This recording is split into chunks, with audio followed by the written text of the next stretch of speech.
12 dreams for the Red Queen under crown of stone. 8 voracious beasts born from 8 restless nights. 4 nails piercing the flesh of the sinner. 1 prayer for the summoned, called by this song. 'Tis perhaps the countdown to oblivion for the once proud city of London. 'Tis perchance her inhabitants' last dance alone to face death and pestilence. Confronted by the eerie and unknown, mortals became desperate for answers. A flock's flight makes for an omen, the falling of a star a dire presage. Turning to priests for interpretation when there was no reason to be found. When religion failed, men turned to science. I saw them build such vain cities, crafting machines made for endless war. New questions flourished as old answers withered. What is darkness but lurking sun? What is wall but enslaved stone? What is glass but tortured sand? What is song but a call to arms? What is hate but jilted love? What is life but death pending?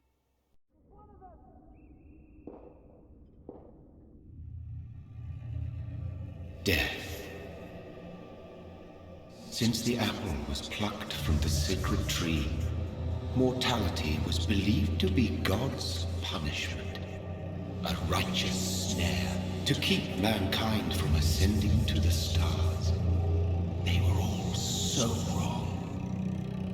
Death is not a wicked thing, nor some holy retribution. A true punishment would be to never know its sweet kiss. Awaken from the harshness and be born once more.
Mary! Oh, no. Mary!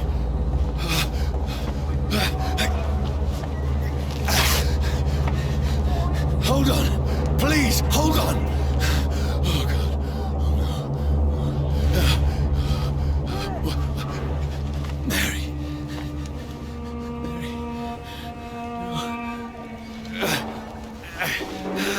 No.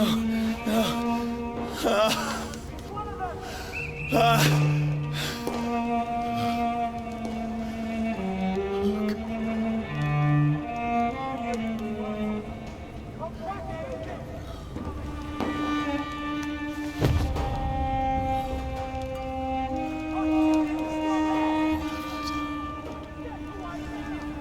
This horror, it's a nightmare.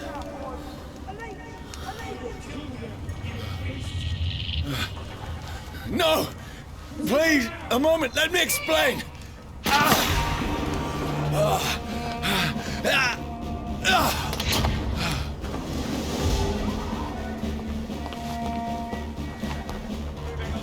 These patrols are after me.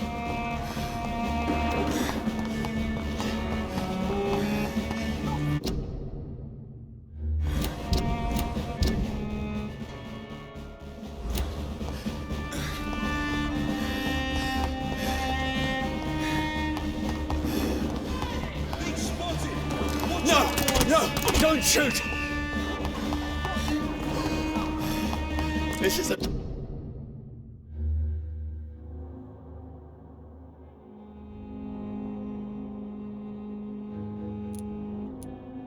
nightmare! I need to get out of here!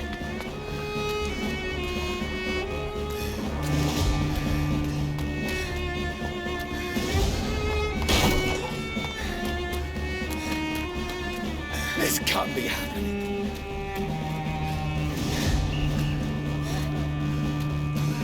There's one of those vermin. No! Please! Stop! I mean you no harm.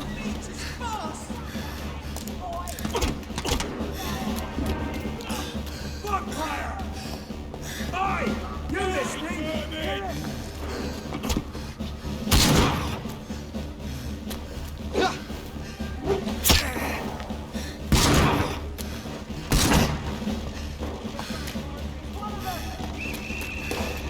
What's going on?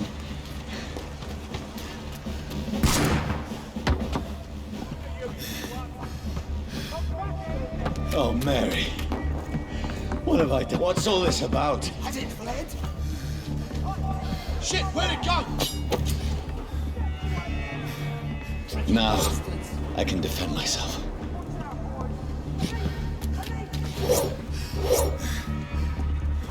Where is it?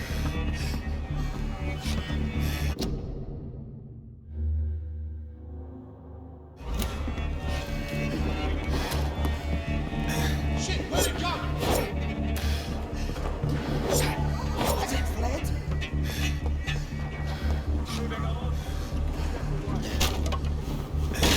Bastards! Come back, you! Kill me! Where'd it go? Over there! Fuck! Who are you? Stay back! Sorry, but you left me no choice.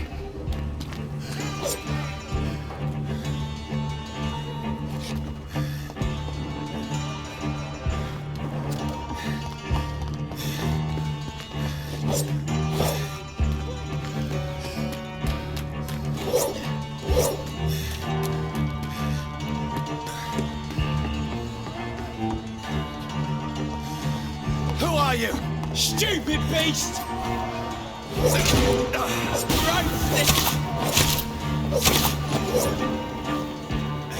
Sorry.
Over there!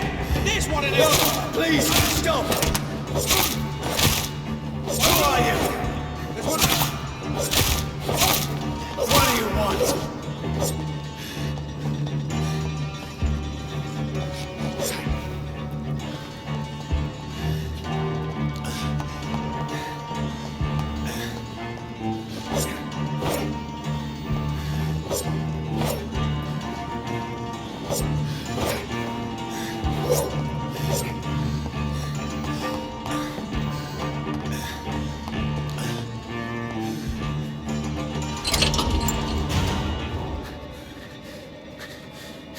I mean you no harm. I need help. Die, you fucking leech! Please, listen to me. I can't make any sense of this. Shut up, beast! Who are you? What is this all about? What in God's Someone do the rest of the job. Just leave me.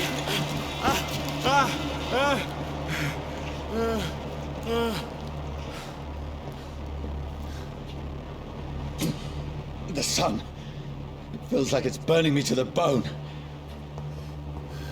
I cannot enter.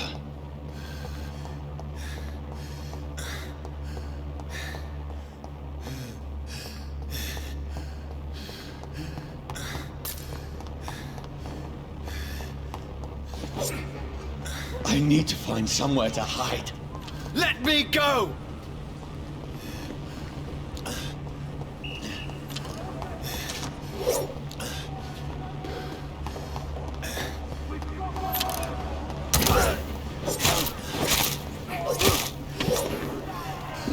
I need to find shelter.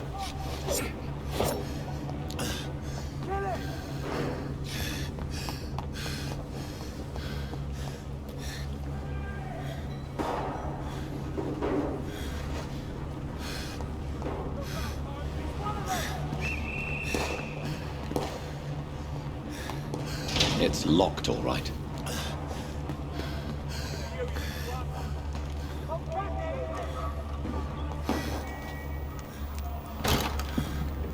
Is anybody there?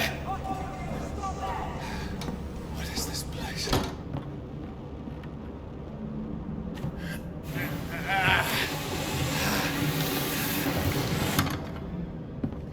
The place seems abandoned. I should be safe enough here.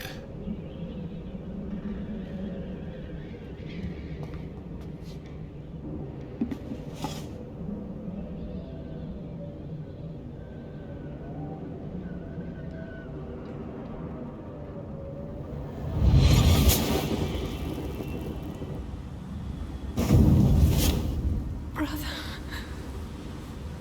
what have you done? Mary! Mary! Mary, I'm sorry. Whoever did this to us, I will find them.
This one's dressed up fancy. Let's run through his pockets. Picking the dead's pockets? Are you serious? I've still a rent to pay. He's got no more responsibilities.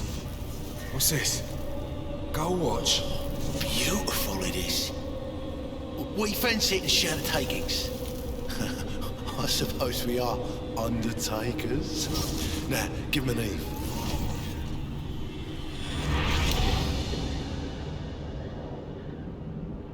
That's impossible.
Who's there? Are you referring to me?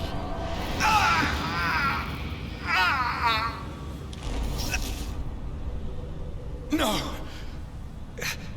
No!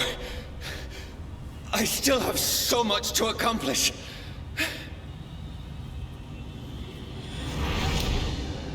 I still have so much left that needs doing.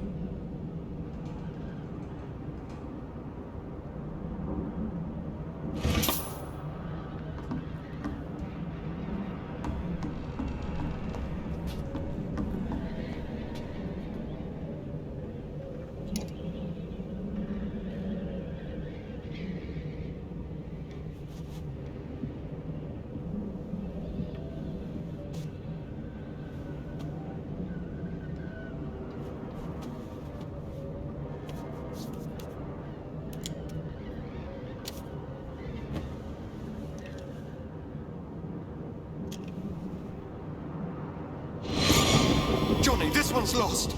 We need to leave. And now! No! There's time. I can save him. That's the enemy coming! The orders are to evacuate the hospital! Done. He'll live. And now what? We fight. Killing is a hell of a lot easier than healing.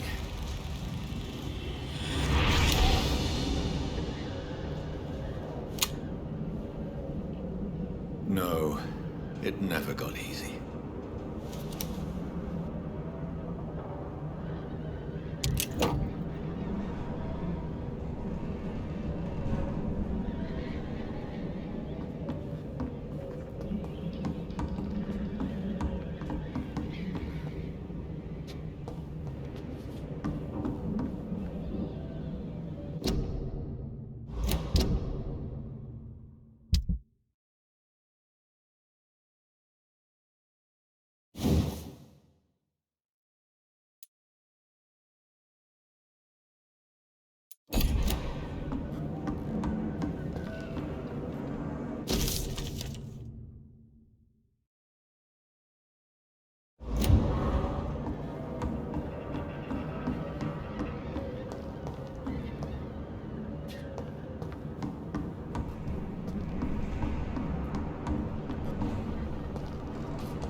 This makes no sense. None of it. No sense at all.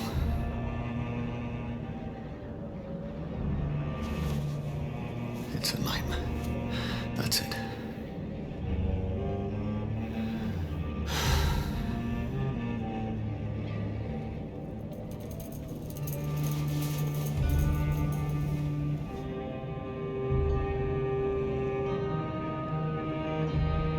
So be it.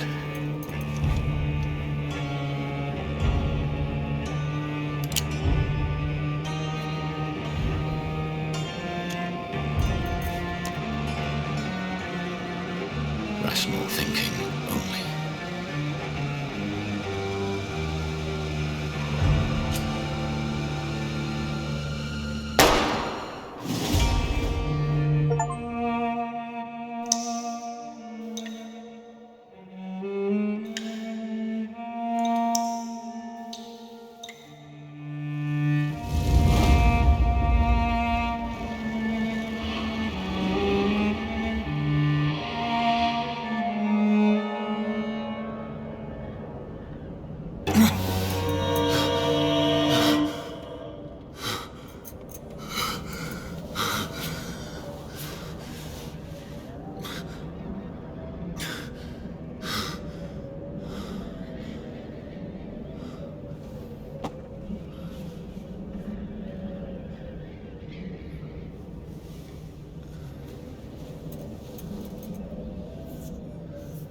This is absolute madness.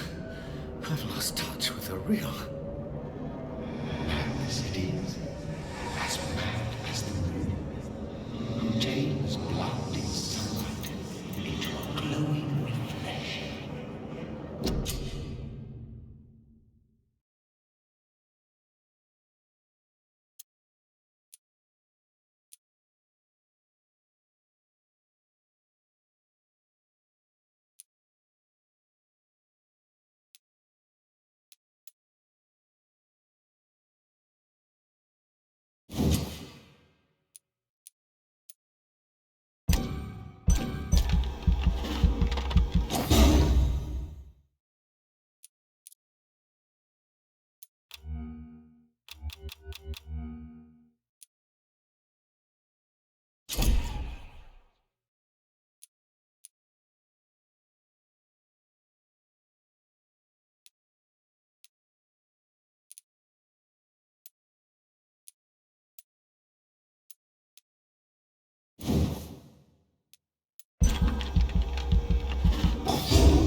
voice in my head.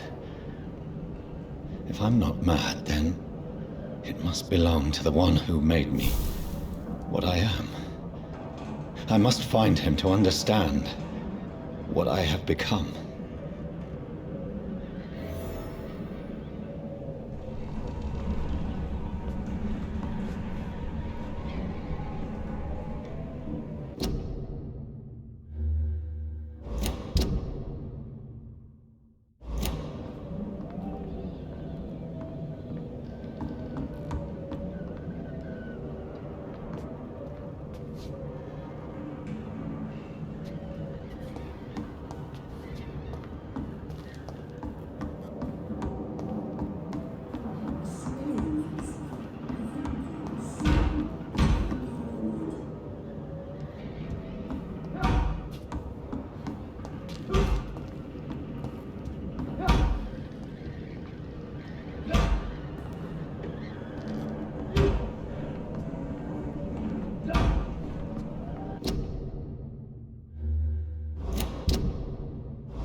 These people want me dead.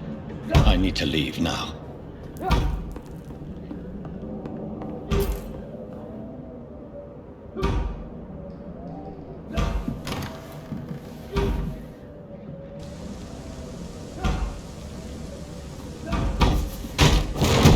Here's the leech. Here!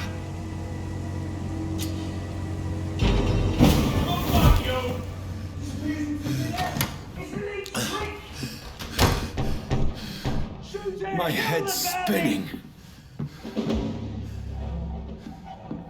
It's locked, all right.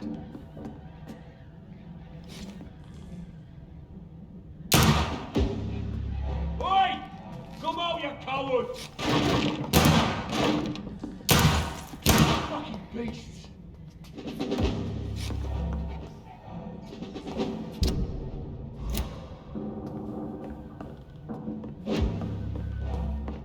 It's locked.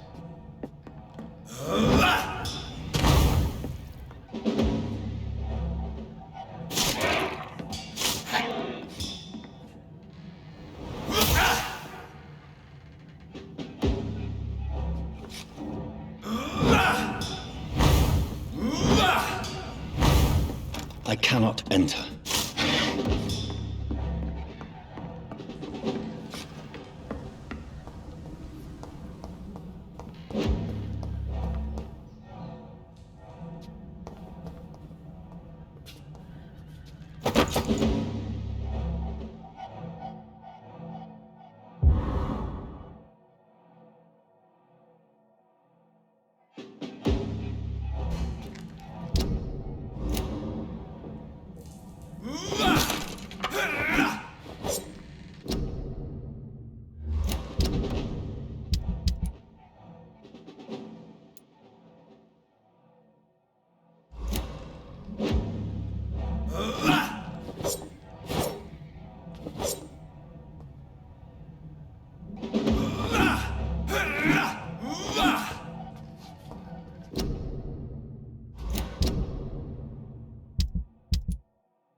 I'm still in Southwark. I must reach the West End. Go back home.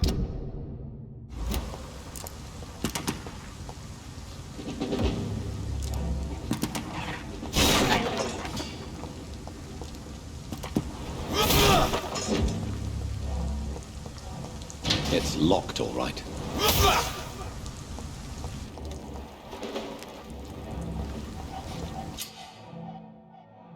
Die, vermin!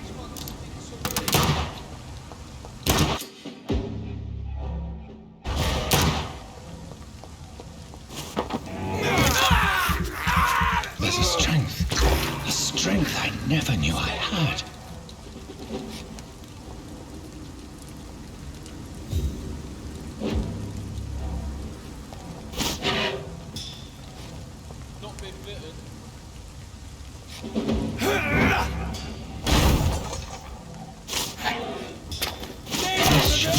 Watch yourselves!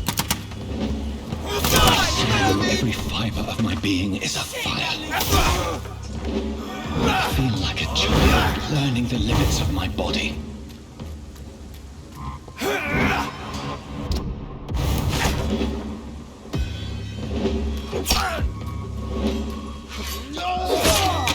I'll send you to hell.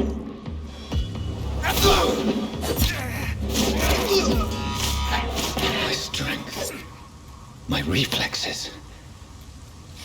I'm not human anymore.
My poor sister. If only I had controlled my need for blood. Mary, someone will pay for what happened to you. For what happened to us. I have this thirst for blood. It's locked, all right.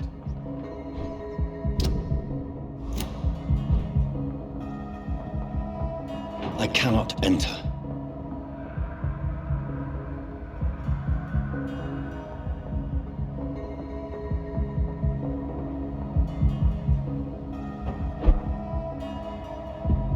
The dizziness from the jump. I can now control it. It's locked, all right.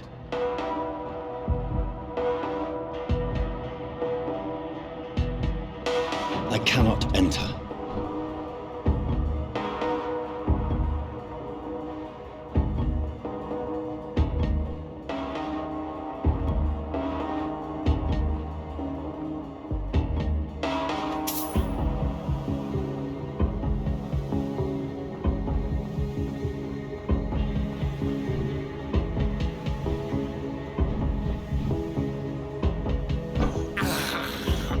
This is despicable.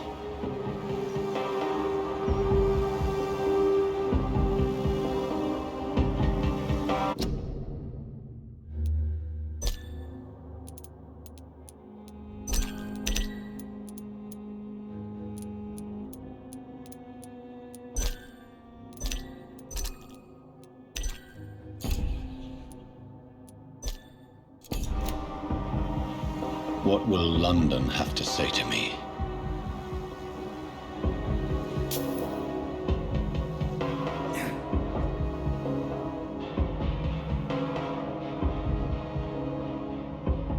I've so many questions unanswered. It's locked, all right.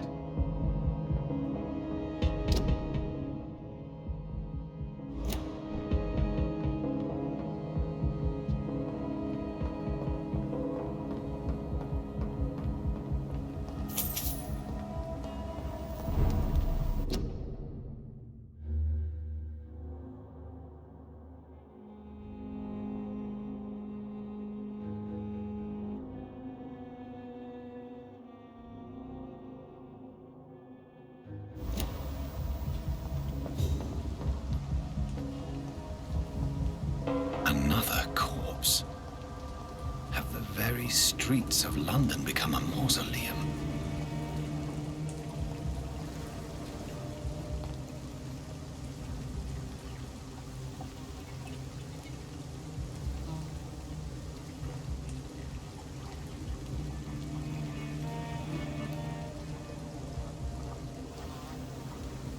The man has been drained of all blood, but I can still smell the scent of it.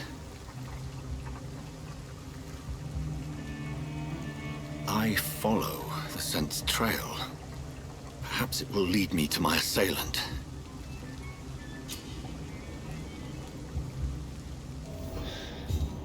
Fresh blood. The smell is so strong.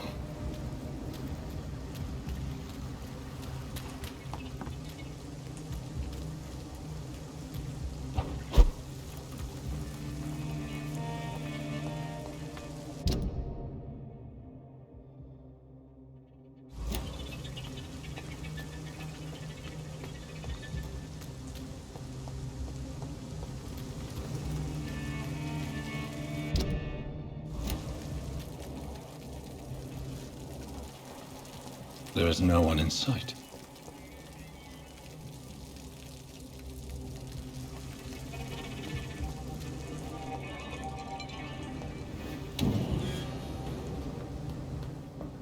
I cannot enter.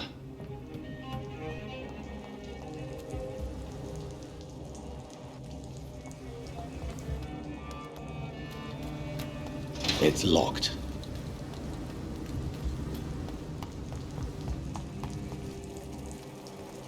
Where has everyone gone?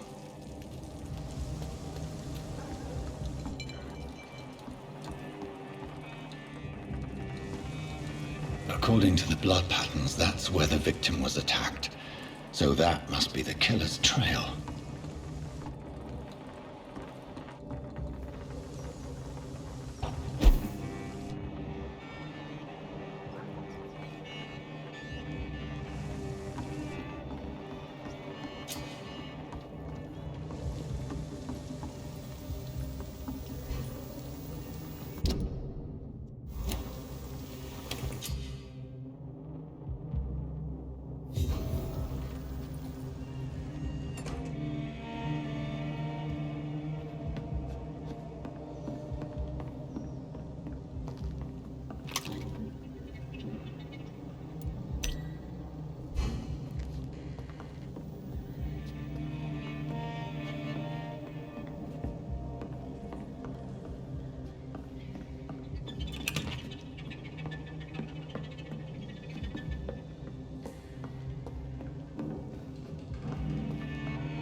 At last, a little life. Welcome, sir, to the Turquoise Turtle. Good evening, sir. I wondered if I could ask for your help. Wow, you look like you need a drink. Yes. I apologize for my outfit. It's been a long night. Been there, seen that. Don't worry, things can only get worse.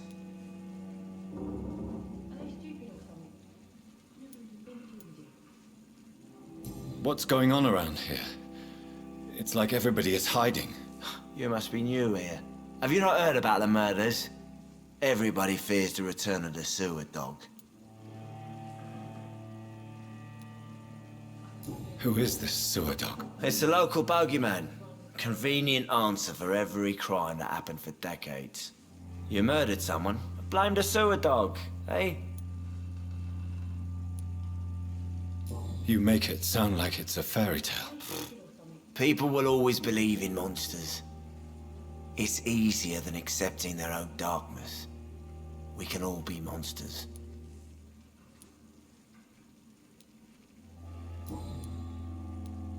Has anybody entered the bar recently? Can't say. Sorry. I spent the night making love to that gorgeous bottle, see? This is important, sir. Are you sure no one has come in here in the last few hours? I don't know and I don't care. This is a free country. People still have the right to come and go, don't they? I'll leave you to your bottle then.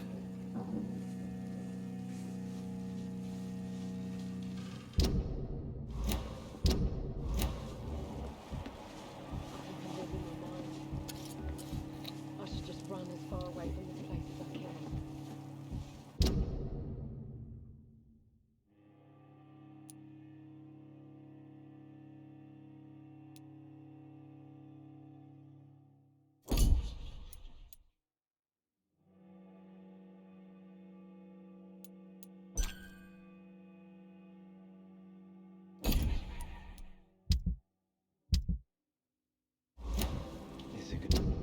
You cannot see me now, Mum. It's locked. My God, sir, you look like Jonah's whale just spat you out of hell. Can I get you a drink? No, thank you. I'm not thirsty. Well, grab a chair and get some rest. This is going to be another long night. I'm looking for someone who might have passed through here recently. Wondered if you might help. It's been quiet tonight. The only other person I've seen went straight up to his room. Thought it was kind of rude, actually. You mean he's still here? Well, yeah. He paid for the entire week. I need to meet this man. I have questions. Just climb the stairs and knock on the first door. I heard him open his window, so I guess he's still awake. And, Yes? no funny business. You hear me? This is a respectable establishment. You again. What can I do for you? I'm looking for someone who might have passed through here recently. Wondered if you might help. It's been quiet tonight. The only other person I've seen went straight up to his room. Thought it was kind of rude, actually. You mean he's still here? Well, yeah. He paid for the entire week. How long has he been here? He rented the room a few days ago and didn't say when he'd leave. Who is this man? What does he look like? Well, like a gentleman, I guess. Well-dressed, quite polite. A professor or something fancy like that. Always writing, reading notes. I need to meet this man. I have questions. Just climb the stairs and knock on the first door. Yes? No.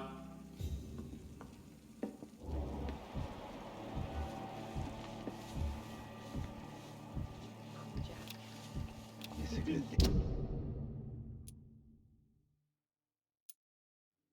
You cannot see me now, Mum.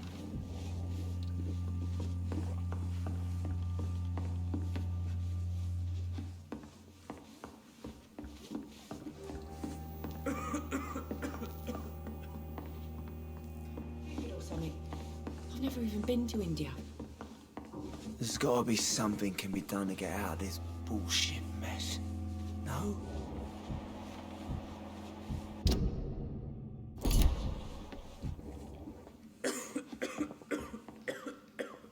Hello, sir. Are you all right? Is there any way I can help you? I don't know. Maybe you could just talk to me. Maybe you prefer to speak with Tom, then. He's more agreeable talking to strangers. What's going on around here? Where is everyone? Too many dead, sir. First the epidemic, and now all these terrible murders. The murders? What can you say about them? Bodies found in the streets every morning. Drained of blood. It's just horrible. Some say the sewer dog is back. The sewer dog? What's that? No one knows. People have always disappeared around these parts. The ancients say it's the sewer dog coming out to feed. But now he's killing in the streets. What have you heard about the epidemic? It's a Spanish flu.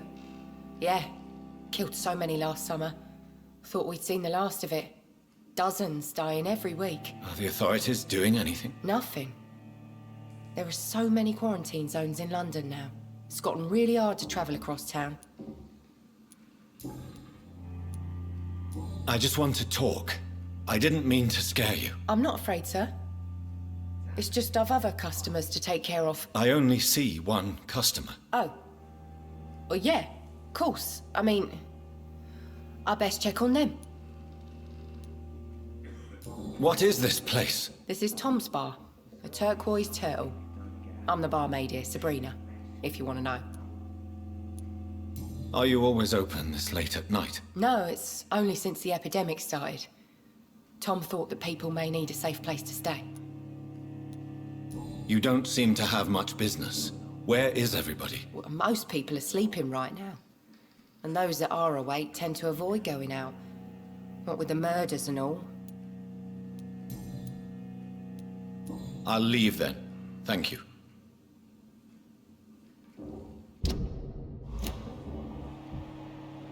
I hope I live long enough to see them wet boot boys get what's coming to them.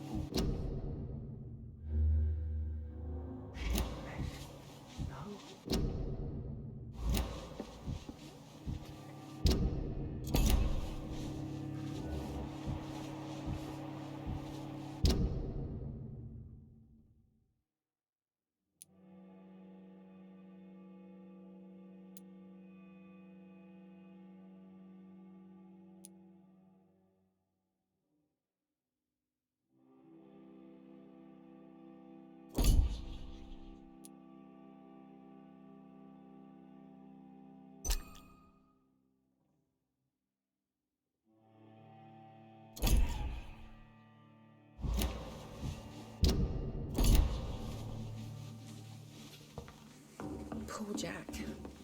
He didn't deserve this. Hello, sir. May I disturb you again? And you're still ugly as... I'll leave you to your bottle then.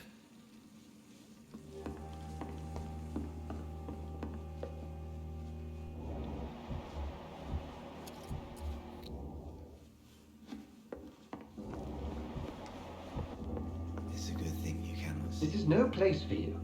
Prewen has several patrols roaming the area. They do not pursue me. But they're looking for vampires, and they're most efficient. They'll not relent until the killer has been identified. I have a common objective, but I require... I think someone is eavesdropping. Are you certain? You might as well come in, whoever you are. Slowly, vampire! Who are you?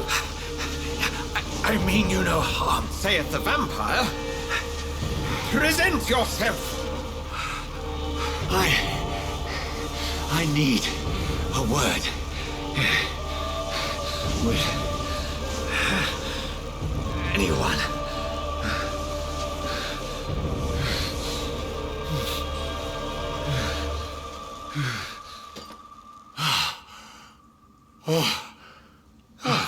Well, that's something I can do for you.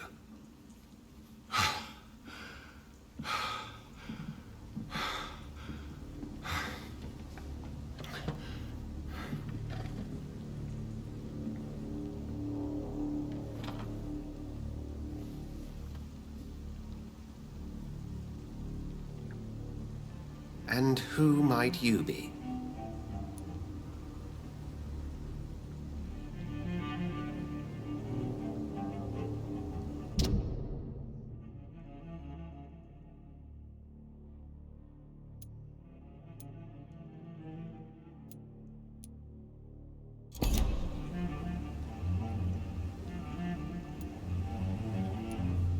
Tell me, who are you? First, tell me what you want. Then I may tell you. That's none of your concern. Sir, you have entered my room in the middle of the night, pale as a corpse and shaking like a tree. So please, indulge me. Someone is molesting people. In fact, killing them. Biting them. The calling card of a vampire. Like you.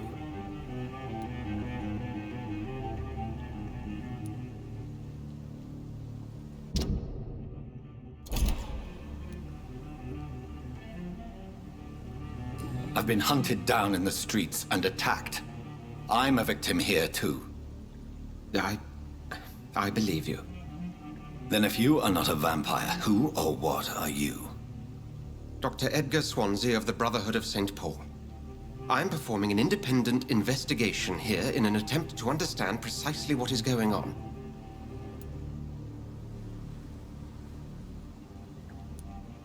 Then help me find the culprit.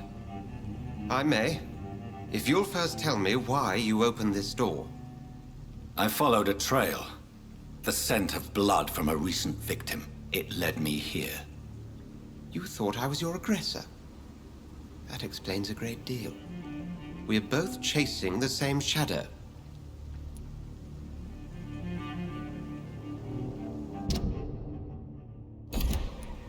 A shadow, indeed. Yet I heard his voice in my head. There was a moment I believed I was mad. You should let me handle this affair. You've no idea what you're up against. No. I will find the monster. He is mine. How will you do any better than I? But then let me ask you this. What are your intentions if you find the killer?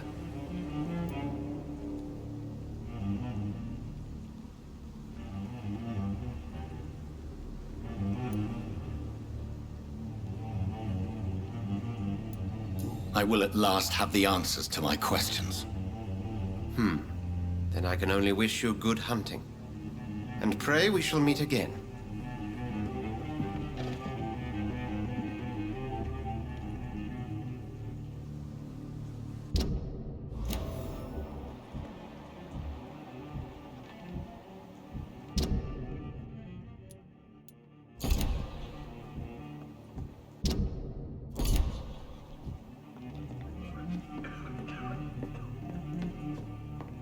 I'm certain we shall meet again. Can I have some privacy, please? Go hunt your shadow.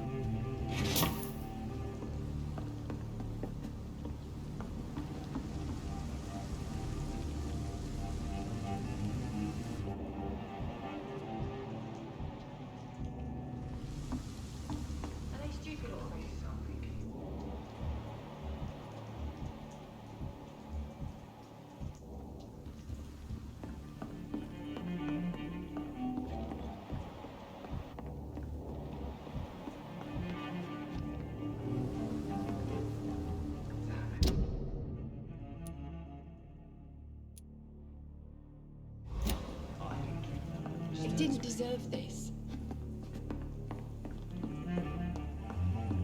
It's locked, all right.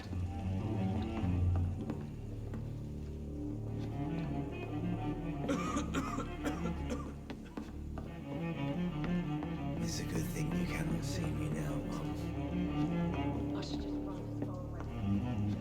If Swansea is not my attacker, it means somebody else came here tonight. Someone must know something. Evening, sir. Can I have a few...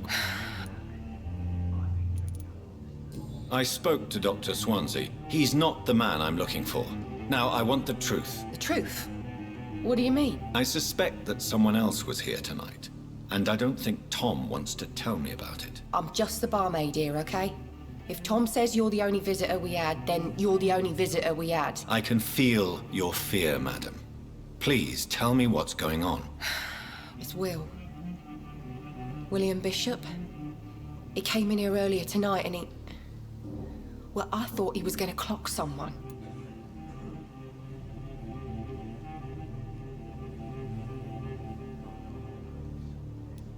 Tell me about this William Bishop. Will was a sailor who worked at the cannon factory before he lost that job. A nice bloke, really. He's never been violent. Until tonight. Why keep it a secret? Why not tell me about it? Tom's nothing if not loyal. After Will lost his job, he offered him one ear. They used to be good mates. But recently, well... Will started to get very aggressive. I see. Thank you for your candor. I'll be sure to talk to Tom.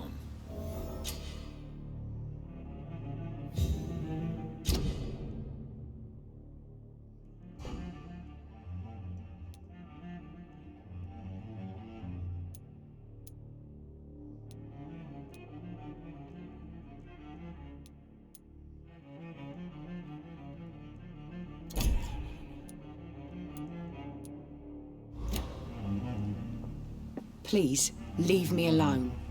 You best talk to Tom. Look, I told you everything. You best talk to Tom. Look, I told you everything.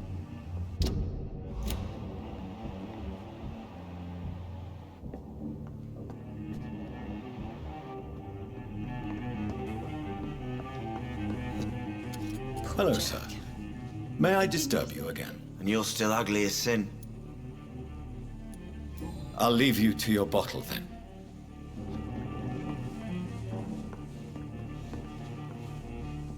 Welcome back. Did you find what you were after? I can't say I have.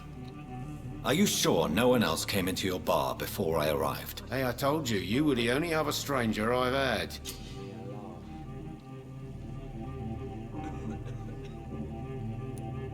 Tom, talk to me about the visit from your old friend, William. Yes, Will came by tonight, but he's not my friend anymore. I need to find him. It's a matter of urgency. Do you know where he is? You could try his boat. It's up by the North Pier. He sleeps there when he's too drunk to get home. Please describe him to me. What'd you expect? He's a tall, sick bastard with a bad rash and torn old clothes. William used to be strong. Now he's a mess. Thank you, Tom. If you see him, tell him I don't want him back here unless he cleans up his act, okay? Things are turning for the worse around here. I told you all there was to know.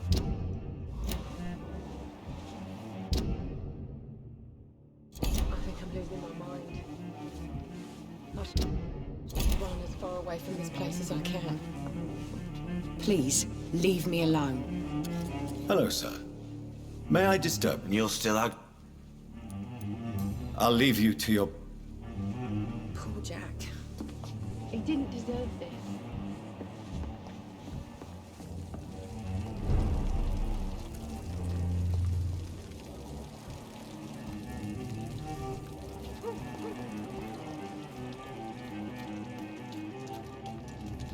That's strange. The trail is very erratic, as if the killer was drunk or hesitant.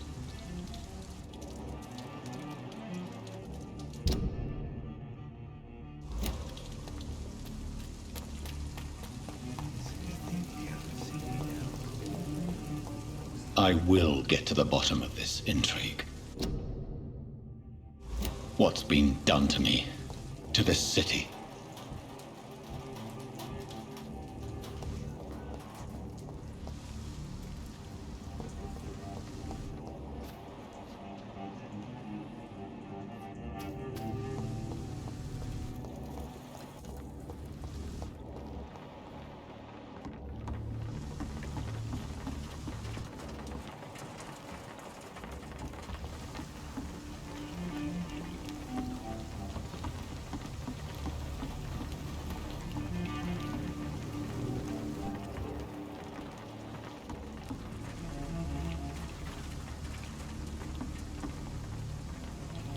The body is still warm.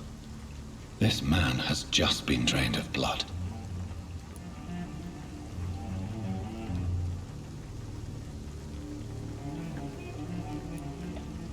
This man was armed. He tried to defend himself. This corpse has been dried of its blood, just like the previous victim. What's this? Some sort of note.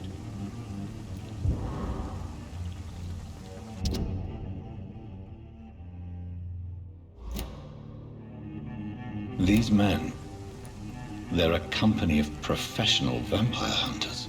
Blood and empty gin bottles. This bishop fellow is something of a heavy drinker. There are blood splats on the other side of the canal. I must reach that barge.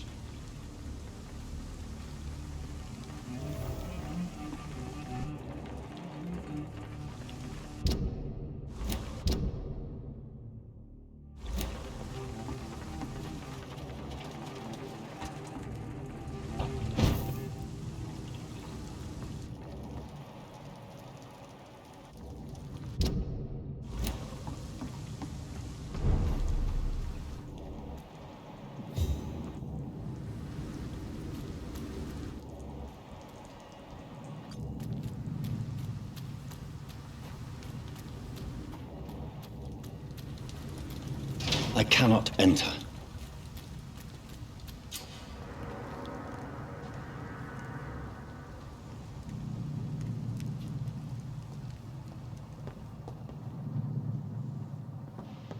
Over there! There's one of them!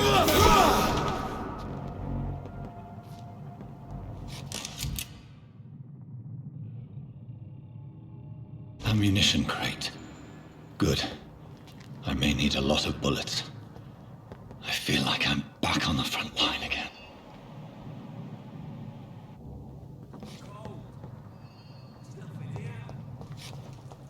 It's locked.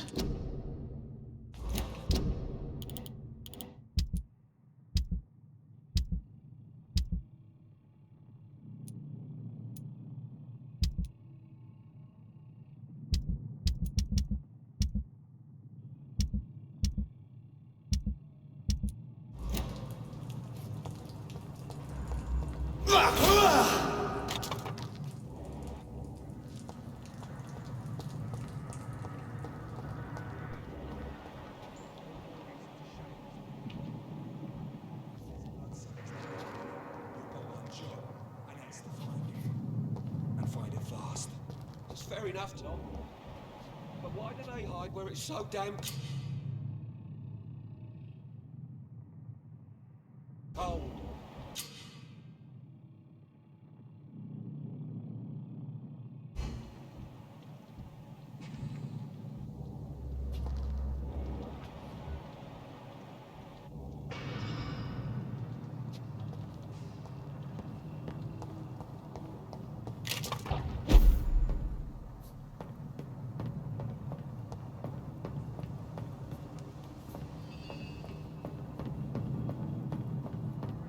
It's locked, all right.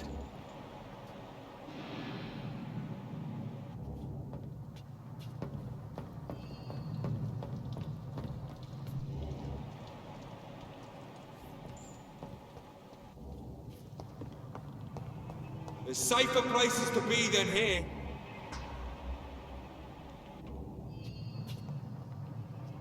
Stay away!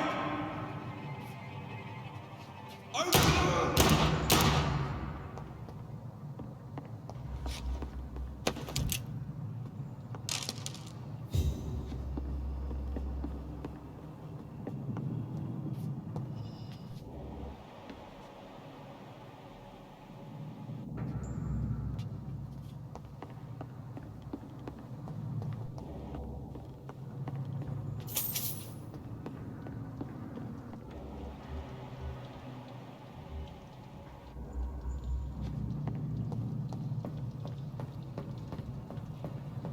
I cannot enter.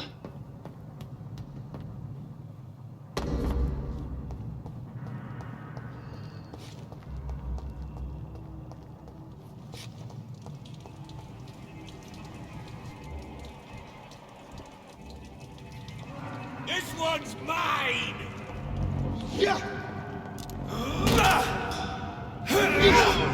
Murdering bastard!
Nightmare screams when you burn them alive.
Over there! There's one of them vermin!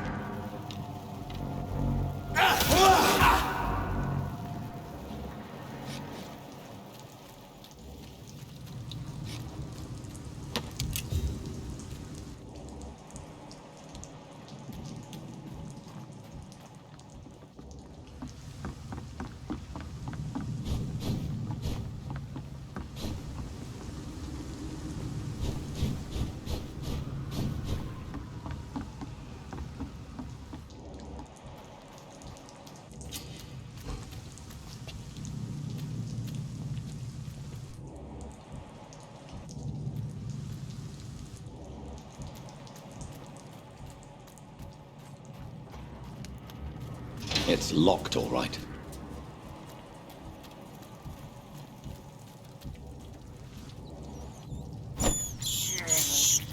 I can't believe I'm doing this.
Fresh blood.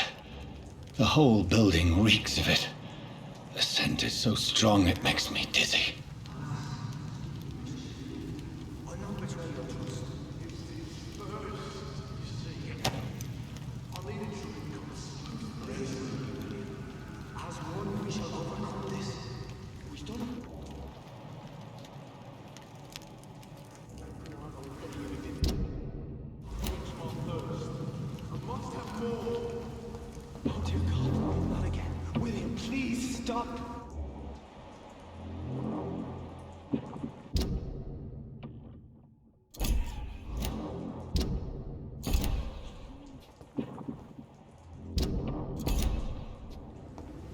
William, my arm.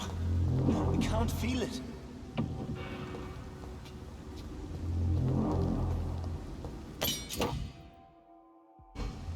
Oh, Will, please, let go of me. Oh my God, William. It's locked. This place reeks of bloodshed.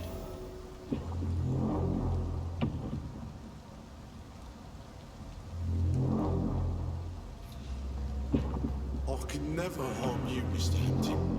You're my only friend. I know your heart, William. Alas, you must give me permission to leave. I'll not betray your trust. It's this first, you see. I need a drink, I'm so Stay thirsty. with me, William. As one, we shall overcome this. We've done it before. No. I had a drink outside tonight. This creature is bedeviled. I must put it down.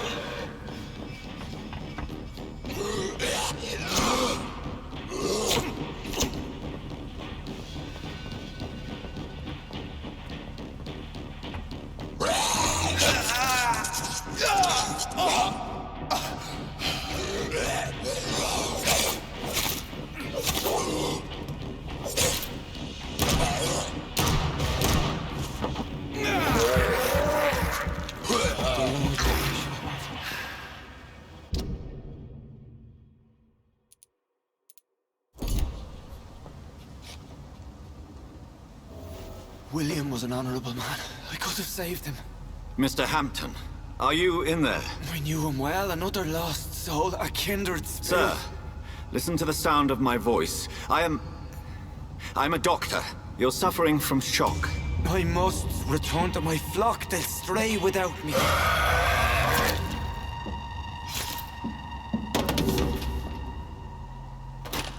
Remember, certain skulls are every bit as resistant as we are. Who are you? What do you mean by Skal? You truly are a newborn. I should have realized. Wait. You are the woman from the bar. Are you... like me?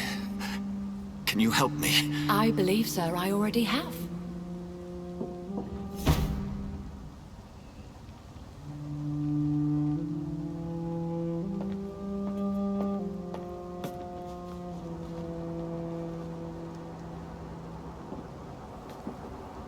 By George and the Saints, you've solved the mystery of these terrible murders.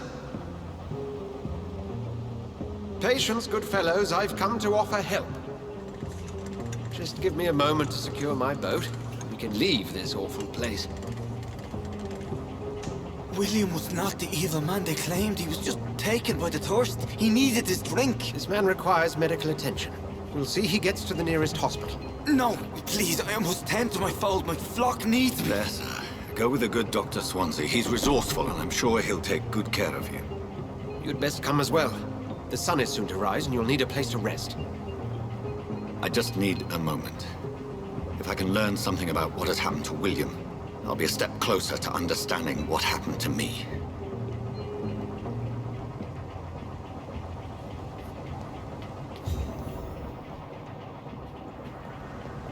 This poor creature can't be my maker. Could it be some subspecies of vampire?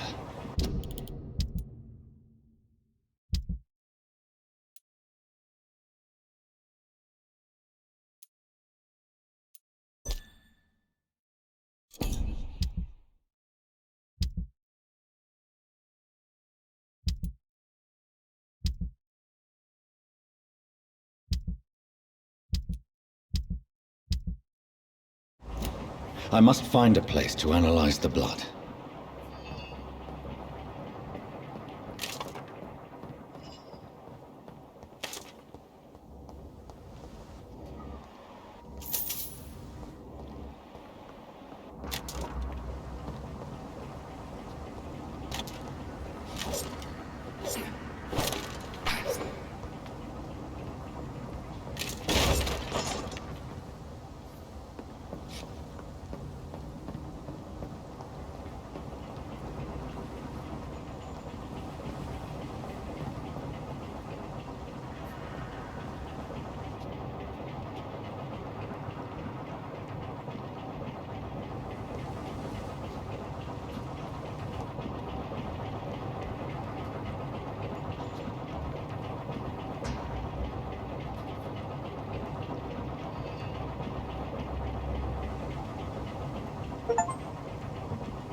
Where are we headed?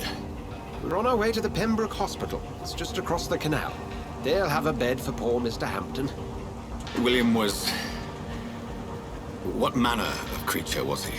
Predator, prey, villain, and victim. Who can say? The important thing is that he's been stopped. Duly noted. And the woman? What... Who is she? What woman? Oh, don't play me for a fool. You used me to locate that skull. You must know who she is. And I thought you a gentleman. You shouldn't talk about a lady behind her back, but I will tell you she values her privacy. Were London as peaceful as she appears from the middle of the canal? If only that were the reality of the situation. To be honest, I've always tried to avoid this part of town. Pembroke Hospital is the last bastion between the rest of London and the epidemic. The flu has decimated the East End and the war still rages. Welcome to the front lines of a plague. This is where you work, Dr. Swansea? I am the administrator of Pembroke Hospital. I thought you were here in service of your mysterious order, the Brotherhood of... Of St. Paul's Stole, yes. But first and foremost, I'm a man of science. A physician, like yourself, Dr. Reed. How do you know who I am? No need for modesty. You are Dr. Jonathan Reed. A surgeon of some caliber and renown, if I'm not mistaken. You are correct, sir. I knew it. I had my suspicions. But when you took the blood sample from the corpse of poor William, I was certain. Dr. Reed. Marvelous. Have we met? I attended 3 of your seminars before the war. I have the utmost admiration for your research. And what a turn of fate. England's most esteemed blood specialist returns to London a vampire. That word, again. From a so-called man of science. I understand. Traditionally, the role of science is to refute myth, but when myth walks among us, the Brotherhood of St. Paul has dedicated its purpose to their study. There's so much for you to learn. And for that, you are right. Well, then let me be blunt. Join my staff at Pembroke Hospital. As a physician. I suspect you'll not find a better post of employment to contemplate your predicament. This is sudden. I was returning home to see my sickly mother. But alas, that was before contracting this...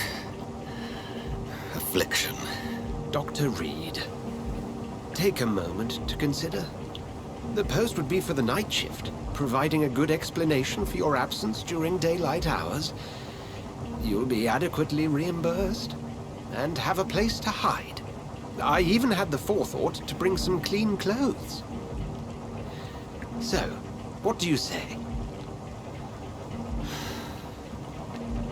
It seems I have little choice, but yours is a generous offer, so I thank you. Brilliant!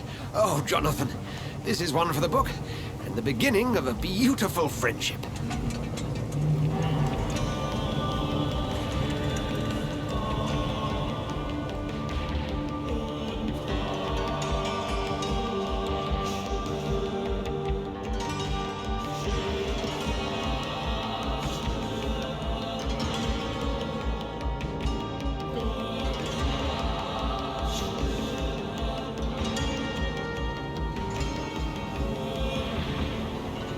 Dr. Swansea, thank goodness. I was beginning to be concerned.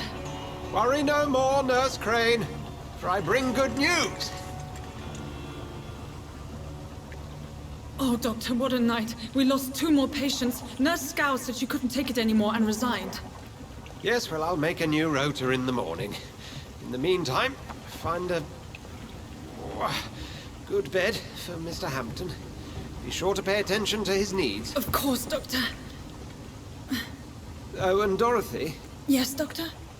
Dr. Reed here has just returned from the front. He served King and Country and will be joining us here at Pembroke. We're very lucky to have gained a surgeon of his talent, and one so experienced in blood transfusions. That is good news indeed, Doctor. Oh, yes.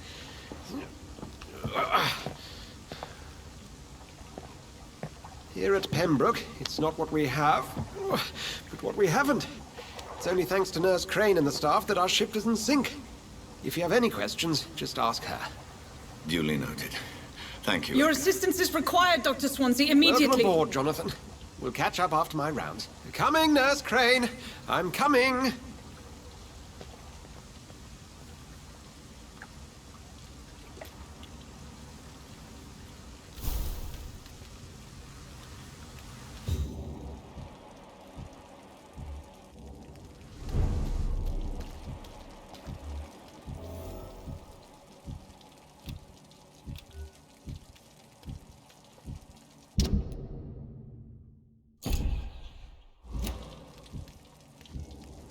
I'm sorry, Jonathan. Mr. Hampton needs me right now.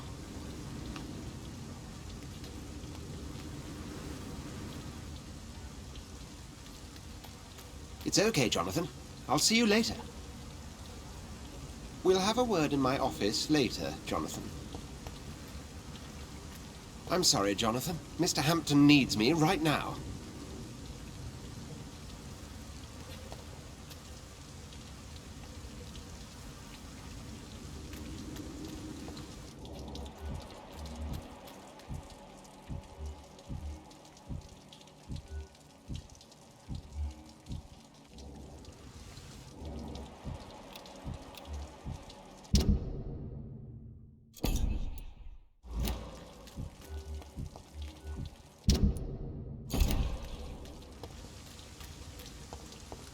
Come on, you bastard! You can do better than that! Now, it's my turn!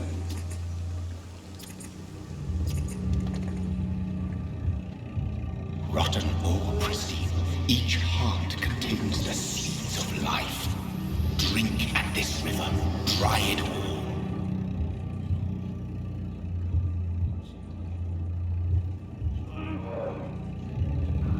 Master, give me a good smoke.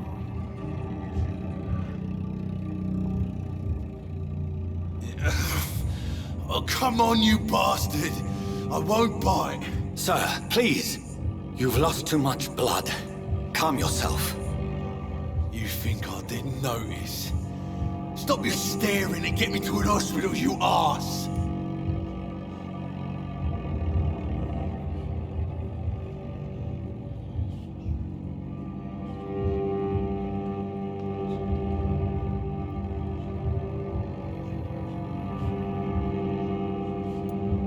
I've a mind to let you bleed out. Good luck then, sir. All right, sorry. I am in pain here. My guts are spilling out onto the street and you're yabbering on. Yes. That's a very nasty wound you've got there.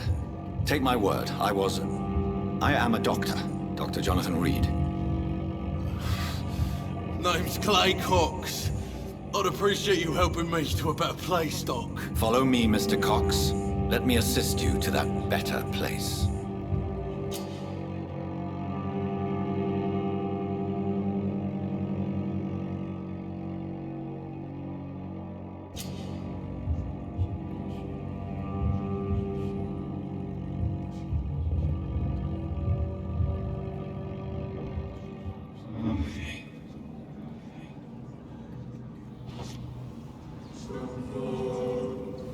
Bring this fading light into the shadows.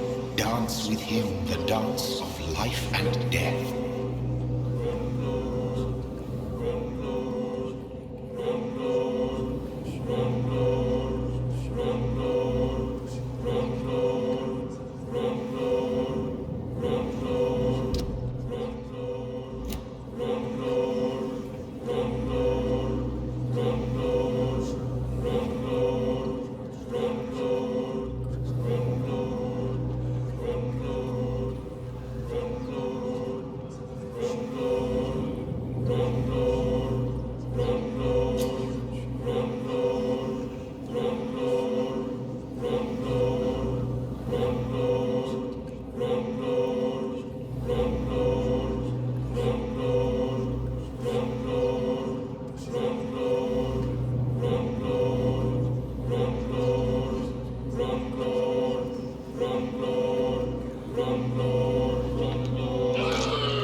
You bastard! Didn't have the guts to fight me. Fuck you. I'll kill you. I'll kill you.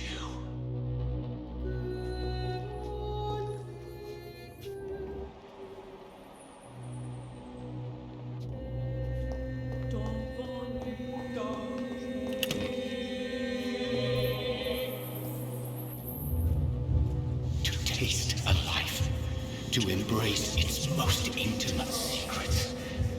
Such a burden, such a divine sin.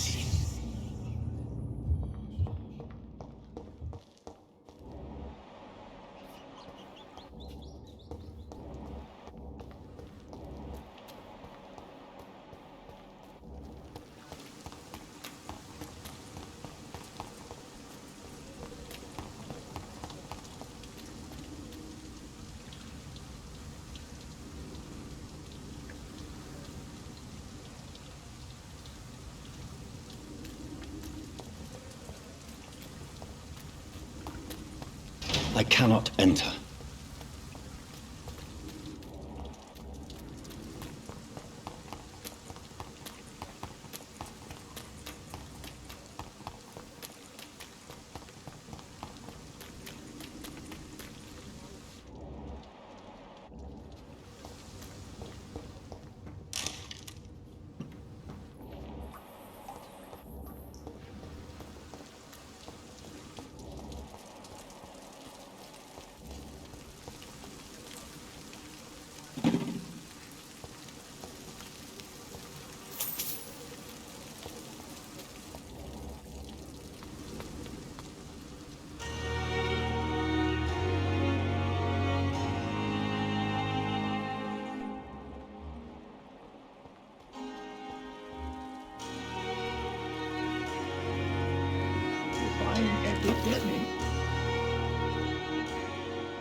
Good evening, sir.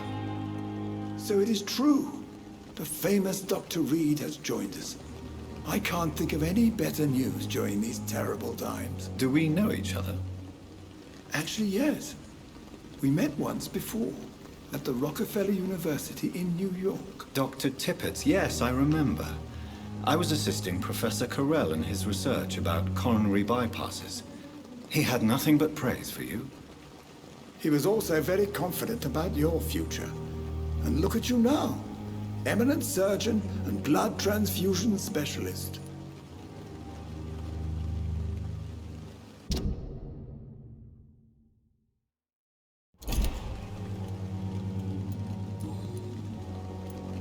What is the Pembroke Hospital situation? And please, speak freely. This hospital is not exactly the best of London. I'm sure you are used to working in a better environment. It's more than enough. In any case, the personnel of a hospital are much more important to me than the building. Don't be misled by appearances, Dr. Reed. This hospital does not lack talented people. It just lacks hope.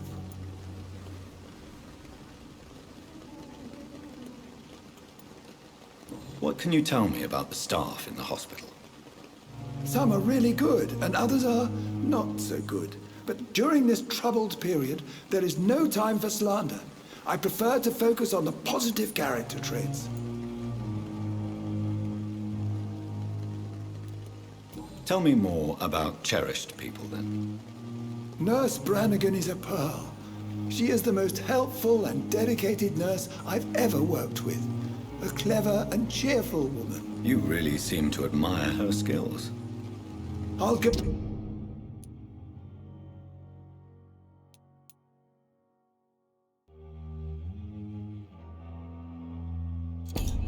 Even further. If she was a man, she would be a damn fine practitioner.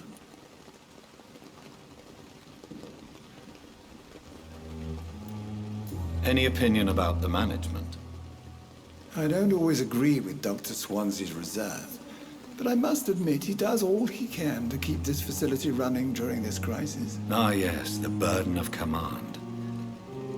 I was fed up with this concept while serving as a medical officer. Don't get me wrong. Swansea's a good administrator. I just wish he would get out of his office now and again.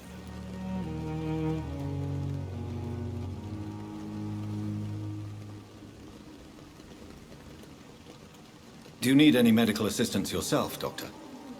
Come on, don't be ridiculous, dear colleague.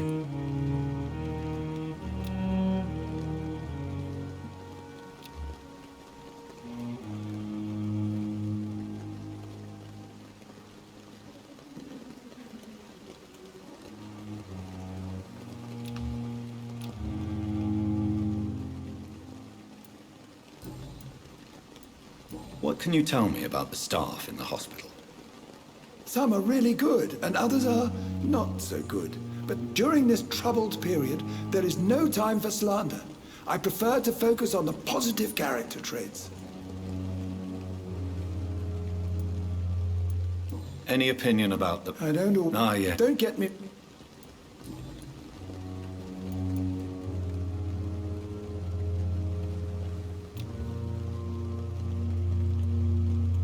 Do you need any medical assistance yourself, Doctor? Come on, don't be...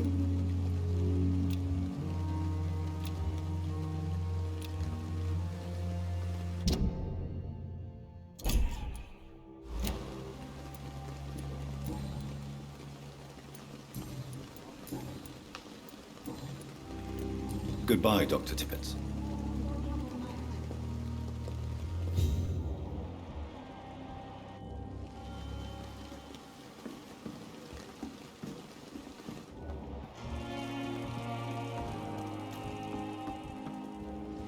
Dr. Swansea asked me to collect you, Dr. Reed. Hurry up!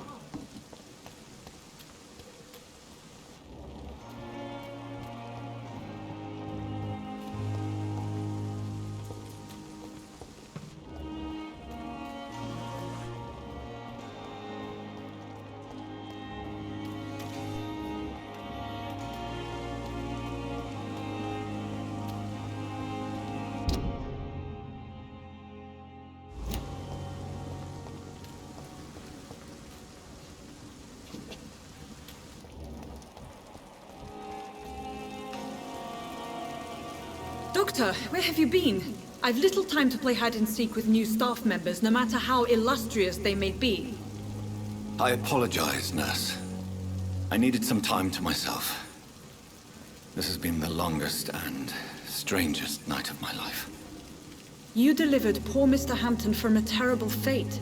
The means to that end should be of little concern, Doctor. Thank you, nurse. What can I do for you? Dr. Swansea insisted we provide you a quiet office.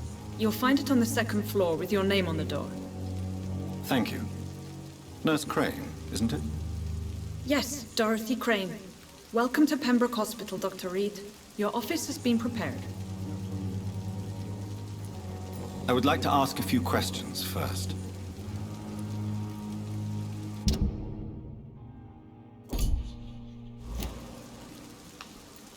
And Mr. Hampton, the patient we brought in, how does he fare? I gave him a sedative to help him sleep. Poor thing was in quite a state of shock.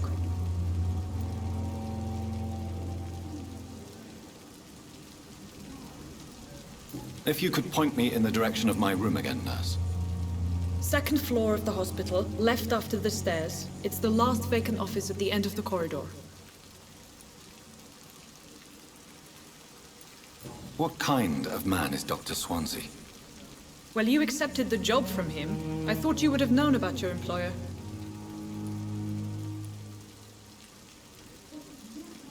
It's right to assume Dr. Swansea knows far more about me than I do about him. You'll get to know him soon enough, and better than me. The administrator has better things to do than mix with us. Apologies, I've only just met him the once. This is sudden. I've only just returned to England. Dr. Swansea is a brilliant surgeon and the most compassionate physician.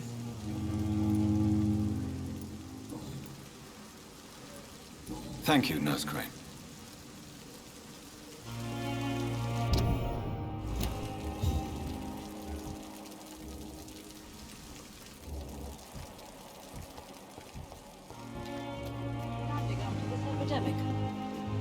Good evening, nurse. I'm Dr. Jonathan Reed, the new surgeon here at the Pembroke. Dr. Swansea has already told us about you, sir. I'm Nurse Gwyneth Brannigan. Welcome to the Pembroke Hospital. Did he really? It's a good thing I wasn't hoping to keep a low profile. All members of staff have already read about your new blood transfusion technique. Dr. Swansea made sure of that. I see. Well, I'm a little surprised, but I suppose I'll just have to deal with this unexpected notoriety. You must know, blood transfusions are Dr. Swansea's primary subject of research. He is convinced it is the future.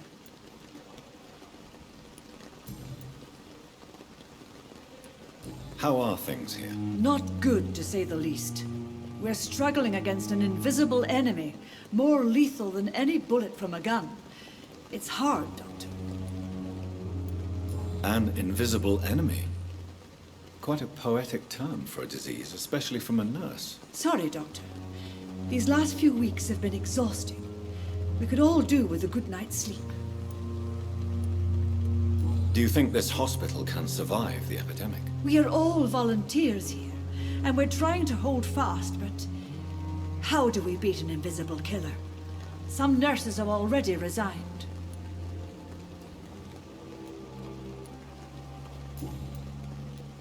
I'm not familiar with all the staff yet. Perhaps you could help me. Brilliant professionals, most of them. Dr. Swansea has a gift for recruiting talent. Most of them? Is there a problem I should know about, nurse? It would be inappropriate for me to speak ill of a colleague. Is there anyone that stands out? Well, I have never met someone as dedicated as Dr. Tippett. He should be a standard for us all here. If only he were younger. Why should his age be a problem? I guess it's fair to say he's always pushing himself to the limits. He just doesn't know when to stop and get some rest. Nurse Brannigan, if you do know something, please tell me. Anything you say will be held in confidence. No. I may disagree with some conduct, but in the end, everybody is doing their best.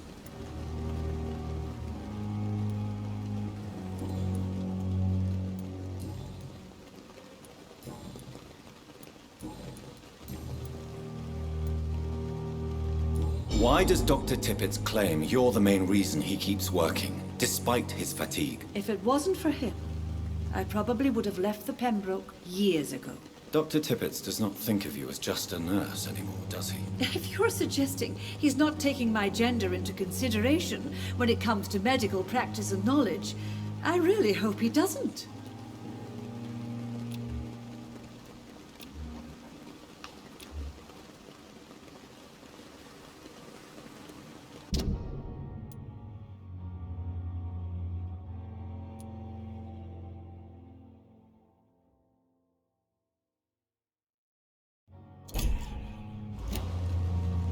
Do you require medical assistance, nurse? Thank you for your concern, but I'm fine.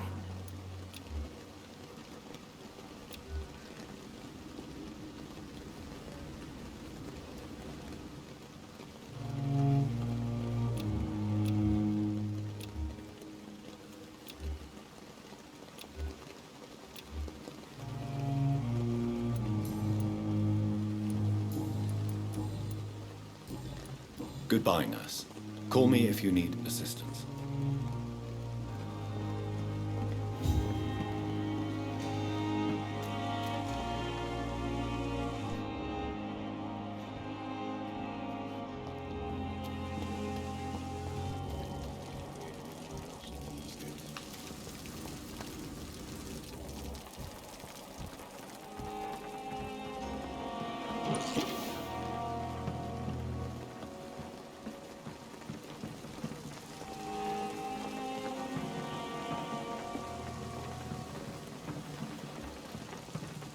This is no time for self-pity.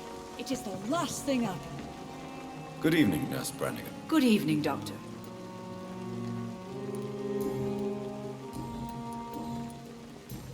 Goodbye, nurse. Call me.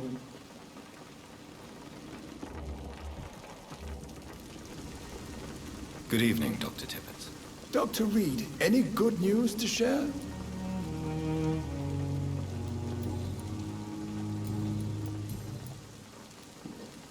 You're exhausting yourself, Corcoran. Maybe you should think about preserving your strength. No. We must keep on healing all those poor souls. We are the last rampart before chaos. Once more, unto the breach. Nurse Brannigan is worried about you, Doctor. She should not have told you that. I will have a word with her. You don't have to blame her for her honesty. I'm not that kind of man, my dear Jonathan. Actually, Nurse Brannigan's opinion is the only one I may listen to.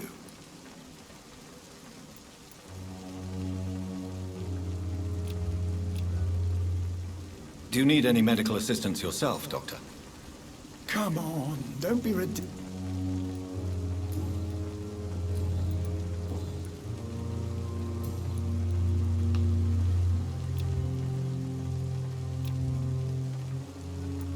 Goodbye, Dr. Tippett.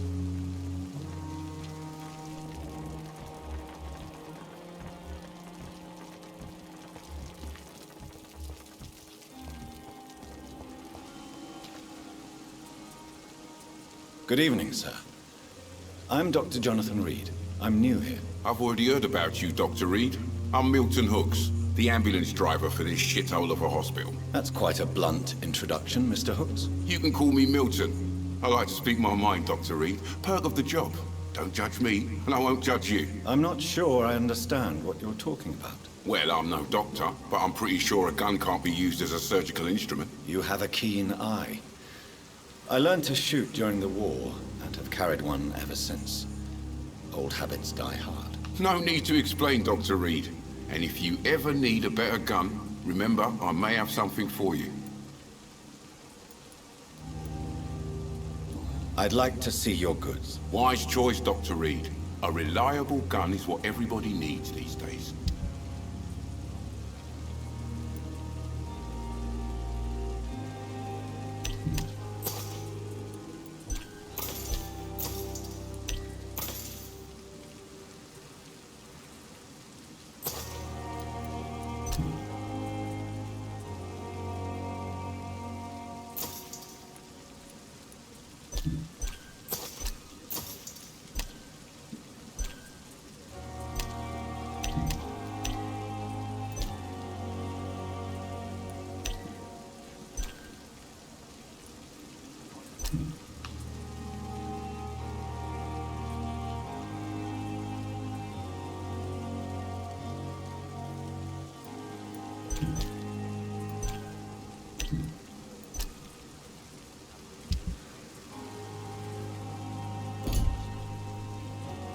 Good evening, Milton. Good evening.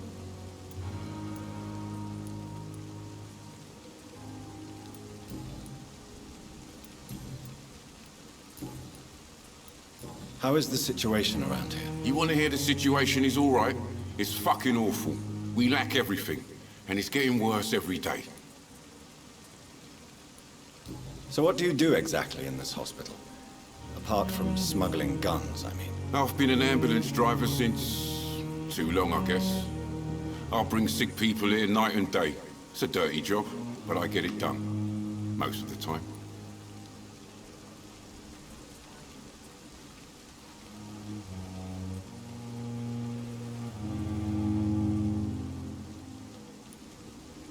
Since you're on the front line, how is the sanitary situation in this vicinity? It's a complete disaster. It's even getting dangerous to enter some streets or buildings. Even the locals attack you. It sounds like things have been a bit rough recently. What's happened? Yesterday I got attacked by the patient I was bringing here. I escaped through the hospital's garden, but I lost my wallet when I was running. You left an infected patient outside the hospital? That's incredibly dangerous. Go there yourself if you want, but be careful, Doctor. I'd rather not bring your dead body back.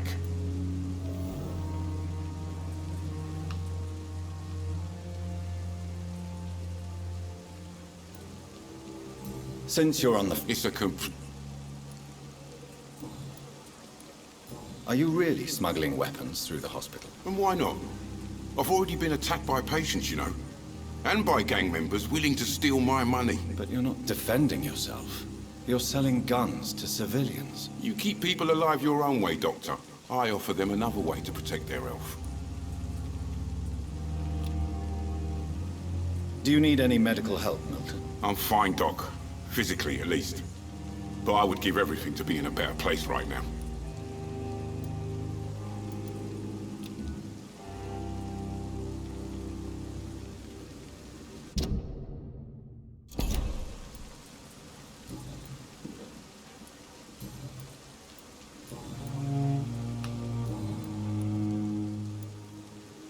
Goodbye, Milton.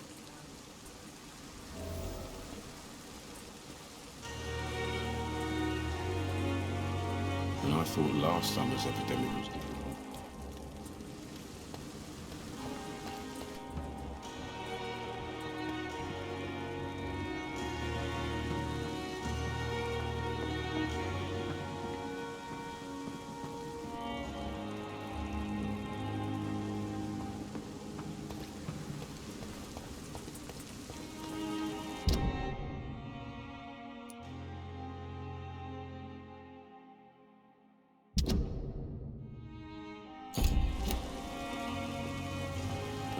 Last summer's epidemic was difficult.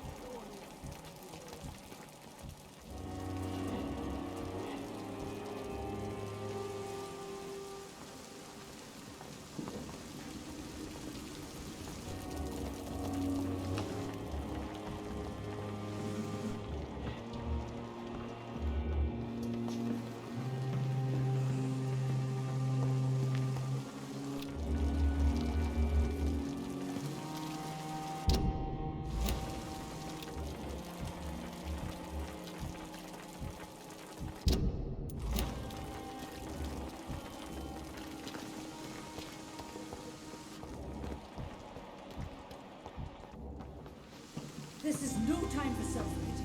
It is the last thing our patients need.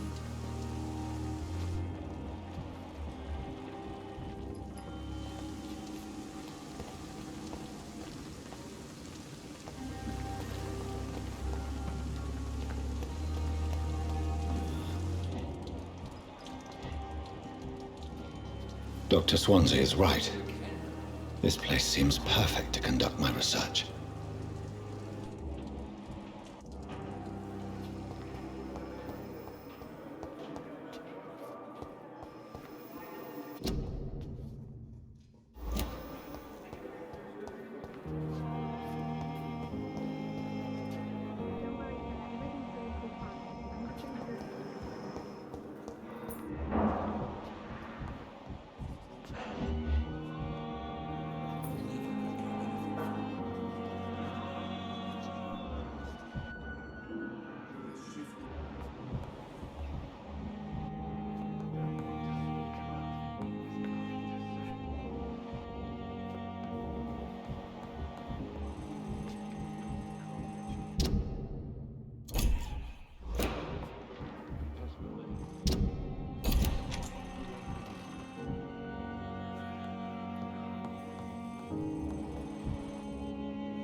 I'm all right. How long must I wait, damn it? Blaming me will not further your agenda, sir. How long's it going to take to fix me properly? A month? A year? You have the right to disapprove of our methods, and you will kindly apologize when you're feeling... Good evening, Doctor. I believe we're going to be working together. Dr. Reed. Dr. Swansea informed us of your arrival, but I could not dare to believe we'd have such good fortune. Such an honor, sir. Thank you. And you are? I am Thoreau Strickland, Dr. Thoreau Strickland. I'm a great admirer of your work, Dr. Reed.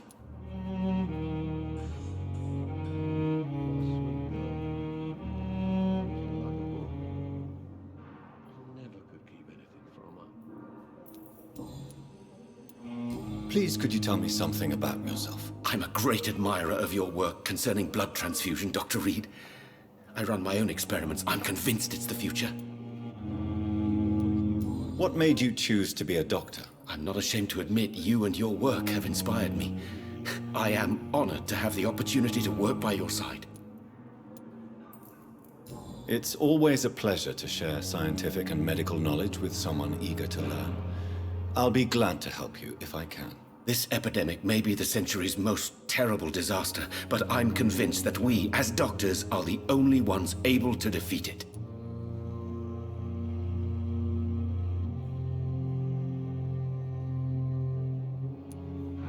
I based my technique on my mentor's research. He helped me perfect my method. What is yours? I'd rather not talk about it. For now, it's just theories and first approach. My process is purely experimental and unsuccessful. As long as you're cautious and methodical, you may remain empty-handed, but you won't fail. You're not the first one to warn me, but I am convinced knowledge is the main weapon against the ravages of this epidemic. What can you tell me about the Pembroke? Well, it has always been an honor to work with Dr. Swansea. But with your arrival, I can't think of a better opportunity to learn about blood transfusion.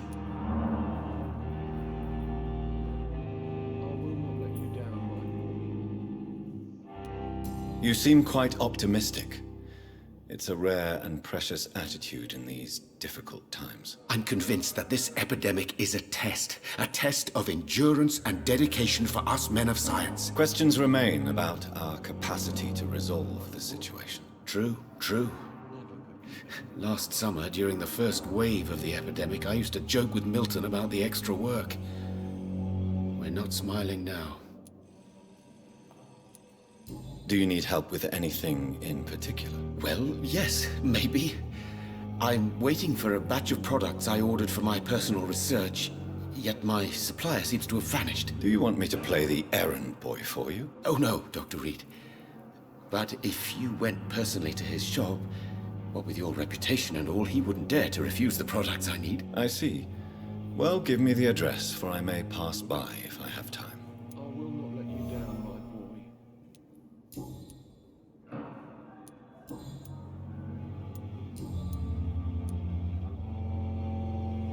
Tell me more about your willingness to experiment with new medical techniques. Harvey Fiddick is a patient suffering from a severe injury that could cripple him if not treated correctly.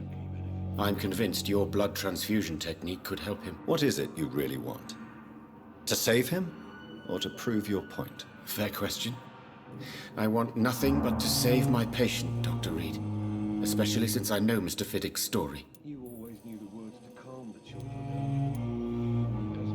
This personal involvement could also appear to be a lack of impartiality. You must know that a good surgeon must remain neutral. I agree. But that does not excuse Dr. Ackroyd's behavior, a man who did not even take time to converse with his patient. Do you think keeping his distance was a mistake? All I know is that I'm taking care of human beings, with desires, hopes, and fears. Not some biological machine comprised of blood, bones, and flesh. Tell me Mr. Fiddick's story. Our first diagnosis was compromised because Mr. Fiddick lied to us about the real origin of his injury. He first claimed it was an accident. But why would he hide such crucial information from us? Because he is a proud father, ashamed of putting his children at risk because of his own negligence.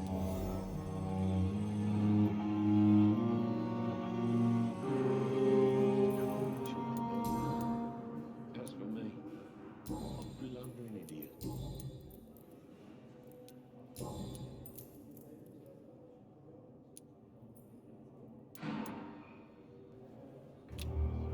Do you need my medical attention, dear colleague? You don't have to worry about me, Dr. Reed. I am here to assist you, not to be a burden.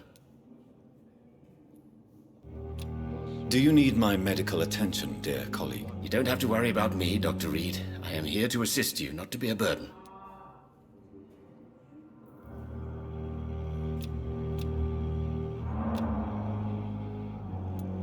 Goodbye, Dr. Strickland.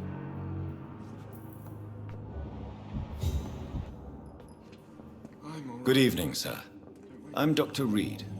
May I help you? I don't know if a third opinion is needed. Your colleagues are already arguing about my condition. I see. Would you mind telling me more about your situation? I'm Harvey Fiddick. All I want is to get me bloody arm fixed properly.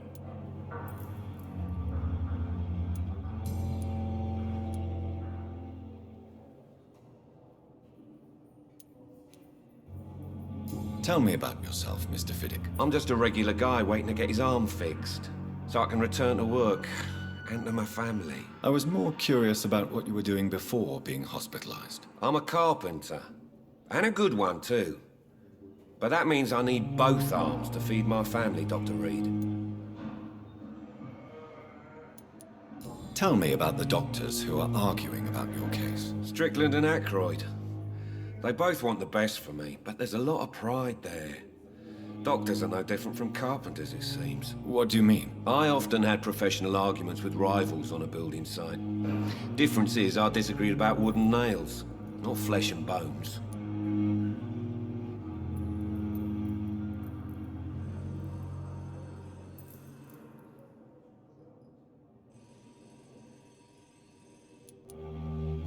Are you satisfied with your treatment here? Well, it's clear that I've chosen a bad time to be injured. Forgive my bluntness, but you seem overwhelmed by cases of the flu. I won't lie to you about it. I'm afraid we are. Are you sure you don't want to operate yourself, Dr. Reed? I have the feeling you're very capable, and your colleagues seem to think so too. In other circumstances, you would be right. But for now, I don't think I can take on the responsibility. My apologies.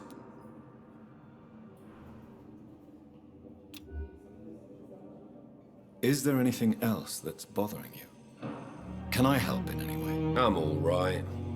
Considering the state of this place, I should consider myself lucky, I guess.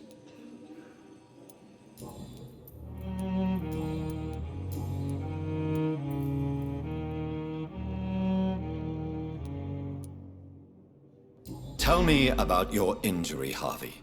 Why do you feel so guilty about it? My wife died because of me. And now I may lose everything because I've been careless enough to hurt myself. What an arsehole. How could your job be responsible for your wife's death? I was working a double. She went out to bring me a hot meal and got caught in a German bomb raid. You can't hold yourself responsible for your injury, Mr. Fiddick. Unless you tried to hurt yourself. Of course I didn't hurt myself. But I can't work until my arm is fixed. My children need to eat, Doctor.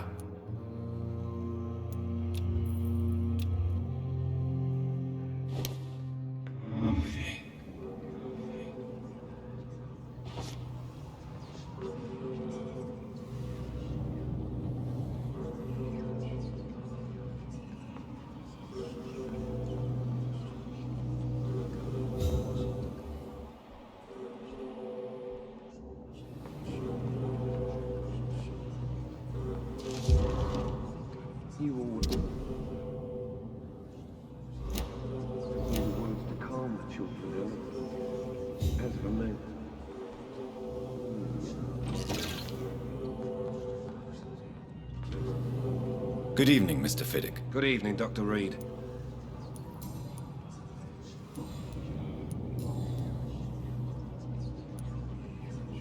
You seem worried about the safety of your family.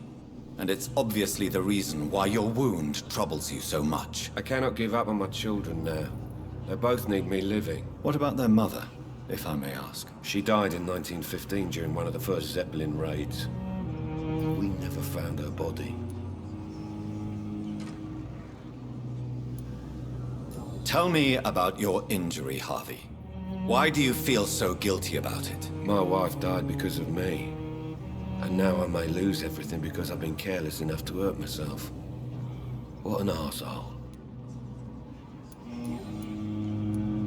Tell me more about the death of your wife, Harvey. 1915.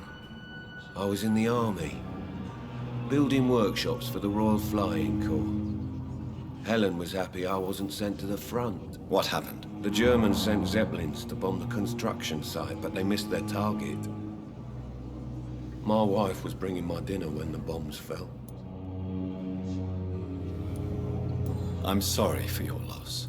So many died during the bombings. I served in France and witnessed the carnage there. I would like to say that she didn't suffer. Truth is, I have no idea. I just know that I'm all that me kids have. Poor little bleeders. How are your children, after losing their mother? They were smaller then. The only good thing about this is my Helen didn't bring them with her that night.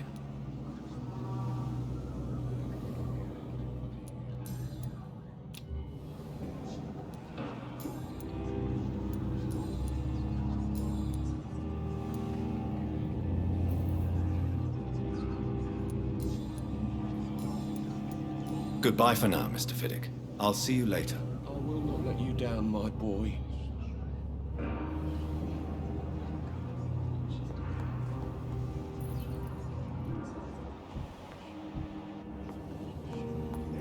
You always knew the What can I worst do of for you, calm Doctor? children, Helen.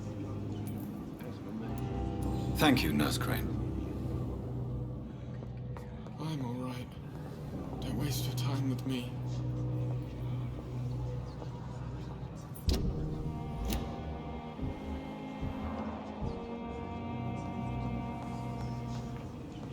My sweet girl.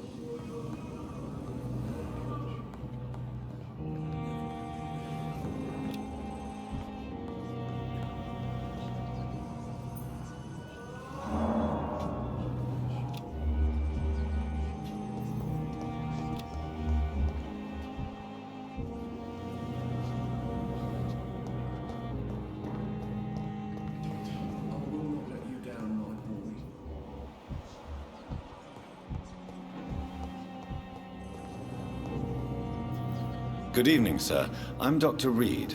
I believe we're going to be colleagues. Reed? Yes, I've been informed about your arrival. I'm Waverly Ackroyd.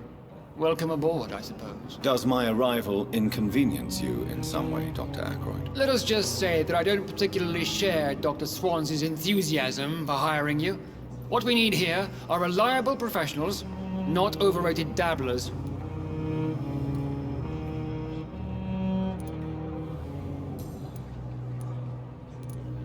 Tell me, Waverly, what do you think of Dr. Strickland's enthusiasm for his experimental research? Strickland is playing with his patients' lives for pride and glory. Now that, sir, is unethical. Are you thinking about something in particular? Harvey Fiddick needs delicate surgery. I believe we should stick to the usual procedure, but my young colleague obviously disagrees. And are you not afraid that your rivalry with Strickland may be blinding you? Rivalry? I guess you could call it that. But I will never be childish enough to let my personal feelings affect my judgment. Why do you wish to lead this surgery? I strongly believe that Mr. Fiddick should not be butchered to test an unproven procedure.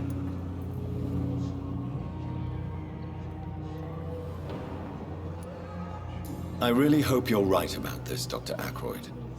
I am trusting your judgment on this. I'm not the kind of man who runs away from his responsibilities, Dr. Reed. There is no need for you to be looking over my shoulder.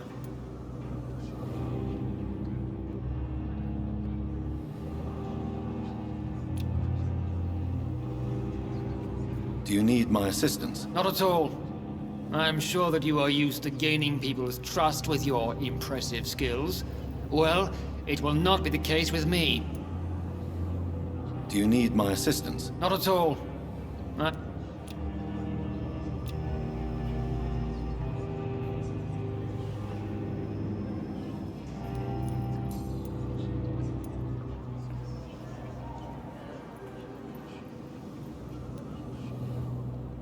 I don't know what you've heard about me, but I have already proved my value as a practitioner. I don't question your skills, Dr. Reed, but your motive. Is it money, fame, or are you truly dedicated? And what exactly is that supposed to mean? I served in the war just like you. But unlike you, I did not use the wounded to play the modern sorcerer. Be careful what you insinuate, Dr. Ackroyd. I only want you to admit you used those men to improve your theories.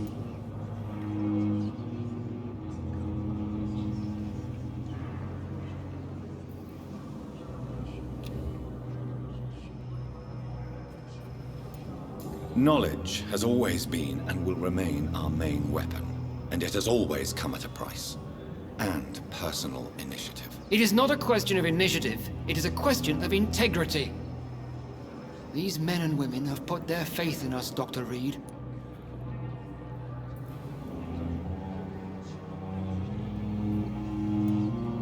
It seems you have bad memories of your military service. I refuse to see this industrial slaughter as scientific progress.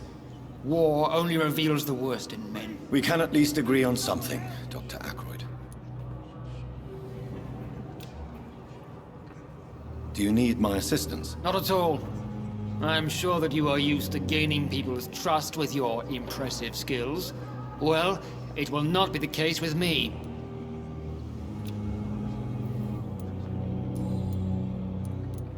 Tell me, Waverly, what do you think of Dr. Strickland's enthusiasm for his experimental research? Strickland is playing with his patients' lives for pride and glory. Now that, sir, is unethical. Are you thinking about something in particular? Harvey Fiddick needs delicate surgery. I believe we should stick to the usual procedure, but my young colleague obviously disagrees. Since your tenure in this hospital is longer than mine, perhaps you can tell me more about this place. Let's just say I'm tired of the carelessness around me.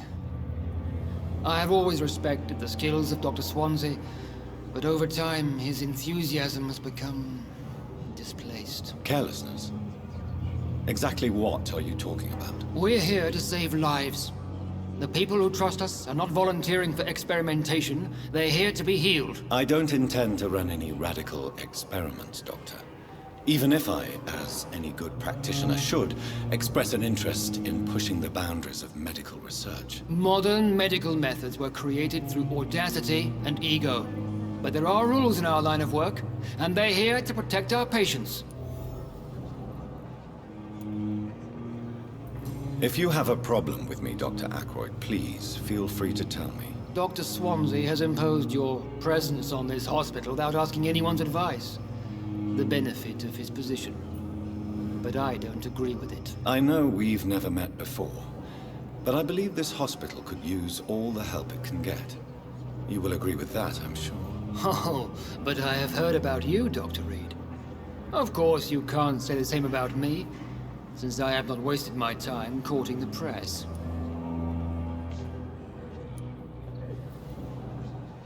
There is no need for such animosity between us. Don't you think the epidemic is already enough to deal with? That is one point we could agree on. And that is precisely why I want to be sure that you will be of help to this hospital, instead of a burden.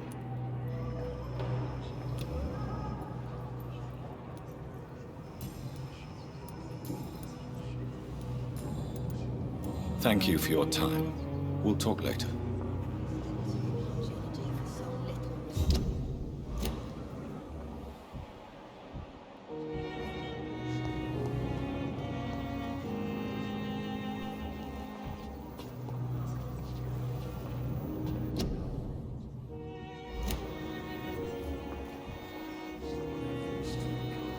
Good evening, miss. I'm Dr. Reed, the new surgeon at the Pembroke Hospital. And who are you? Your name has no meaning to me, mortal. You're nothing but dust blown by the winds of eternity. I beg your pardon? What are you begging for, mortal? My clemency? Well, tonight maybe I'm inclined to mercy. You'll never forget the night you met Thelma Howcroft. You keep calling me mortal. Why is that? And if I'm mortal, what are you? Well, Dr. Reed, if you must know, I'm a vampire.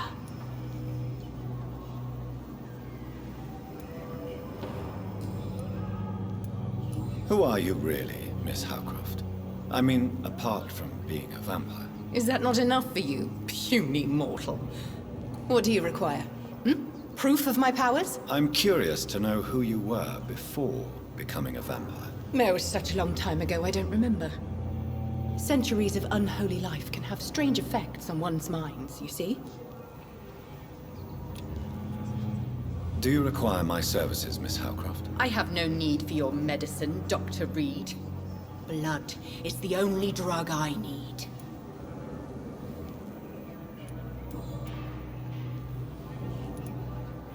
I'm assuming you must be a patient here. Am I right, Miss Howcroft? It's only a cover. To hide from my enemies. I can leave whenever I want. As a woman, a spirit, fog, or bat.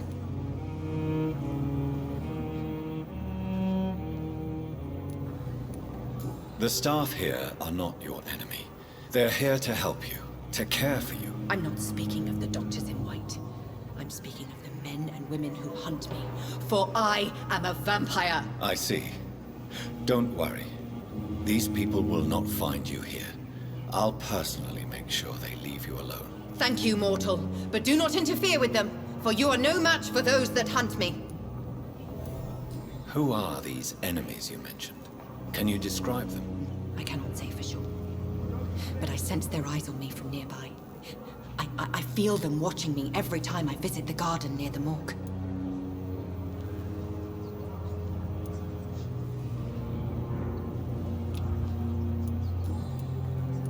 And why do you believe you're a vampire? I don't need to believe anything. It is what I am.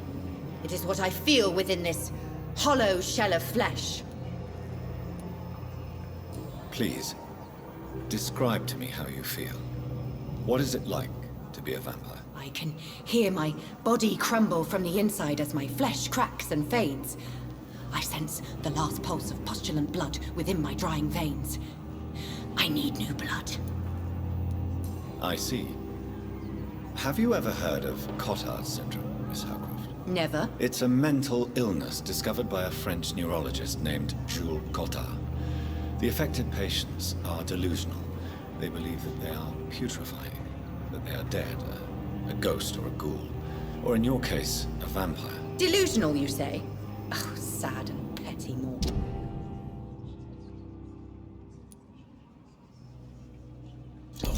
You can't even begin to understand the concept of immortality.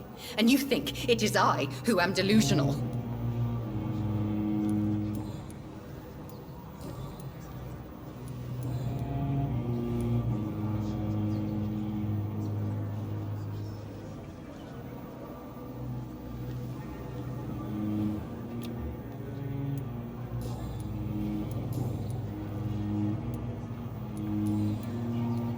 I'll leave you, Mistress of the Dark, to your nocturnal activities.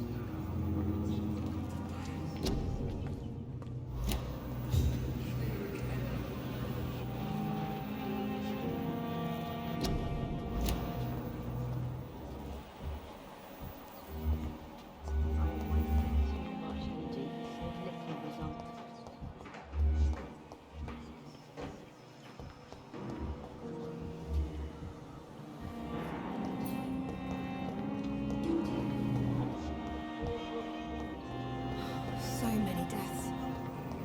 And what of my own?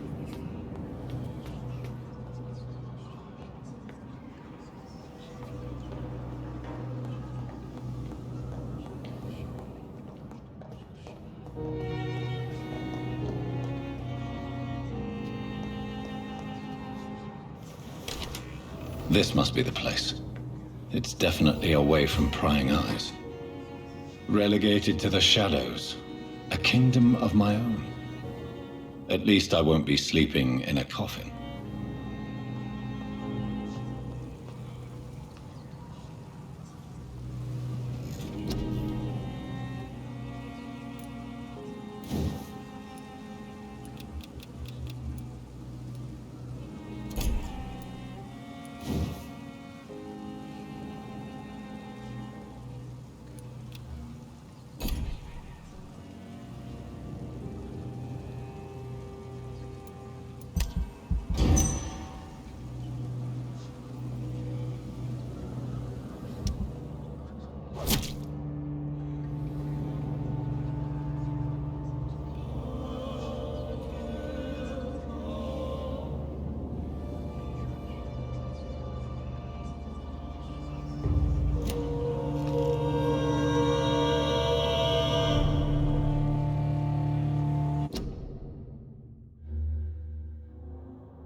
William Bishop's blood is much more unstable than human blood and shows extensive mutation. The sun is about to rise.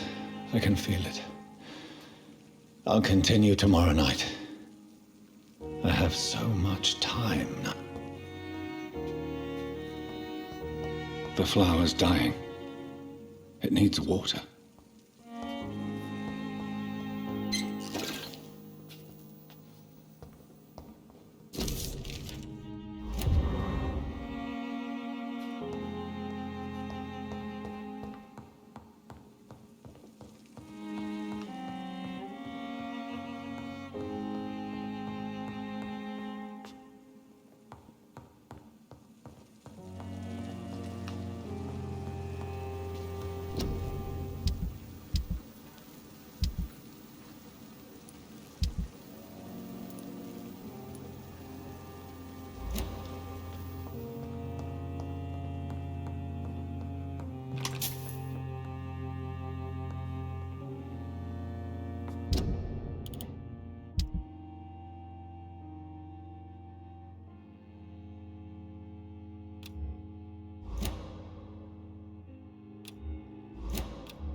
It's locked.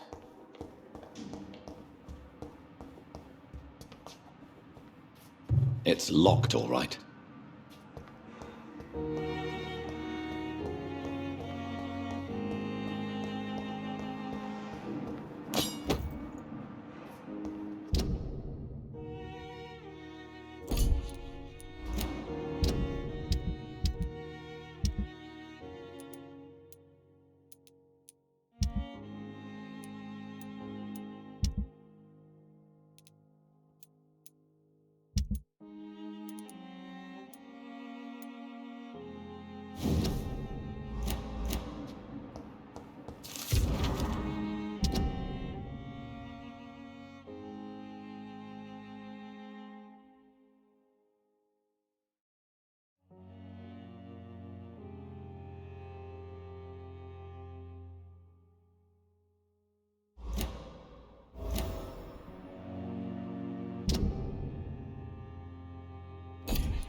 Not now. Please come back later. I'm busy right now.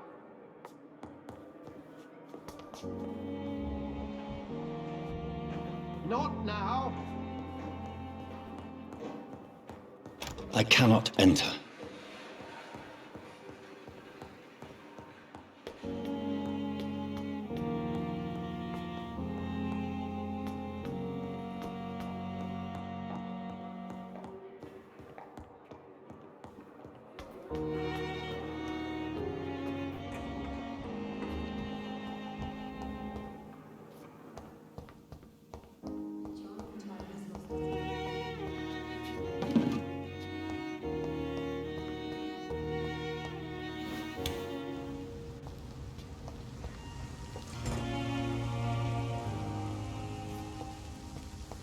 It's locked.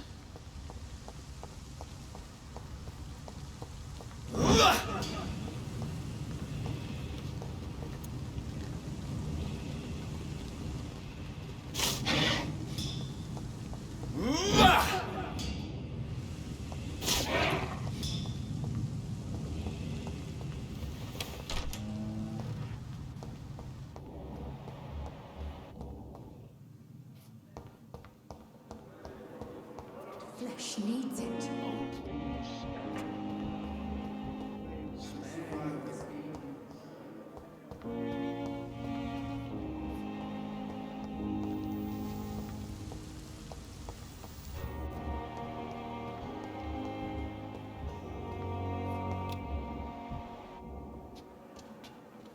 Good evening, nurse. Good evening, Doctor. I don't think we've been introduced yet. My name is Pippa Hawkins. And I'm Dr. Jonathan Reed.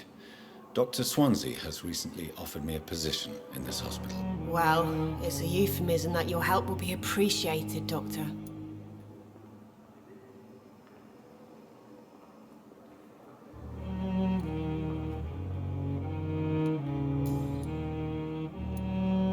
How would you describe the situation at the Pembroke Hospital? It's serious. The flu is wreaking havoc amongst the staff and patients. We are running out of everything. You must get a hold of yourself, nurse. Sorry, I'm exhausted. No one has any idea when this epidemic will be over.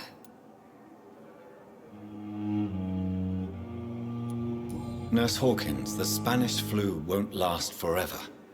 Even the Black Plague didn't kill everyone. I wish I could believe you. But what if this epidemic was worse? What if in the end, nobody was spared? How long have you been a nurse? Well, long enough to see that the epidemic is winning. And no matter how qualified you are, don't tell me you'll change that. You're right. When dealing with such a terrible disease, one must remain humble. But that doesn't mean we shouldn't try our best. Sorry, Doctor. I don't want to sound bitter, but I'm just too tired to give a pep talk like Nurse Brannigan.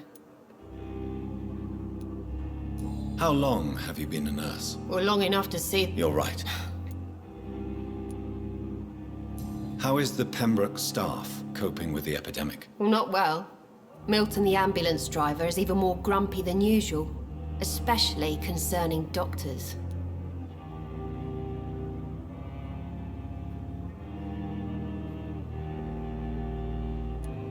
Why is Milton grumpy on a daily basis?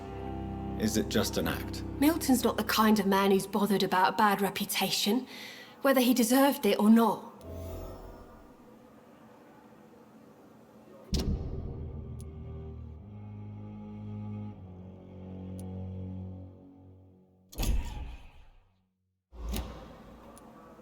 Why does Milton dislike doctors? I don't know. Just ask him. But be warned, Milton is not the chatty type.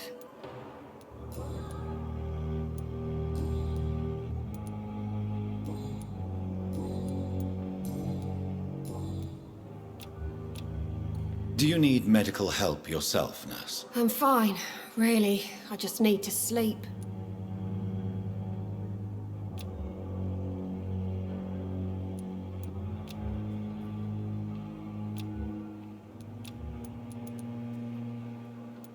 Goodbye, Nurse Hawkins.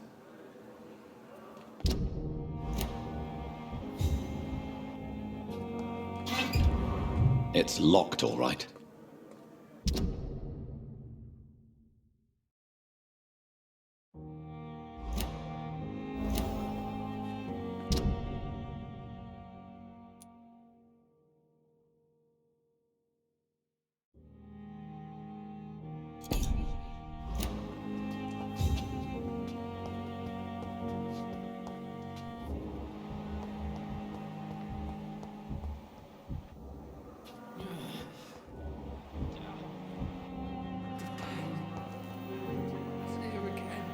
Good evening, Miss Howcroft. How are you tonight? I need blood, Doctor. Warm.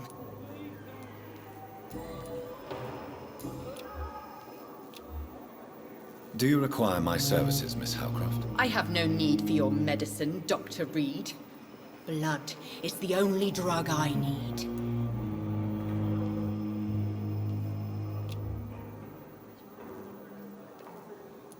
I'll leave you, Mistress of the Dark, to your nocturnal activities.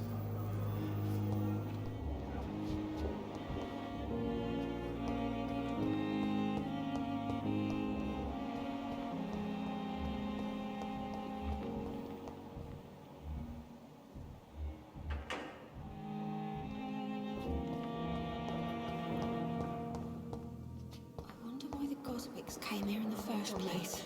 But the suffering continues. Fear and disgust on every street corner. The daily routine. Good evening, Nurse Hawkins. Good evening, Dr. Reed.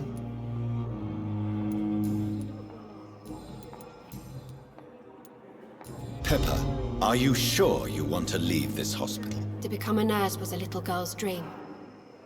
But in the end, I don't feel that useful. I want more. I want to make things change.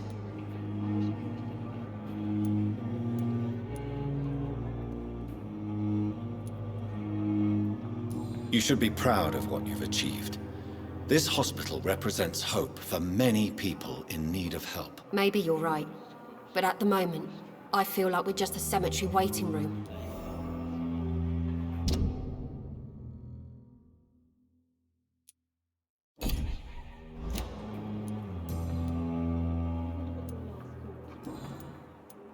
Pepper. To become a nurse... You should be... Maybe you're... Do you need medical help yourself, nurse? I'm fine. Goodbye, Nurse Hawkins. It's here again.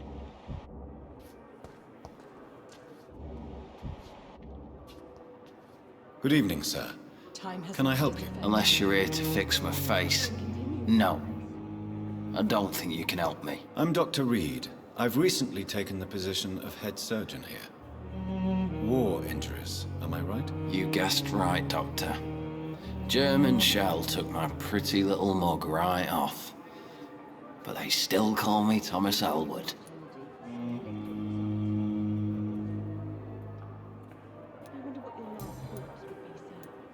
How is your stay with us, Mr. Elwood? Oh, it's bliss. I just escaped death in the trenches to be surrounded again by the moans of the dying. Can I ask you precisely why you're a patient here? It's the pain, sir. The drugs don't work. It just hurts under the scars, if you get my drift. Can I do anything for your pain? Nurses gave me a bunch of pills. No effect. Told you. It's like the flames are under my skin, burning away. Who is treating you? Is someone in particular looking after your case? Nobody since the old and tired doctor spoke to me. Started to think I was forgotten about. Wouldn't blame you. You don't seem worried by that. My face hurts so much more when I smile or cry. I've learned it's easier not to speak. But be assured I'm smiling inside. Why do you feel responsible for the injury, Thomas? What really happened? I wasn't disfigured by any German shells. It happened during my leave. It was an accident.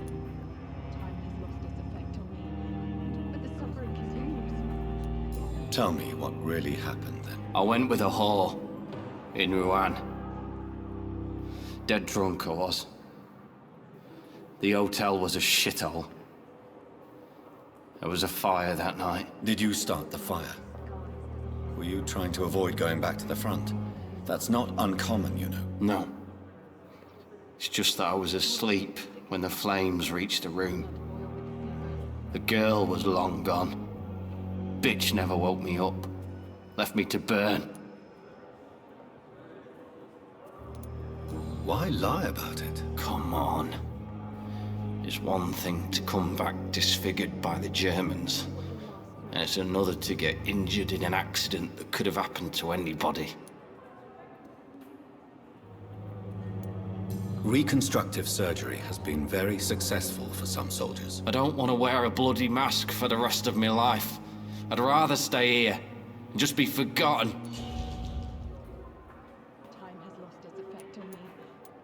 Why? Come on. I don't want...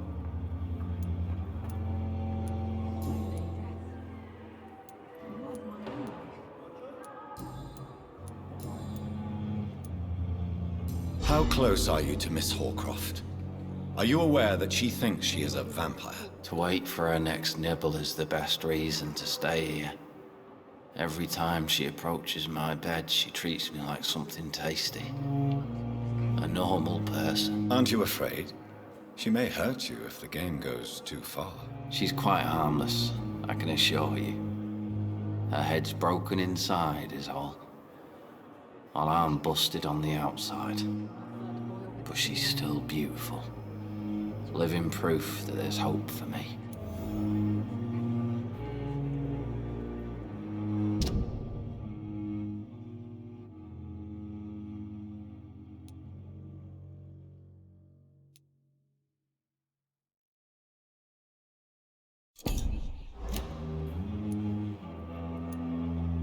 So do you let her bite you? You know that's not sanitary. And why not? She's only supping a few drops of my blood. And the pain, it's real for once. She could decide to bite less willing patients. Then it's another good reason for me to stay here, Doctor. You do realize she's mentally disturbed. It's called the Cotard syndrome. She truly believes she's a vampire. In her madness, she never refers to my scars. And frankly, if I could, I'd join her world. It seems much more fun than the real one.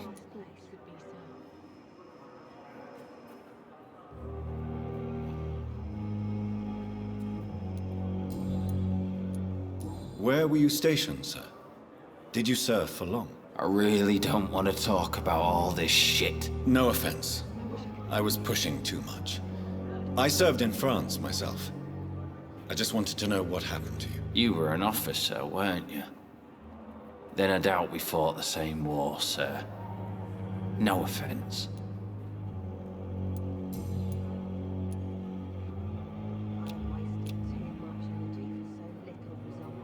Soldier, do you need assistance? I'm fine.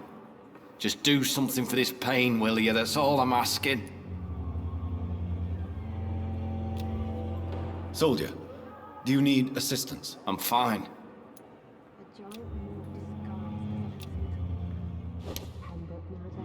Time has lost its effect on me, but the suffering continues.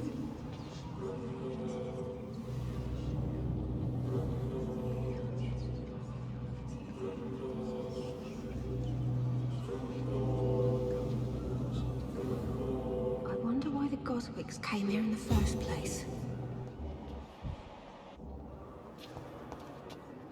Good evening, Mr. Elwood. Evening, Dr. Reed. Soldier. I'm fine.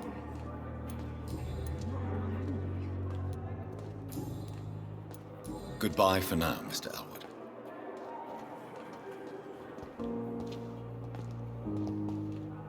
Good evening, Miss Howard. I need blood. Tell me, Thelma, why do you feel so attached to Mr. Elwood? Why him? I'm not sure, Doctor. I think we have a bond of some sort. We've both suffered so much. He's the only mortal I find interesting.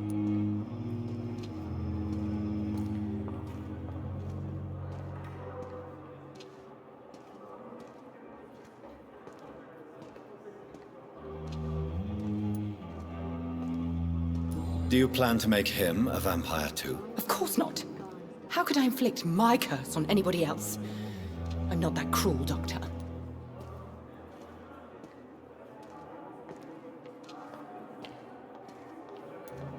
Would you say you and Mr. Elwood are romantically involved? No. No, Thomas is a delicate soul. Even though he disguises it. But I am not the woman he needs. No, for I am a vampire, Doctor.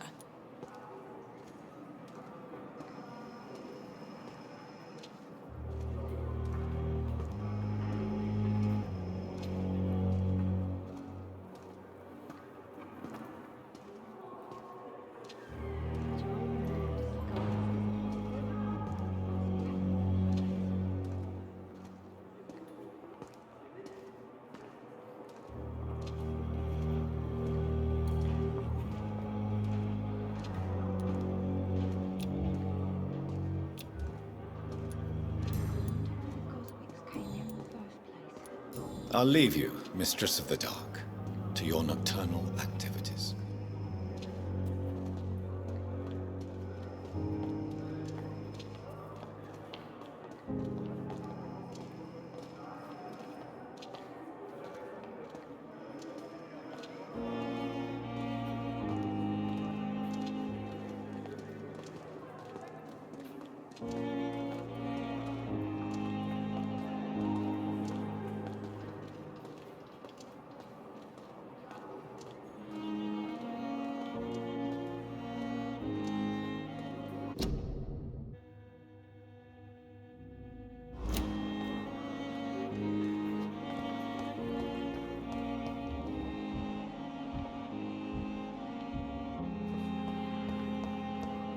It's locked, all right. You are going to reveal all your secrets to me. Good evening, Mr. Hampton. How do you feel? Dr. Reed, is it? Oh, sir, I must apologize for my behavior. What do you mean? I was not myself in the factory. Fear and exhaustion made me say awful things to you, I'm afraid. You remained perfectly nice and polite. A little delirious, perhaps. But who wouldn't be after enduring an abduction? Thank you, Doctor. That's a relief. Now all I need to do is rest and return to my flock. How did you end up in William Bishop's den? I had received alarming news about his recent behavior. I went to his place and he refused to let me go. Why did he abduct you? William was an alcoholic. His addiction suddenly changed to blood. I don't know why. Just like a patient I met here. This Miss Hawcroft. You dared to enter this awful place alone. You're a hero, Mr. Hampton. Or a fool. I'm just a man trying to help his friends, Dr. Reed. William Bishop was a conflicted soul, searching for light. What is the general situation in the East End docks? The situation has always been tough, with a lot of tensions between the gangs and the Dockers' trade union. The Wet Boot Boys are very nervous since they lost their leader. Who leads the gang now? Since Clay Cox went missing, it's his wife Edwina who runs the show, with the assistance of her minion, Booth Digby. Has the gang been threatening you? Ah, no. I've had this nickname for so long, you know, the sad saint of the East End. No one dares to bug a saint, not even criminals. Do you know Tom Watts, the bartender from the Turtle?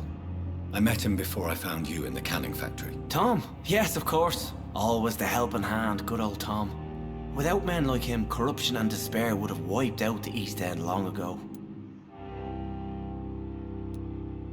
People are still in despair. How could it be otherwise? The authorities have left us all to rot in this contagious nightmare. No drugs, no advice, nothing. It's a damn shame. Who should I avoid in this part of town, then? Any particularly evil figures? Not really. Most men and women are just doing their best. And it's not my habit to speak ill of people I know, Doctor.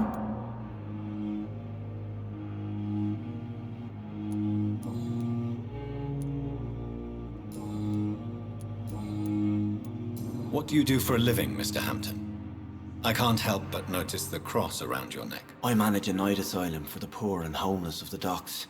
And I try to guide the lost and hesitant on the right path to our Lord. Are you a priest, Mr. Hampton? A deacon, maybe? Not at all, Doctor. I'm just a man of faith willing to preach the good word. Why didn't you use your cross against William Bishop? To repel him somehow? That's a very strange question, Doctor. A cross is no magical token, if that's what you were trying to say. Not mine, anyway. Have you made friends since you arrived? Not really. But I recognize Miss Harriet Jones. I knew her when she lived by the docks. That poor woman had such a miserable life. You never came to see her here at Pembroke? Receiving visits when sick can be an important part of the healing process, you know. We're not just bodies. You're preaching to the converted now, Doctor. To be truly honest, I thought she was dead. She left the docks many months ago. How do you feel, Mr. Hampton? Medically speaking, I mean. I feel exhausted. Beyond exhaustion, actually. William drank so much of my blood in his madness. I feel empty. You're in good hands here. Dr. Swansea is well versed in blood transfusion, and I'm sure he'll take the best care of you. Thank you, sir. I believe all I need is rest. And then I can go back to the people who need me.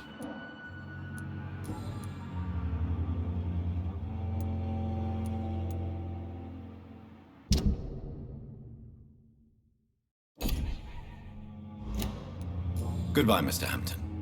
We'll talk again later.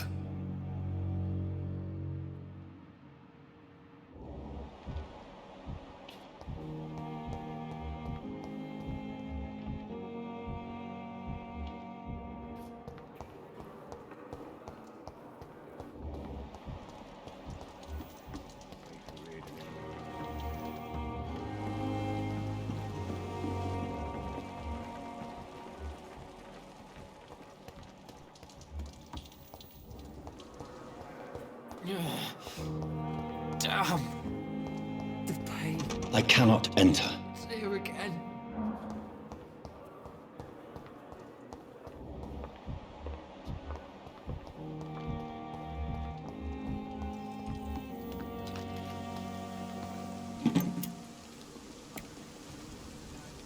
Good evening, Milton. Good evening, Doctor. Still trying to save lives? I'd like to see your goods. Wise choice, Doctor.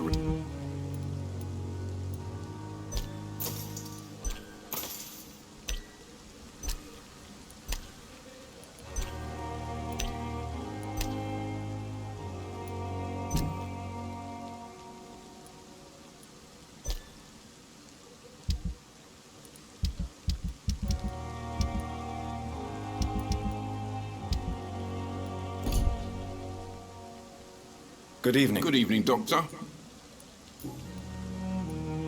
Why do you have such a mediocre reputation among your colleagues, Milton? Fuck them. Nobody knows the horrors I've seen since working here. This city was sick long before the epidemic, Dr. Reed. I know it's a difficult task, but correct me if I'm wrong. Is this not the job you are paid to do? I've seen babies left to die while their brothers were properly fed. Underage girls and boys sold to all manner of perverts. I'm sorry, I don't know what to say. Yeah, exactly. We lack words. So excuse me if I don't look on the bright side of life.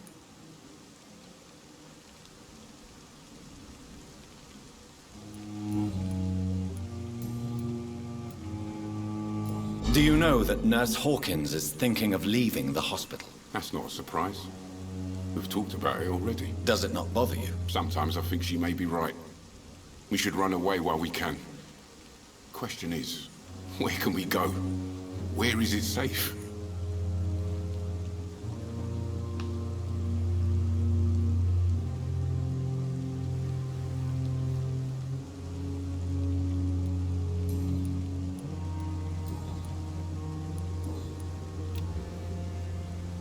Do you need any medical help, Milton? I'm fine, Doc. Physically, at least. But I would give everything to be in a better place right now.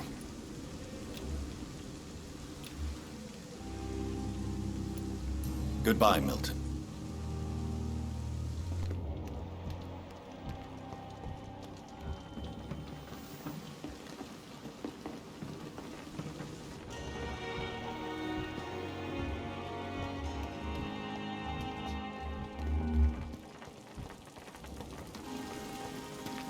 If Pembroke is still standing after this... Good evening, Nurse Brannigan. Good evening, Doctor.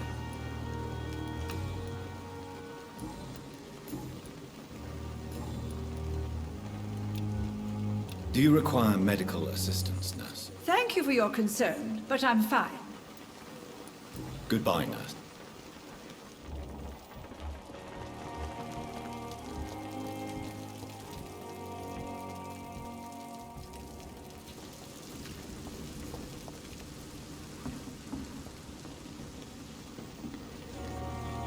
Good evening, Dr. Tippett. Dr. Reed, any good news to share?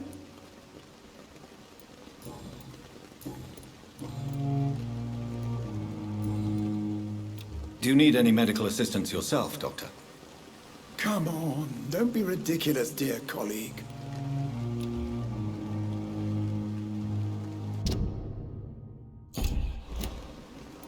Goodbye, Dr. Tippett.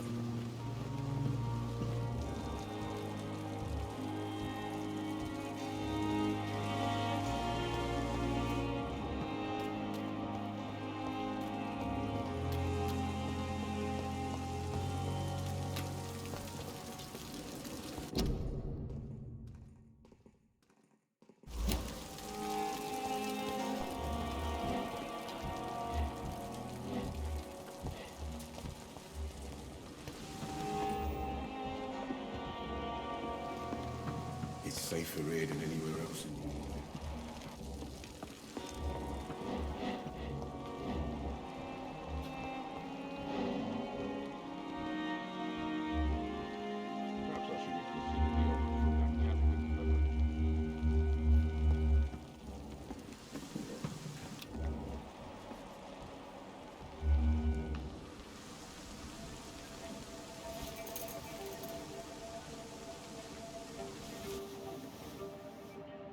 How can I be sure I'll not find your unconscious body in the house again? I promise you, you'll not find my unconscious body. For God's sake, how can you say such a thing? How can you refuse to listen? I tried to warn you for so long. No, I won't let my only son die. You promised me you'll stay alive. Your son lied to you, like the whole world lies to us.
Good evening, Nurse. Good evening.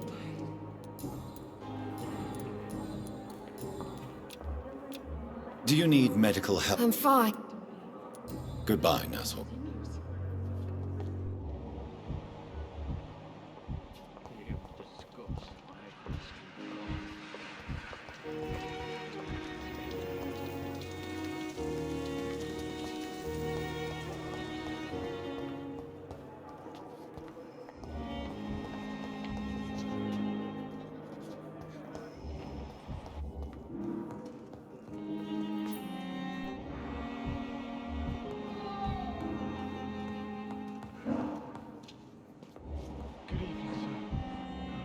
How long must I wait? What can I do for you, Doctor? Me will not further your agenda, sir.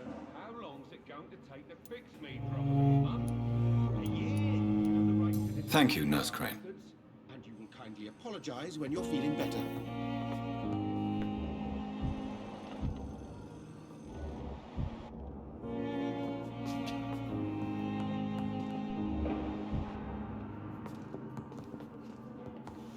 I'm all right. This hospital seems to be Waste your falling. time. I will not. But in the Good evening, Mr. circumstances- Fiddick. Good.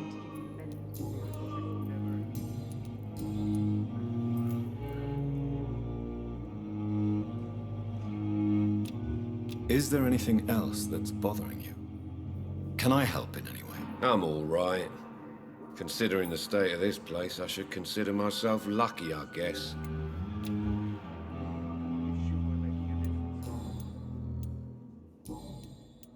Goodbye for now, Mr. Fiddick. I'll see you later. You always knew the words to calm the children, Helen. As for me, blundering idiot.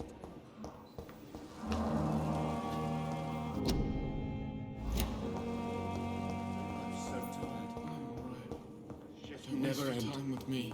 I will not let you down, my boy.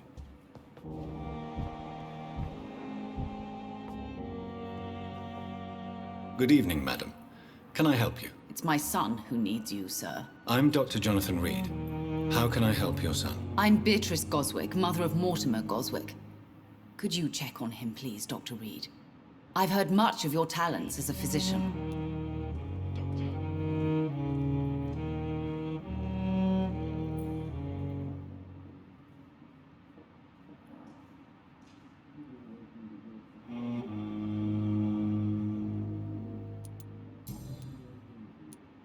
What can you tell me about yourself, Mrs. Goswick? Not much to say. Just take care of my Mortimer and I'll cover all the expenses. That's all that matters.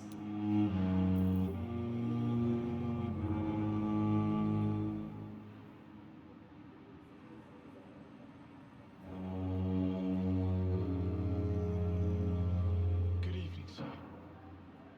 Doctor. Are you really that rich? Most of the patients here are of a more humble origin, if I may say so. Yes, thanks to my husband. May he rest in peace. I can cover any needed medical expenses. May I ask if you have an occupation, Mrs. Goswick? I'm a teacher by profession. I teach young women who are more ambitious about their futures than their families.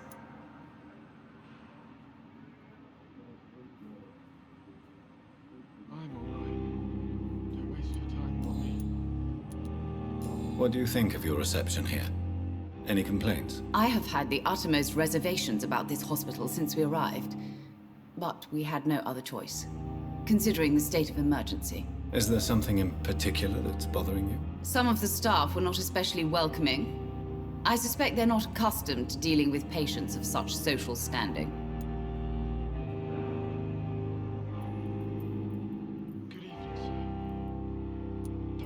Tell me more about your arrival at the Pembroke Hospital. What gave you such a bad first impression? The ambulance driver was quite rude, for a start. And that nurse, Miss Hawkins, seems to have quite a dubious attitude. What do you mean? She managed to secure a bed for my son despite the epidemic. It was a relief, but it wasn't cheap.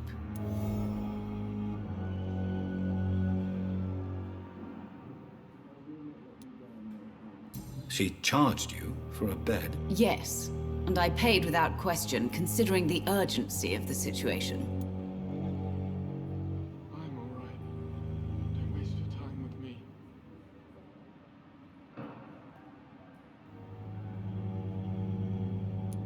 I share your concern, Mrs. Goswick. Be sure that I'll talk to the people involved. I don't expect compensation, Dr. Reed. But I'm aware such behavior would not be tolerated in other hospitals.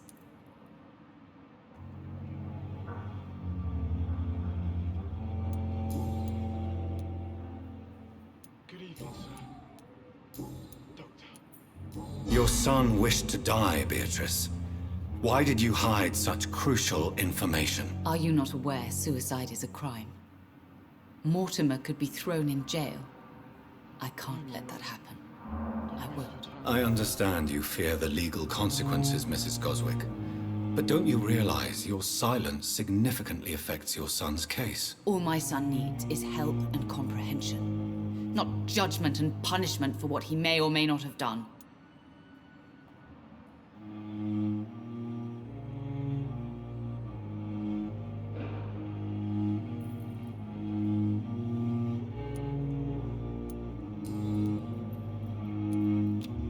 Do you require medical attention as well, Mrs. Goswick? I have other concerns right now, Doctor. But I'm fine, thank you.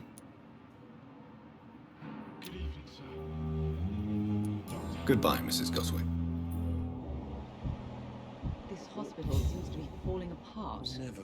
But in the circumstances, I'm willing to give you the benefit of the doubt. Good evening. I'm Dr. Reed. Can I help at all? No. Really? Why are you here, then? I don't want to talk. My throat hurts too much. I suppose that this pain is the reason you're here. Is someone taking care of you? Yes. And no. Could you at least tell me your name, sir? Mortimer. Mortimer Goswick.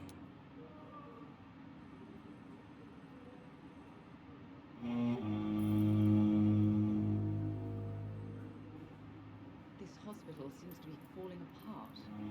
But in the circumstances, I'm willing to give you the benefit of the doubt.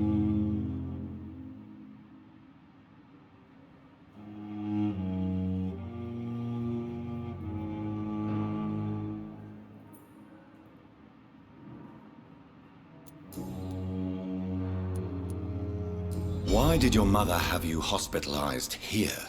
She seems convinced this is a bad hospital. My mother just wants the best for me. She won't rest while I'm here. She'd go all the way to hell and back to help me.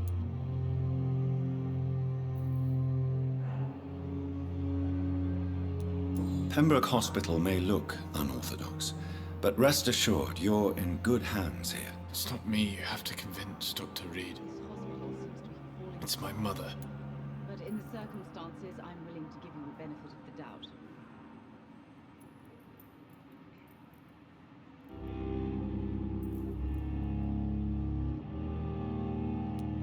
Is your mother bothering you?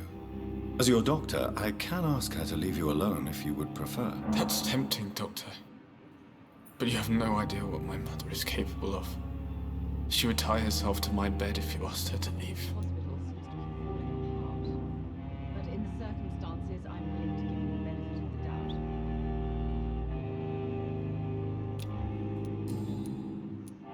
How painful is your throat, Mr. Goswick? So painful I'd rather not talk at all, Doctor.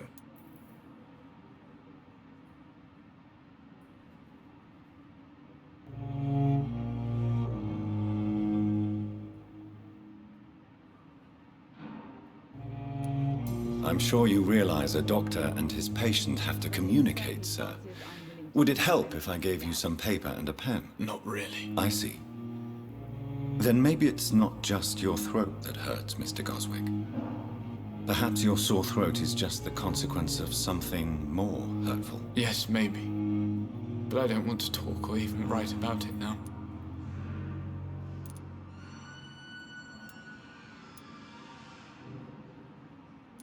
How painful is your throat, Mr. Goswick? So painful I'd rather not talk at all, Doctor. I'll let you get some rest, then. Good evening, sir. Doctor. Good evening, Mr. I'm okay.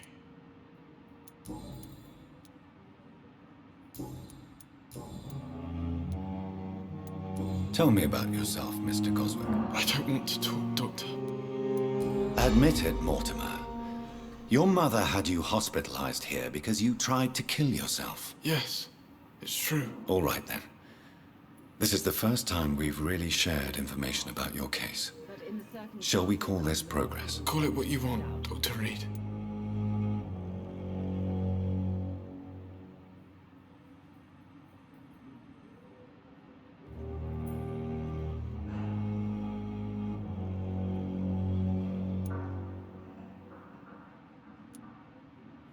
You can trust me. I guess I should... Can I help you in any way, Mr. Goswick? I wrote a letter for my mother. I see. Yes.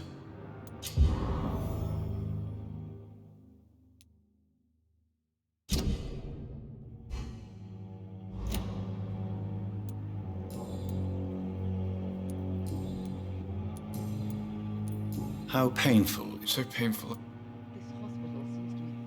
I'm sure you realize... Not really. I see. Yes, maybe.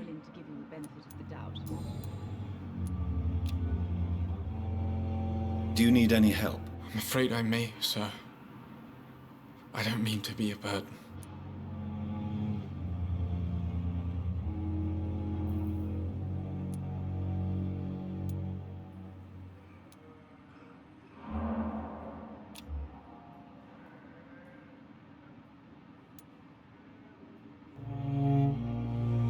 I will see you later.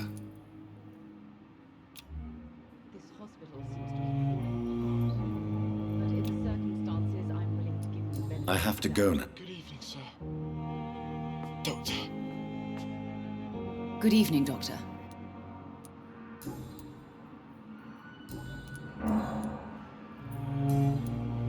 Goodbye, Mrs. Goswick. Good evening. Goodbye, Mrs.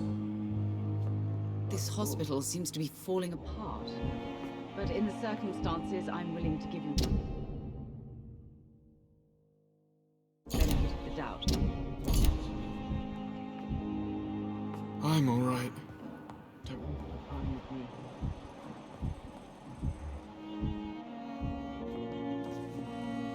You always knew the words to calm the children, Helen. As for me. Good evening, Dr. Strickland. And good evening. What do you think of Dr. Ackroyd's aversion to modern medical methods? It's a shame he's so narrow-minded. Dr. Swansea taught me that science is about exploring uncharted territory. I'm convinced that's true. With the influenza and all that's going on, you should put your differences aside, don't you think?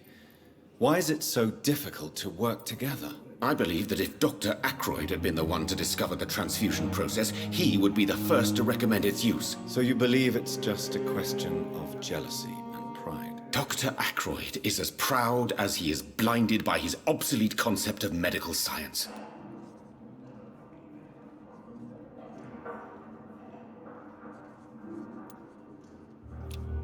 Do you need my medical attention, dear? You don't have to worry about...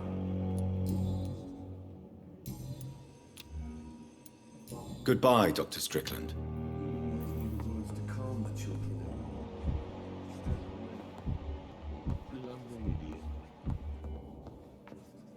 I'm quite...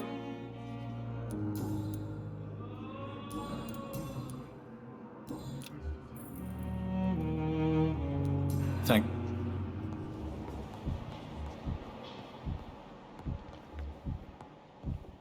I will not let you down, my boy.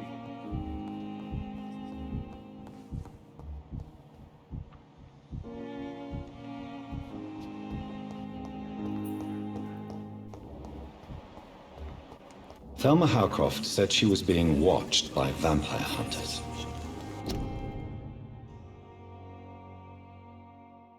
Where are they hiding?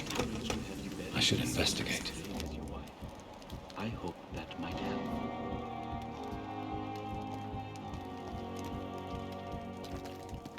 I cannot enter.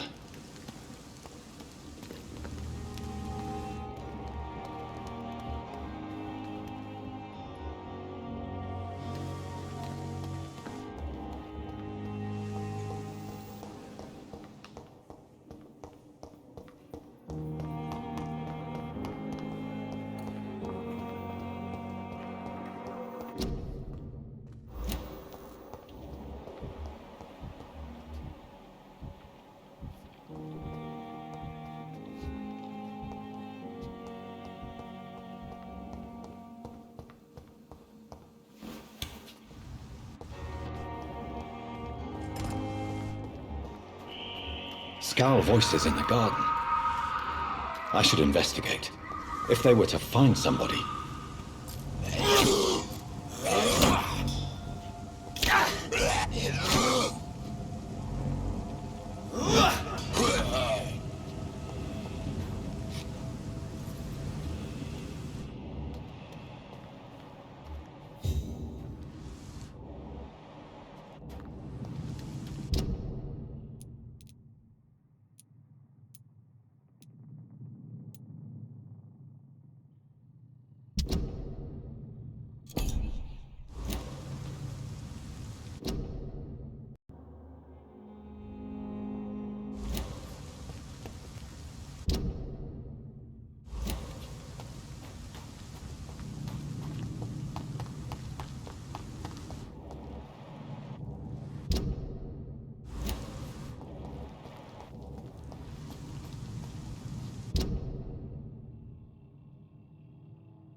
It's locked, all right.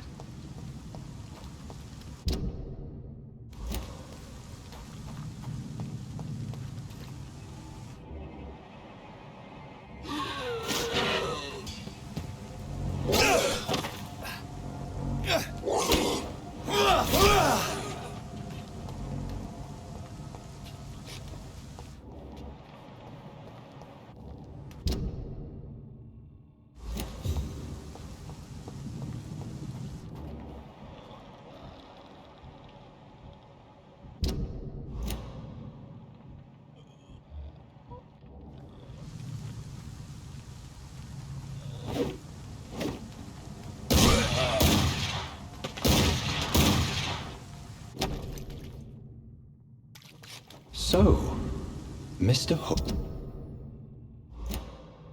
and Nurse Hawkins are an item. Those two have hidden their affections well.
Disgust on every step.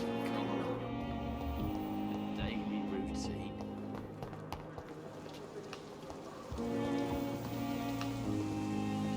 Good evening, Milton. Good evening, Doc. I have some good news, Milton. What?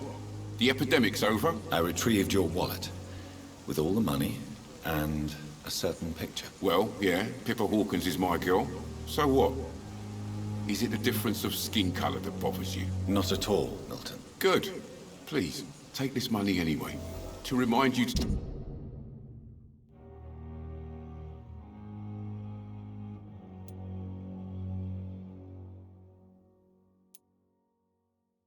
Keep your mouth shut. Not everybody is as broad-minded as you, Dr. Reed.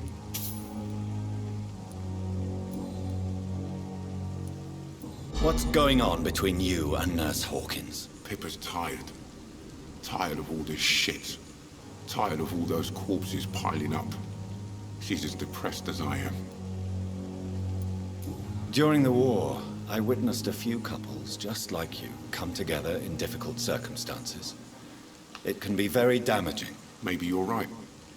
But we support each other. And that's all that matters.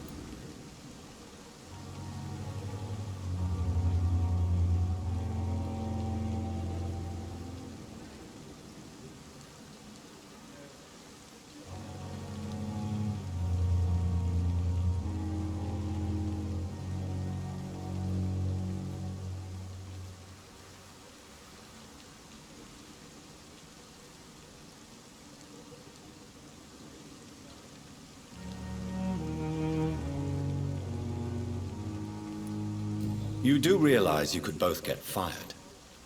Hospital staff are not meant to have intimate relationships with one another. Come on, Dr. Reed. Do you know how many rules are broken in this hospital every day just to keep it running? There's nothing wrong with what we're doing.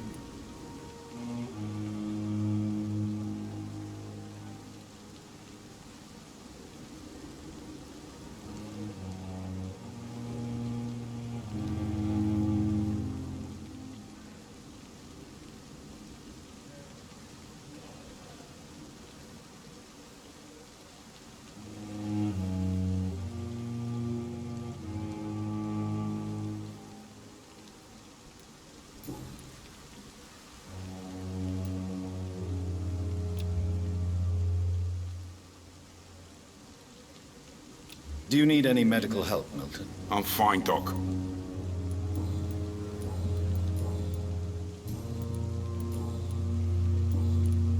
I'd like to see... Wise choice.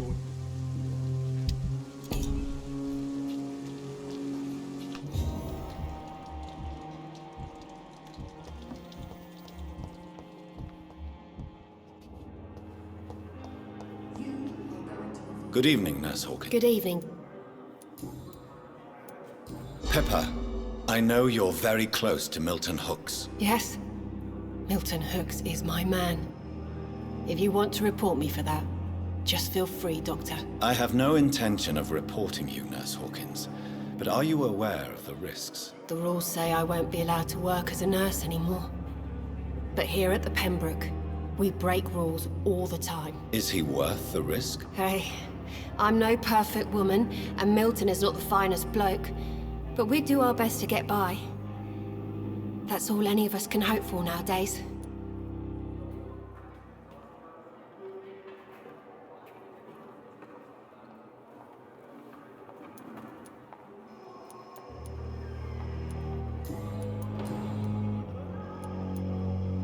What steps are you prepared to take to feel more useful? I don't know yet. My sister believes that the real fight is in the streets nowadays. Maybe she's right. Maybe this is what I must do.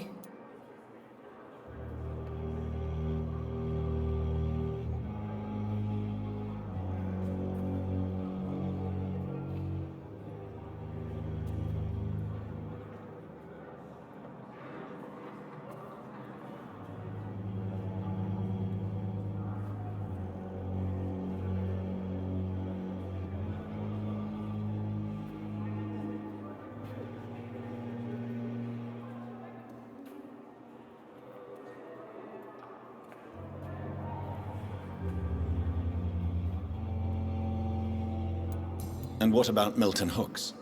Does he share your point of view? For Milton, any change means more comfort and more peace. I disagree.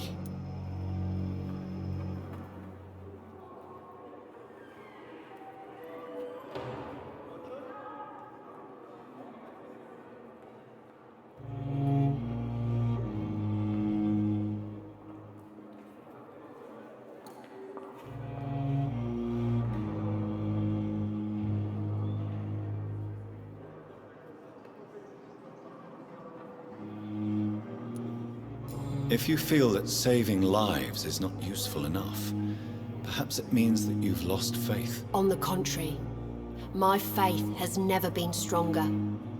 Maybe we are all just too proud to face up to the fact that science cannot compete with God.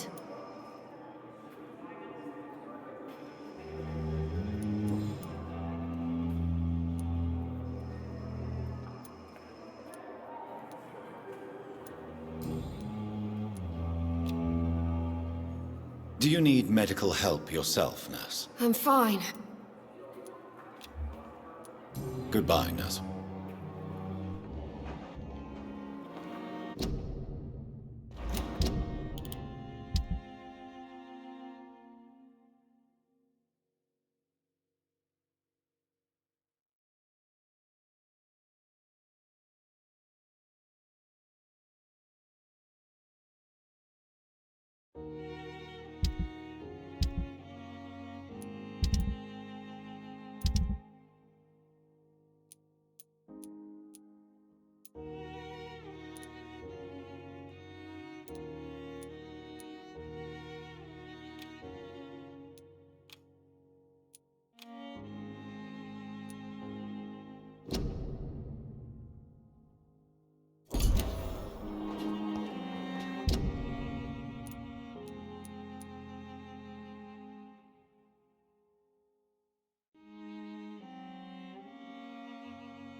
Good evening, Nurse. Good evening.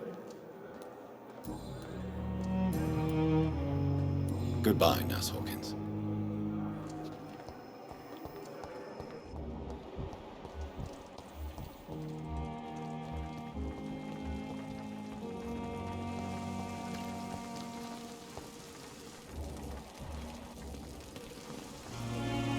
Good evening. I'd like to see your goods.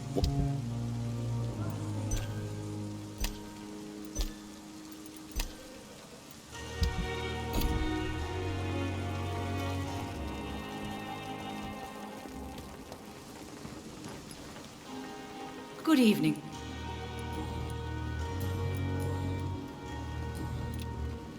Do you require medical assistance, Nurse? Thank you. Goodbye, Nurse.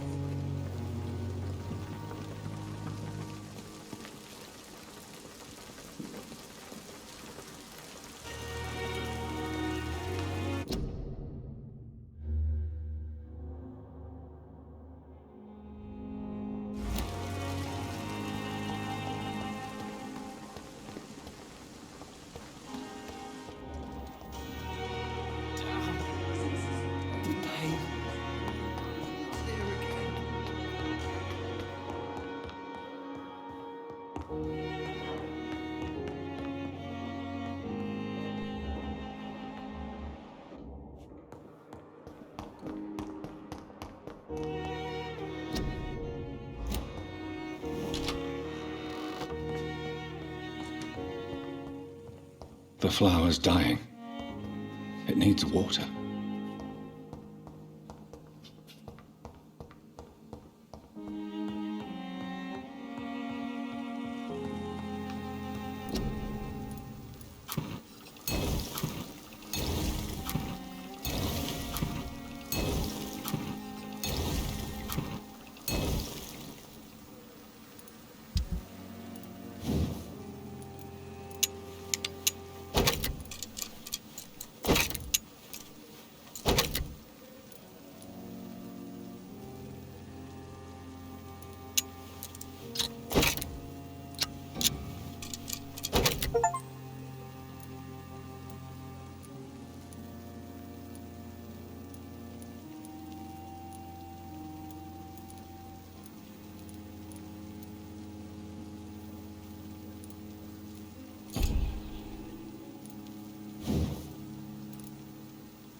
It's locked, all right.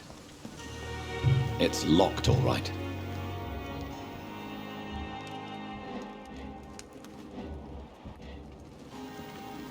Good evening. I'm Dr. Reed. Always a pleasure to meet a colleague, sir. Especially when he was supposedly dead. A colleague? Are you a doctor too? Not anymore, sir. I used to be Dr. Rakesh Chadana. Now, I'm just Mr. Chadana, pawnbroker and humble guardian of this morgue. What do you mean, you used to be a doctor? Was your license revoked? No, sir. It is just that I like to be precise. I run a little pawn shop while taking care of the dead. But I used to be a real doctor.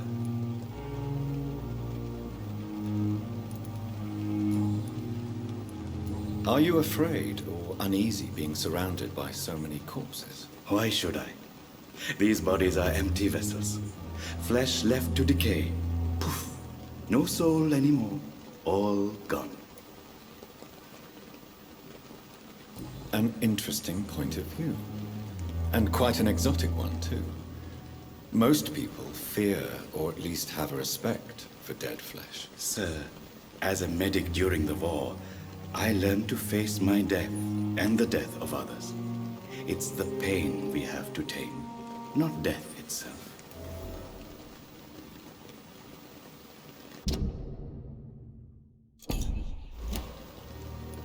How did you get this job? After I left the army, I worked as an undertaker down by the docks. A dangerous place with many an unpleasant business there. Milton Hooks helped me get a job here.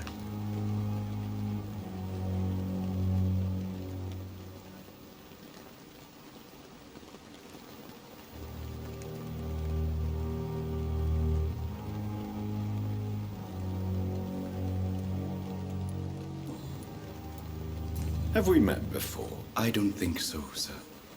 Why? When we first talked, you said you were glad to meet me since I was reported dead. Funny story, sir. Your sister came here a few nights ago. You were missing, and she was looking for your body. She must be very relieved now. Do you work here alone? Yes, very easy work, sir. All I have to do is watch a few bodies. The situation was very different when the main morgue was still open.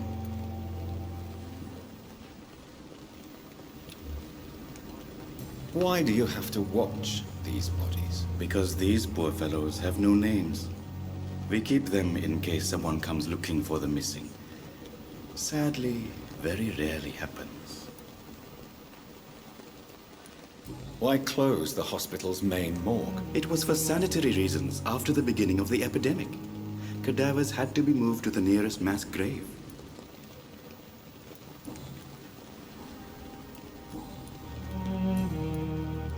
A pawnbroker? I expect you get all types of people here. Yes, sir. All kind of people. For I sell all kind of goods. Who comes here to trade with you? It's very unhygienic, even unsafe. Diseases can spread. For the customers, for the hospital. I'm very cautious, sir. I've been a doctor, remember? And all my clients are good people. In fact, I think I only know good people. What kind of goods? With the quarantine, it's not always easy to buy things. So I trade, I exchange. Some people sell, some others buy. I like to help.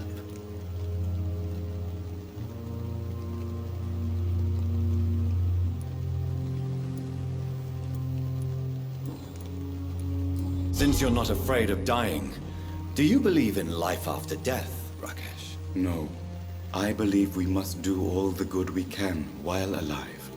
For our time is short, and the obstacles are endless. Do you think you would enjoy immortality as a concept? I don't think so. Don't mistake me. I love life, and I'd like to live a long life. But everything has to decay, sir. Even goodwill.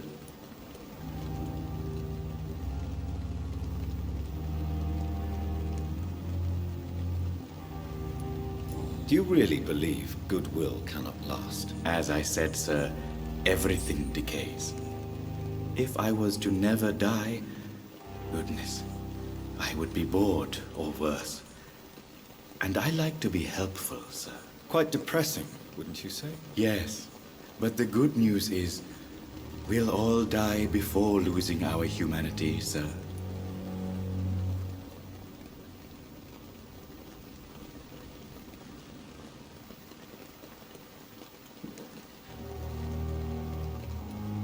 So you're ready to die? No, I am not.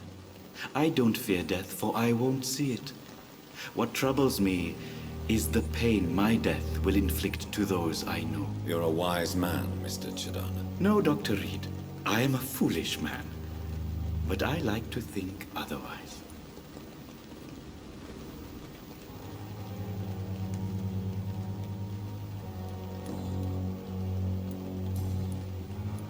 Please show me what you have to sell. Of course. It's just trinkets and curios, really. But I'm sure they can be useful.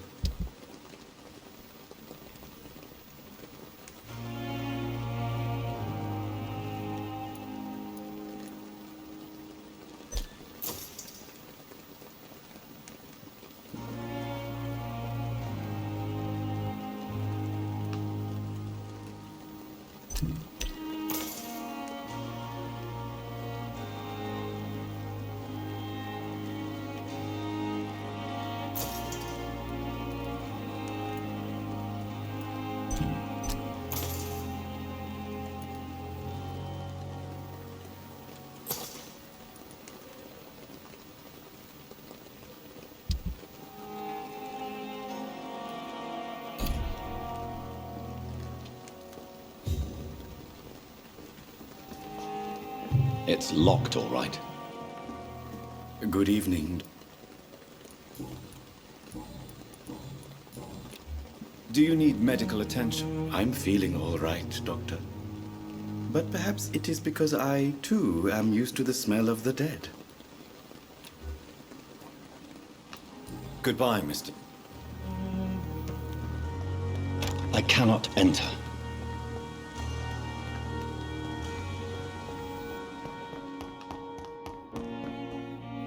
You always knew the words to calm the children, Ellen.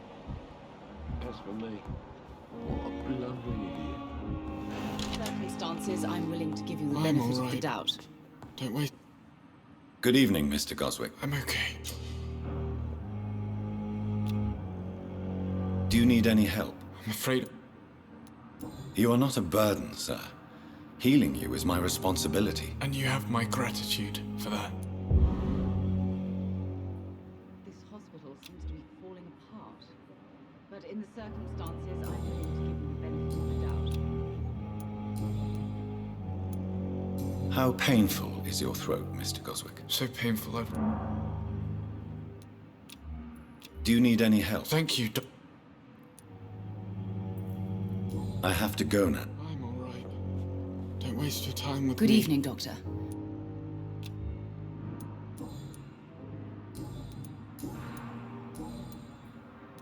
Goodbye, Mrs. Goswick.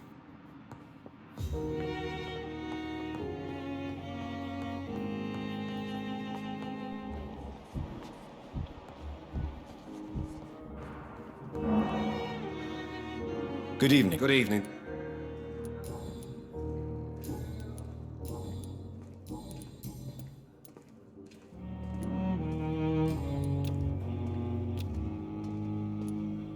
Good. I will not let you down, my boy.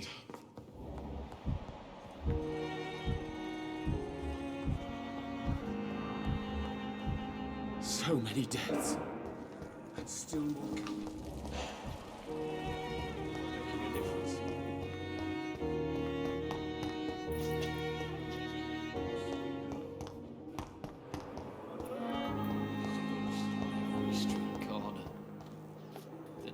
Good evening, Miss Howcroft. How are you? I need blood.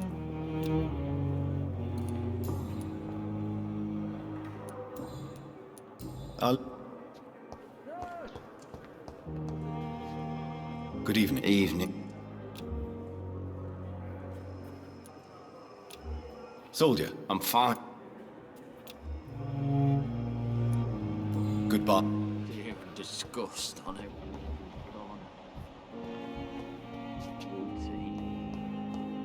It's locked, all right.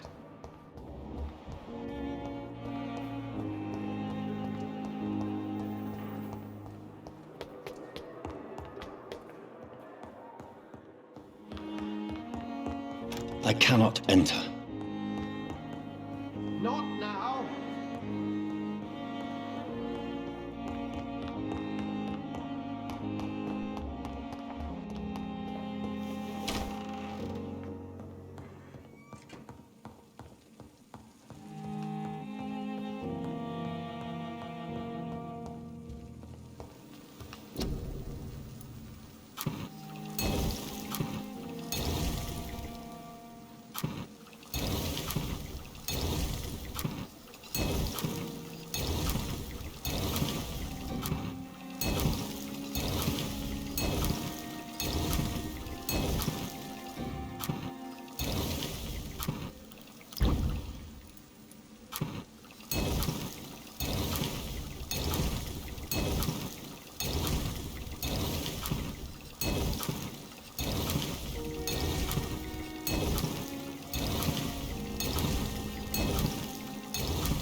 Good evening, Mr. Goswell. I'm okay.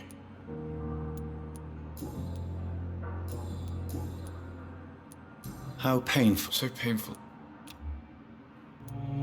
Do you need any help? Thank you, Dr. Reed. I have to go now. But in the circumstances, I'm willing to give you the benefit of the doubt.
In this letter, Mortimer Goswick does nothing to hide his desire to die. I could give it to his mother, but doing so would betray his trust.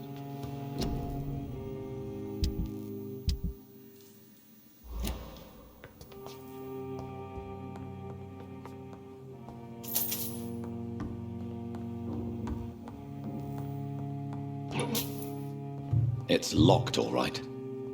It's locked, all right.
Look lively! Talk to us!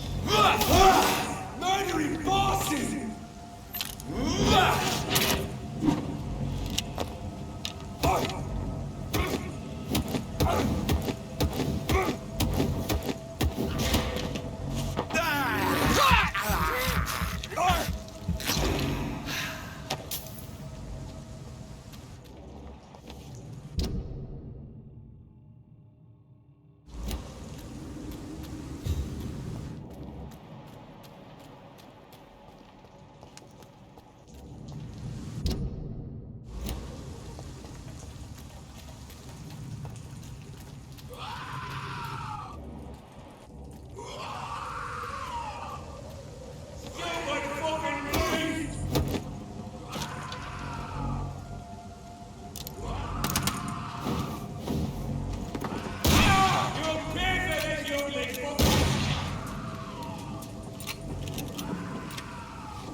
Opium is one of the main ingredients of Strickland's medication. Never a good move.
This is an impressive knife. There's a name engraved on the metal. Clay. What kind of man puts his name on a knife?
استني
Good evening. Dr. Reed.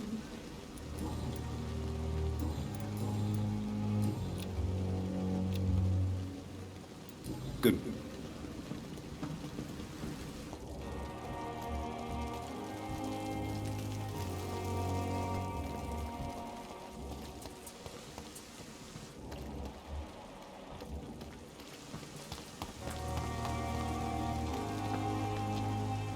Good evening. Good evening.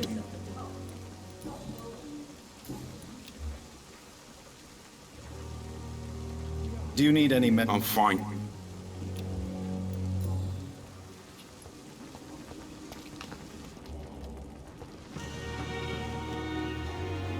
Good evening, Nurse Brown. Good evening.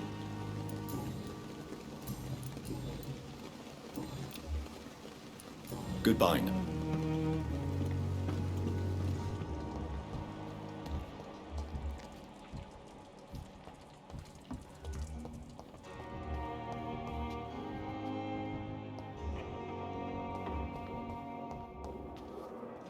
Good evening, Nurse. Good evening.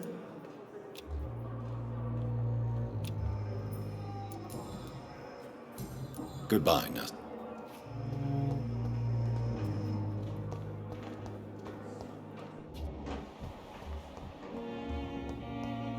How can we be sure we're making a difference? But in the What can I- circumstances, I'm willing to give you a better. Thank you. Good evening, Mr. Goswick. How are you? I'm okay. I have retrieved your letter, Mr. Goswick.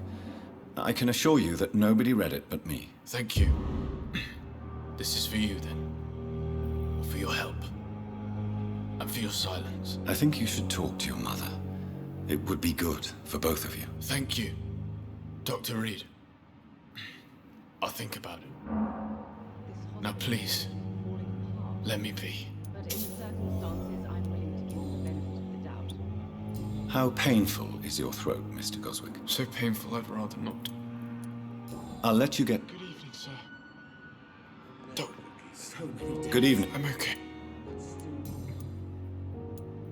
I've read your letter, Mortimer. You wrote about an unbearable feeling of despair while the world crumbles around you. Tell me more about it. There's nothing more to say, really. It's hurtful, it's unbearable, and I don't ask anyone to understand what I feel.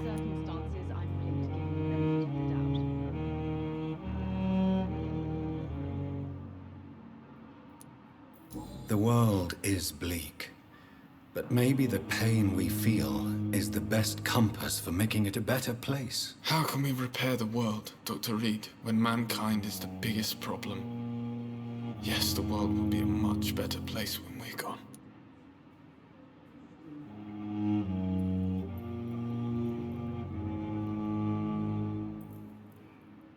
This hospital seems to be falling apart. But in the circumstances, I'm willing to give you the benefit of the doubt.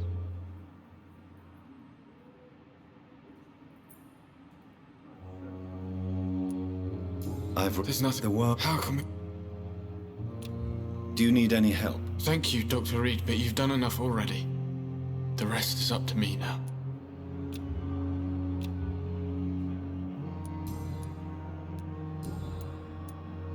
I have to go. Good evening, sir. Doctor.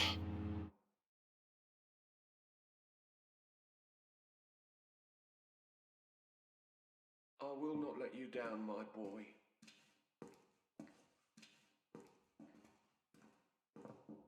How long must I wait, damn it? Good evening, Doctor. How is my son doing?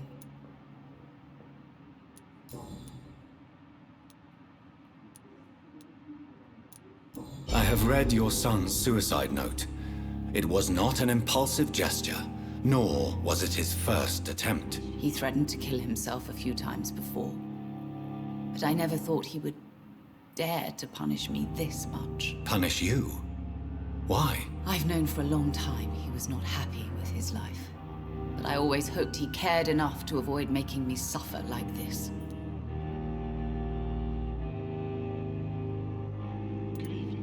Mortimer is extremely vague as to his motivations for committing suicide. Tell me more about what you know. As you say, Mortimer had no reason to die. All he said to me was that he wanted to make the world a better place, but couldn't.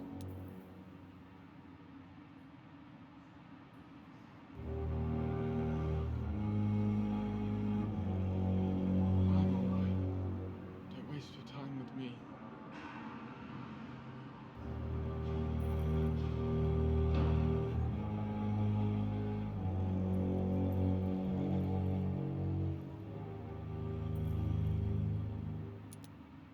Why did your son feel so useless when facing the world? I think it was more that he could only see the melancholy facets of life.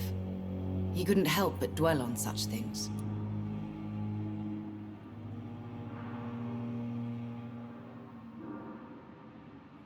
Good evening, sir.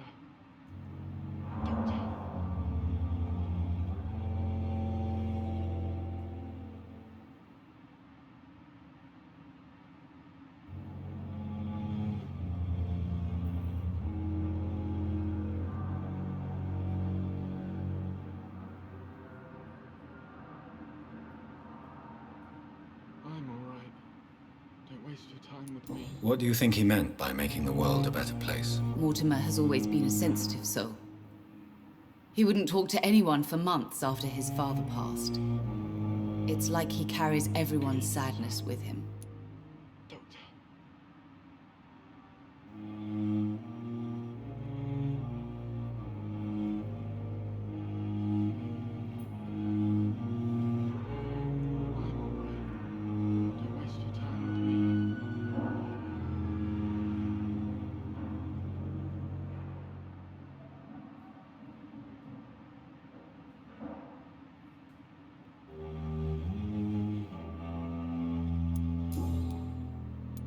Do you realize your son could try to kill himself again? He might succeed next time. I think about it every minute. But I won't stop fighting for my son's future. That's how much I love him.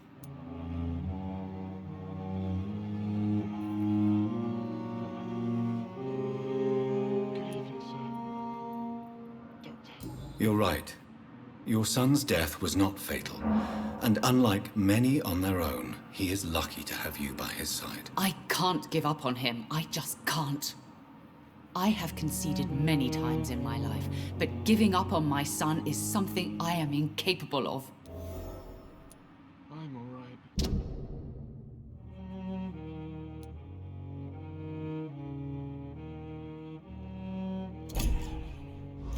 Don't waste your time with me.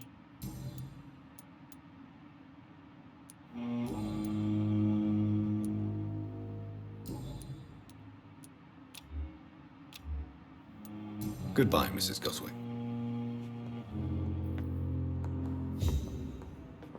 I'm okay.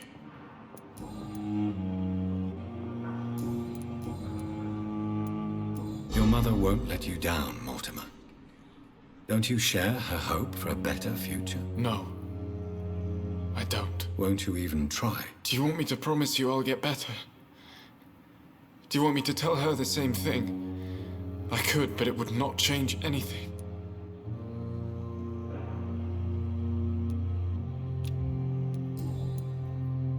I have to go now, sir. Good evening, sir. Doctor. Good evening, Dr. Strickland. And good evening to you, Dr. Reed. Can I be of any help?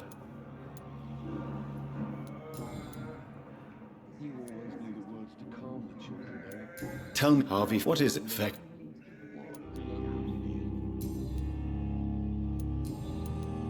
I located the shop, but it was vandalized, and the owner is missing. All I found was your order. I was afraid of such bad news. People are so desperate they're ready to burgle a shop for drugs. That's quite a list you ordered. Opium, sodium hypochlorite. It can't be just headaches you're trying to cure.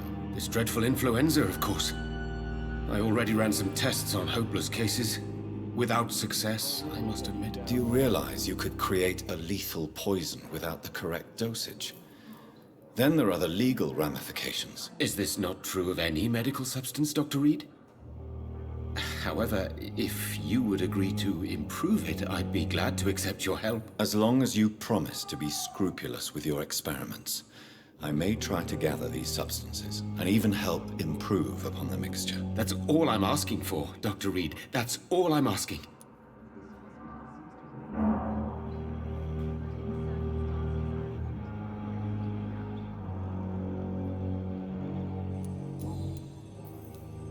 I want to know about these secret tests you run, and if they can save people from this epidemic. Speak to me now, Thoreau. I know I may sound presumptuous, but I'm just following your steps, Dr. Reed.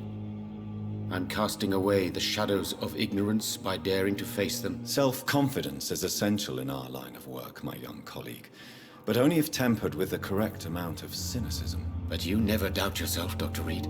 I've read all your articles and books. You performed the most daring research during the war.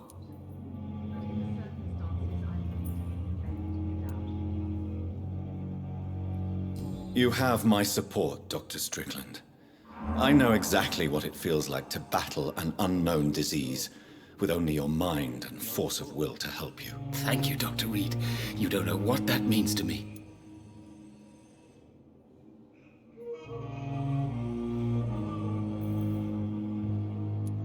I know self, but you have. Thank you.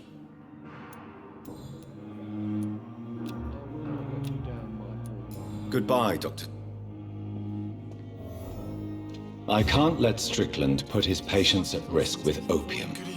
Perhaps an adjusted formula will deliver more of a placebo effect.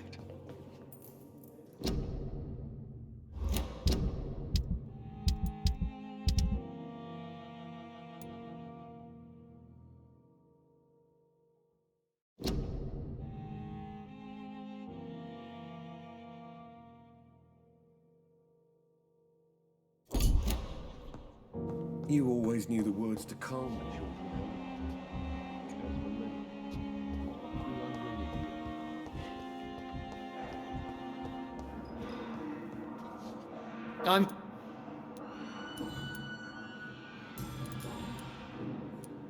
Do you think Dr. Strickland has any chance of curing the Spanish flu by himself? His wish to cure the sick is not driven by pride, but by an idealistic view about our mission here.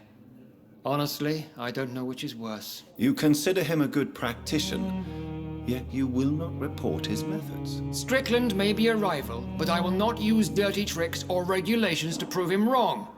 We are doctors, not politicians.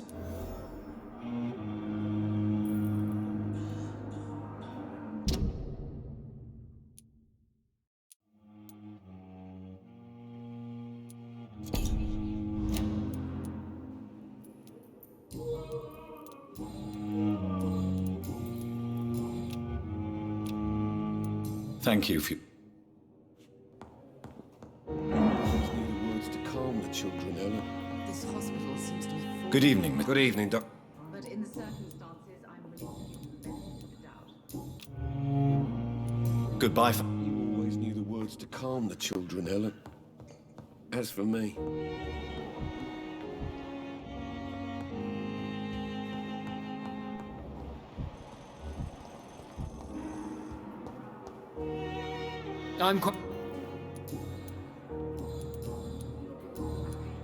Thank you for your time.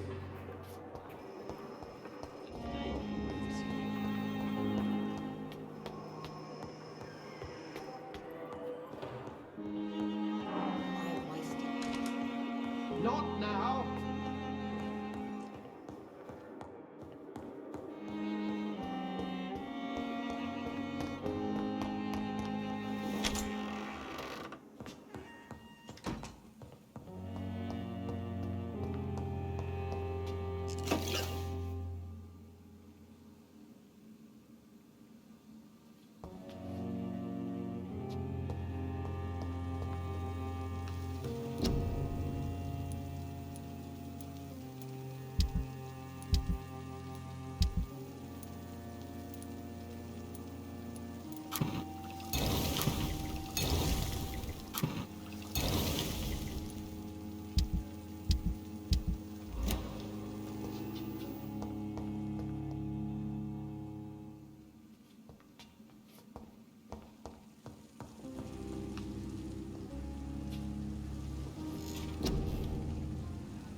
If I'm to stay here until my research is complete, I'd better learn to hide my true nature from the mortals.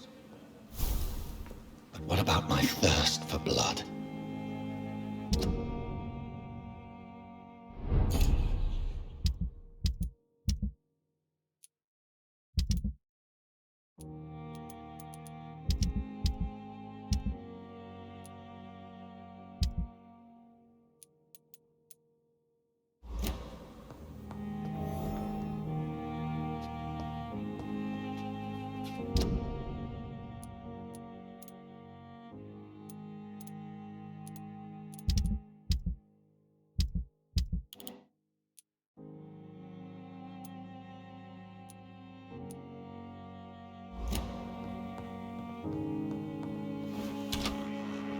I'm not one to make wait, Doctor. I've patients to attend.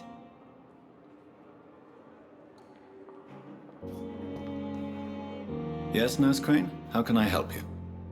I'm so sorry. I know Dr. Swansea wanted you to rest, but we have somewhat of a crisis. A crisis, you say? Our supply of antiseptics is nearly depleted.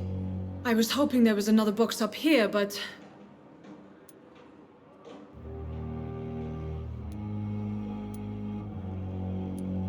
Sorry. There's nothing here. Some of the patients won't last the night without them. Honestly, sir, I'm beside myself. I may have a solution. In France, during the war, drugs shortage was a daily problem, and we had to use our wits to overcome the shortages. However do you mean? If combined correctly, certain household chemical products can be used in a pinch instead. Now, where's the hospital storeroom? The storeroom? Fat chance. This is the Pembroke, and space is luxury we don't have.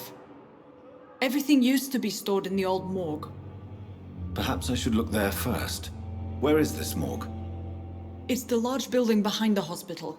You'll need to go in the back door because it's been sealed off for sanitary reasons. Take this key. It opens a small back entrance at the end of a narrow street. The abandoned morgue behind the hospital. A small door at the end of a narrow street. On my way then. Thank you, nurse. Yes, Doctor? Exactly how bad is the supply situation here at Pembroke? It really depends. Dr. Swansea deftly works his society contacts for monies, but with the quarantine, well, we're in God's hands.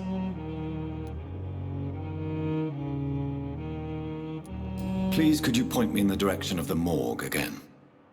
It's the large boarded-up building behind the hospital. You can't miss it. The key I gave you will open the small back door to it. Why then do you always work the nights? Don't you ever sleep? At the Pembroke, we're always hands on deck. Your dedication to the Pembroke does you credit, Nurse Crane, but when do you sleep? We staff get our sleep when we can, Doctor. Nursing is a vocation, not the labor of a journeyman. Lack of sleep and the medical profession always ends in disaster. I've witnessed many a colleague succumb to stimulants to fight exhaustion. Drugs were as deadly as bullets in the trenches. London's trenches start here at Pembroke Hospital. We are on the front line, make no mistake.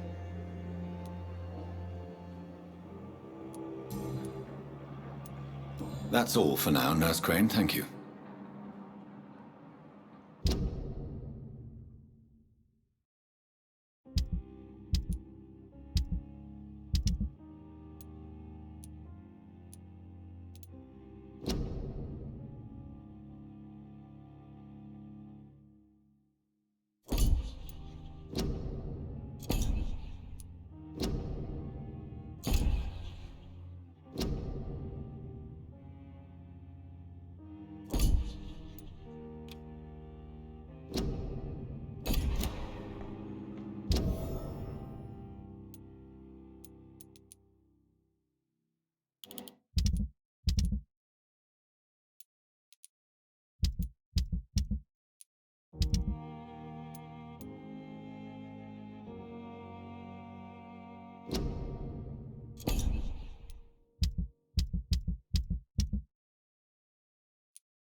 Yes, Doctor? That's all for now.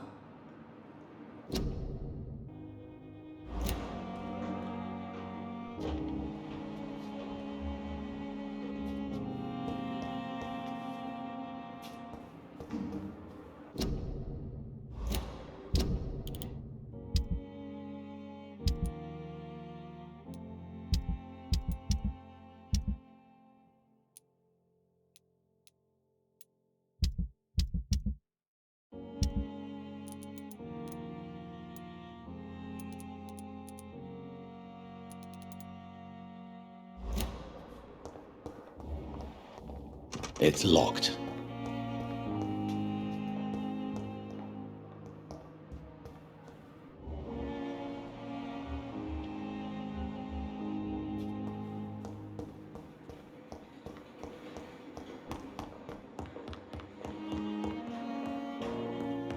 Please come back later.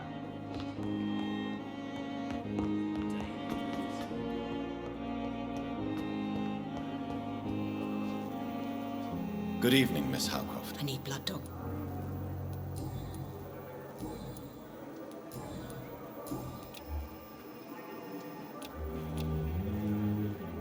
Do you require my service? I have no...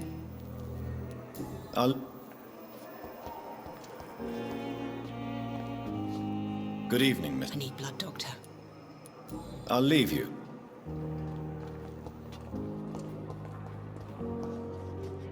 Good evening. Good evening.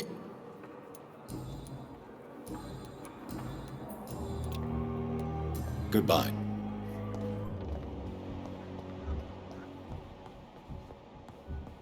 My sweet girl. But in the circumstances, I'm willing to give you the benefit of the doubt. Keep anything from I'm quite... I'm alright. Waste your time with me. Good evening, Dr. And good evening. Did you know Dr. Ackroyd never reported your experimental research, despite the fact he doesn't agree with it? Really? I didn't suspect he knew about my work. I must confess I am surprised. Perhaps he thinks you should realize for yourself the danger of what you're doing. See how condescending he can be? My God, he can be so irritating.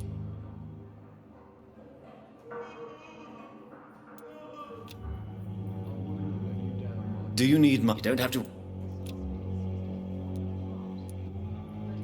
Goodbye. I'm willing to give you the benefit of the Waste doubt. your time with me. Good evening.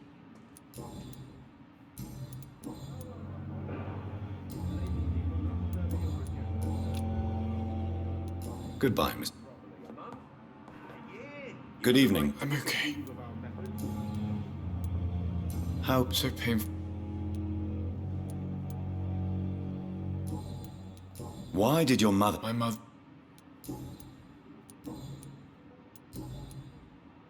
Do you need any help? Thank you. Good evening, sir. Doctor.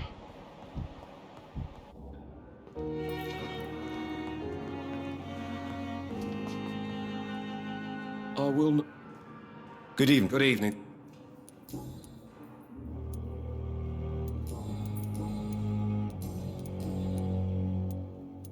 Tell me. I'm just... I'm a... Are you satisfied? Well, are you... Enough? What I...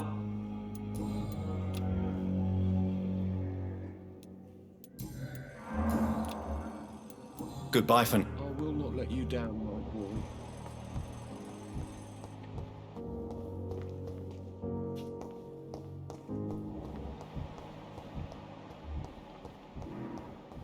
And what of my own life?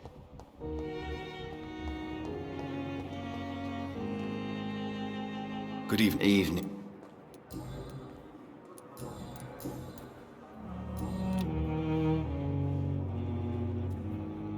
Soldier. I'm fine. Goodbye.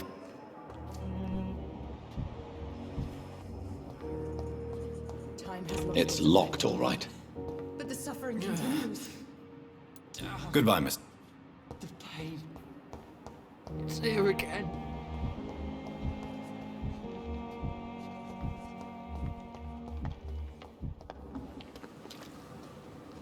Good evening. Good evening.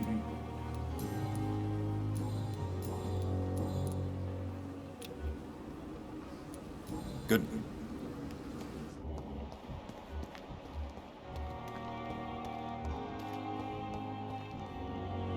Good evening.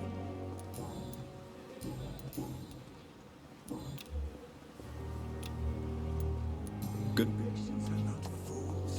They know we are open. Good evening. Dr. Rick.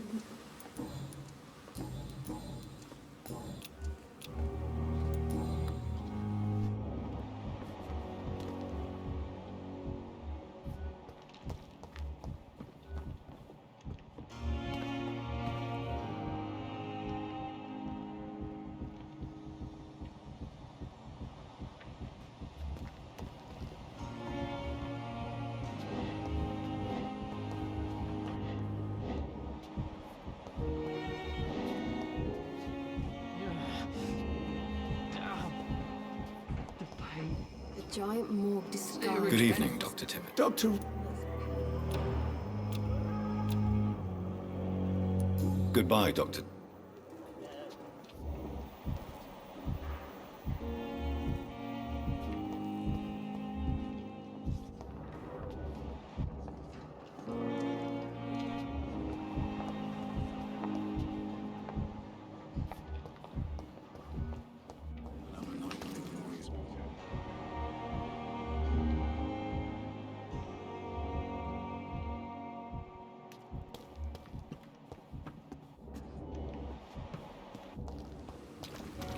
Another night with the glorious battalion of Pembroke.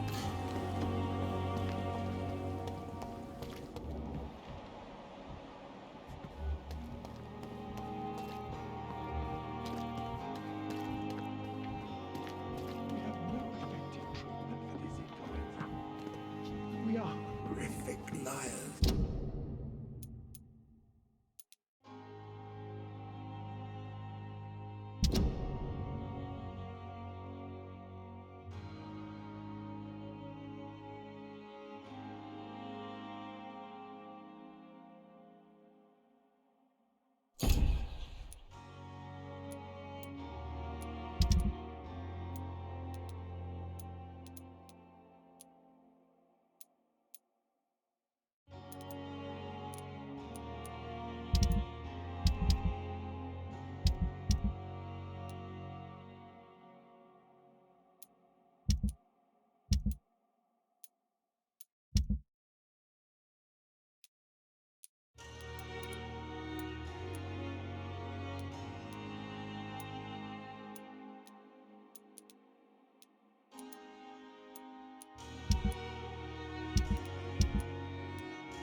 Good evening. Good evening, Doctor.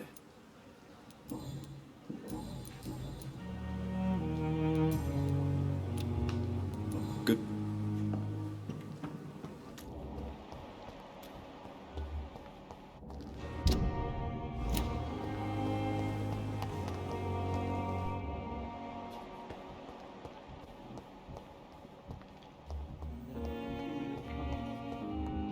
How can we be sure we're making a difference?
Get a taste of this!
There's one of them vermin!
Turn around, sir.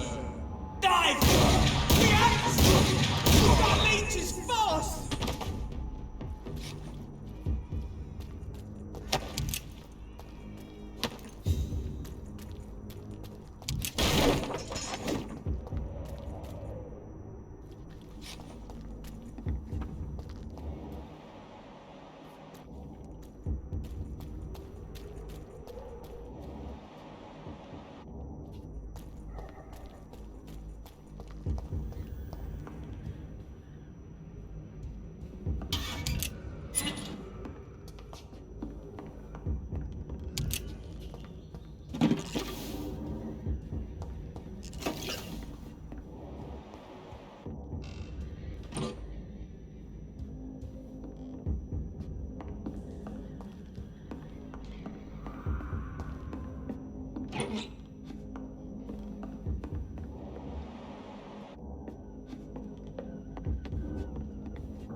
You're disgusting!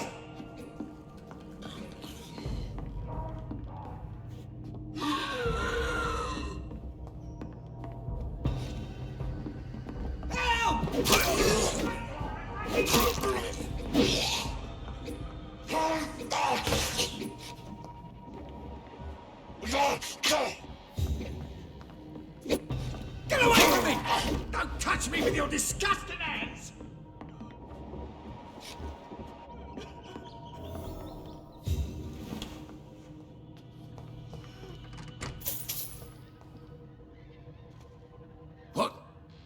What happened? Who are you? It's all right, sir. You're safe now. Oh, a fellow Englishman. Thank you, sir. For a moment, I thought those bloody heathens had killed me. What are you doing here? This place is not safe. Yeah, it's a cesspool, but it's mine. I came to collect some overdue rent, but those who still live here have gone completely bonkers. You're very lucky to be alive. Yeah, filthy immigrants. Fucking savages, every one of them. And now with this bloody fever, they're just animals. You can find safety of sorts in Whitechapel. If you're quick and cautious, you'll be able to avoid the savages.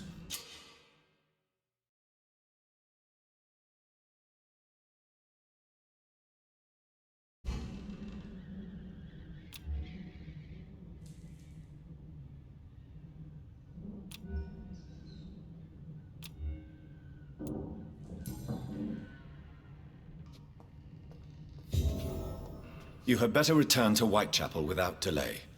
It will be safer there. Safety isn't really an issue in Whitechapel, because you never are. Never have been. The old place is falling to pieces. But thank you for the advice, sir.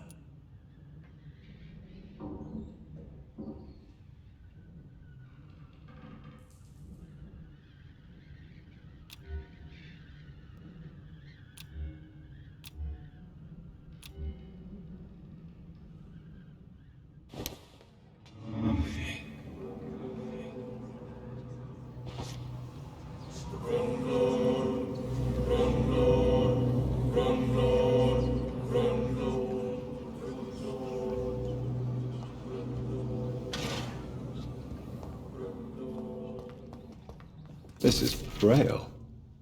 I need someone who can read this.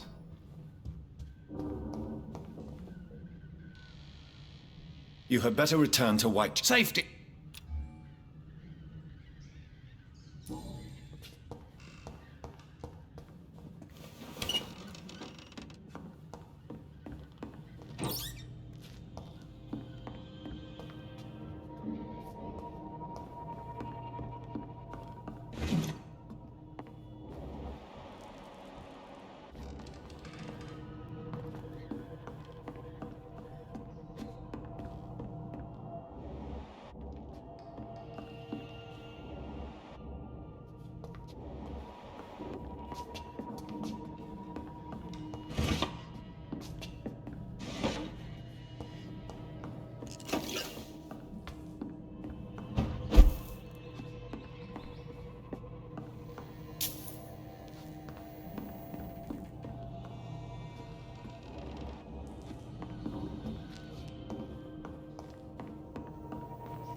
You had better... Safety isn't...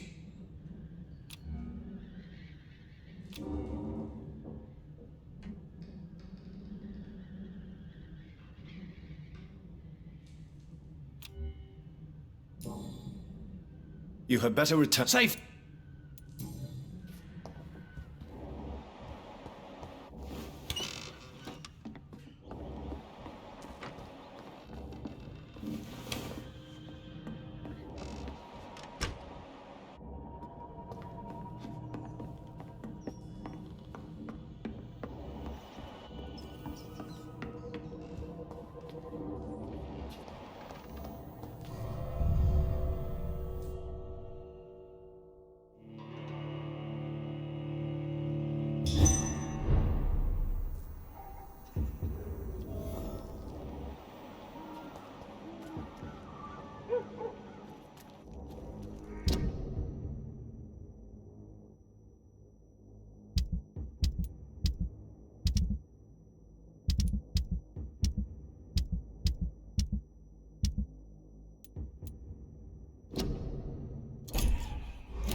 Good evening, Miss Howcroft.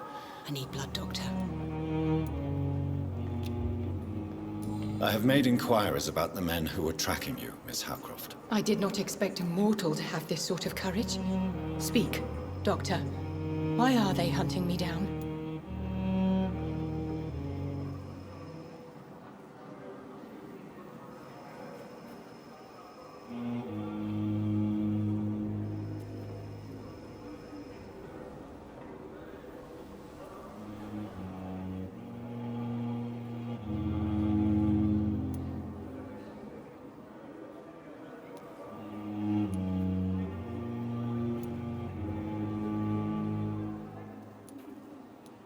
It was a misunderstanding. These hunters were in fact looking for a very different creature, but they mistakenly put their sights on you. I knew it! I have become undone. Those hunters have discovered me, but they don't know what I'm capable of. If you'll accept some advice from a petty mortal, I think you should assume a low profile and just quietly disappear into the shadows. You are right. And you have served me well, mortal. Take this as a reward for your time. Perhaps I will allow you to drink deep of my blood. One day. Thank you. I'll keep that proposition in mind.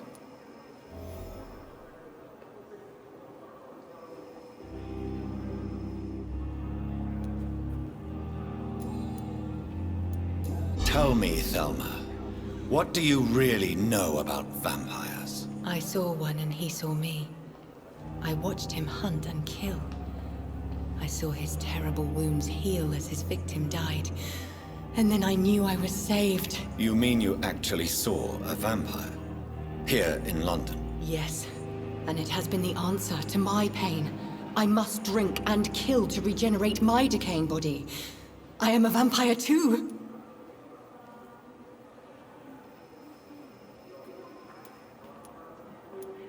You have no idea what problems your claim could cause if heard by the wrong people, Miss Howcroft. You must stop this nonsense, now. Why fear the truth? Strange things live in the dark, Dr. Reed. Strange and ancient beings that were here before this island even had a name.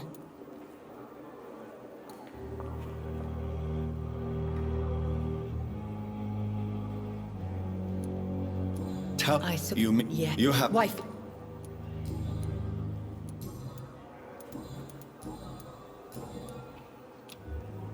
I'll leave you, Mistress of the Dark.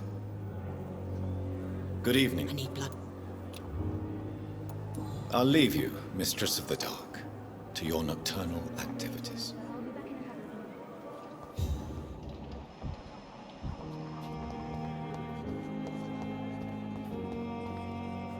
I'm quite busy.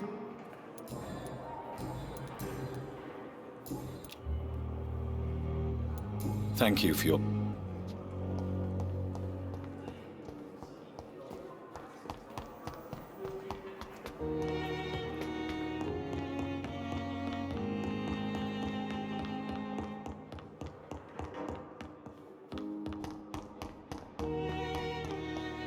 It's locked.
Strickland's project could be dangerous.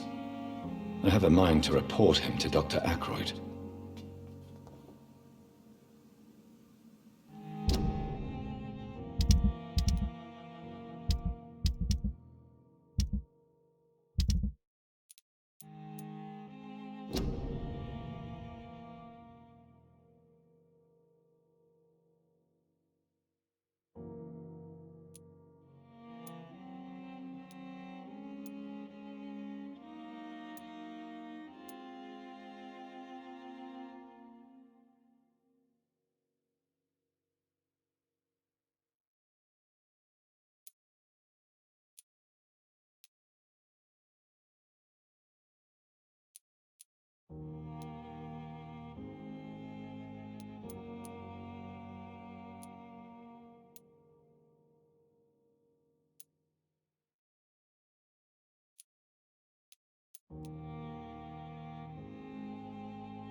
As for me... But in the circumstances, I'm willing to give you the benefit of the doubt.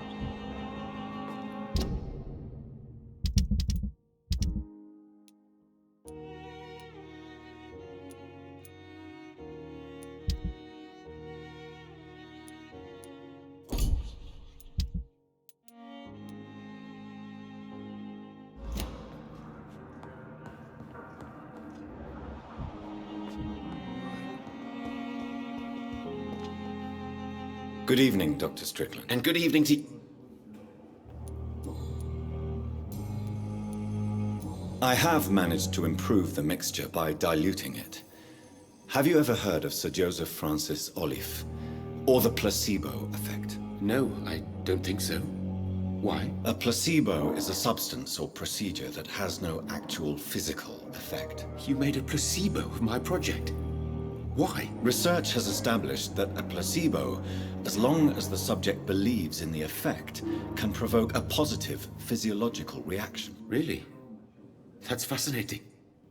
And you want me to, what, administer the placebo and see what occurs? Something like that, yes. Well, I'm a bit surprised, but I trust you, Dr. Reed. Please take the key to my cabinet and put this placebo there for future use.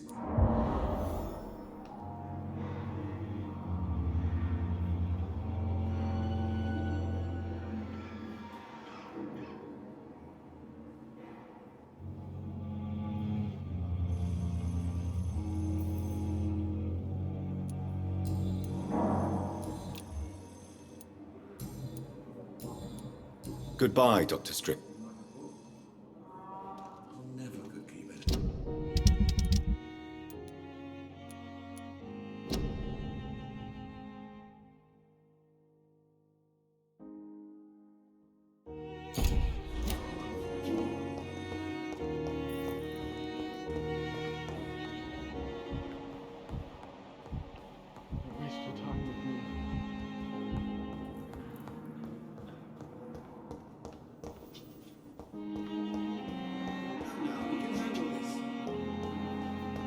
I will not let you down, my boy. Doctor.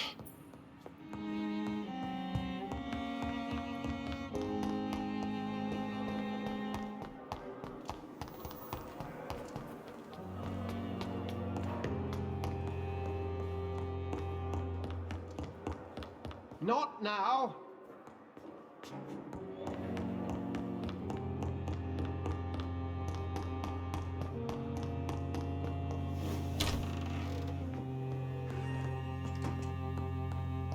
The flower's dying.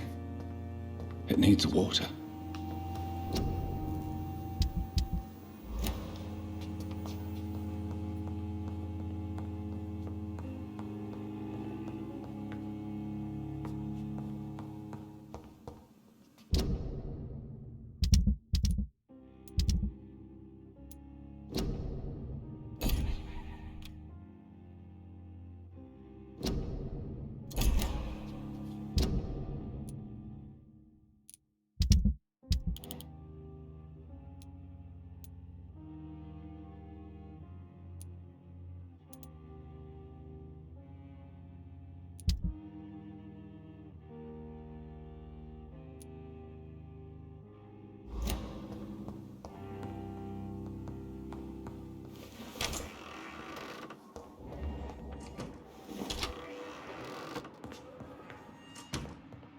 It's locked.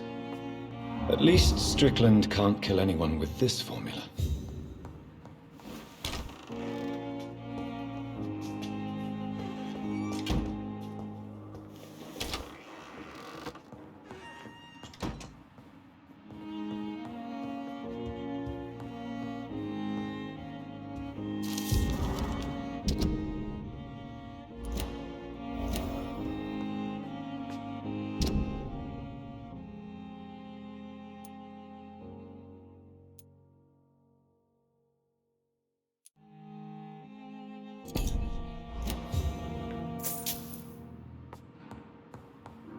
It's locked, all right. It's locked. It's locked, all right.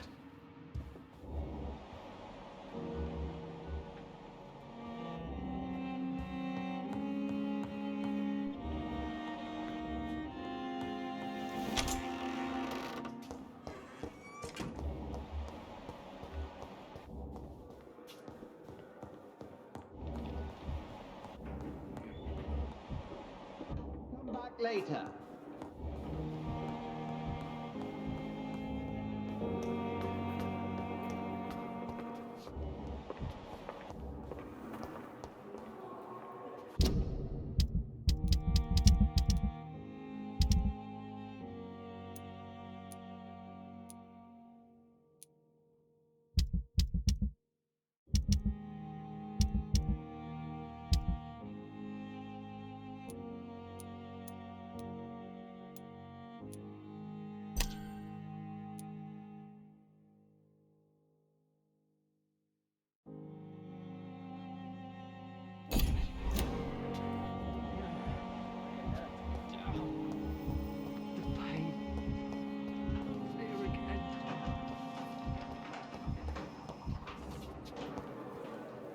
Good evening. Good evening, Doctor.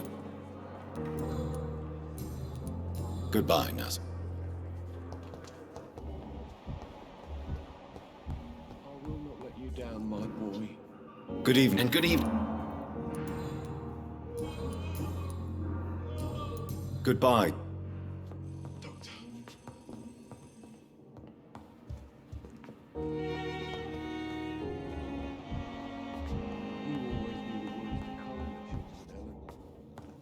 For me.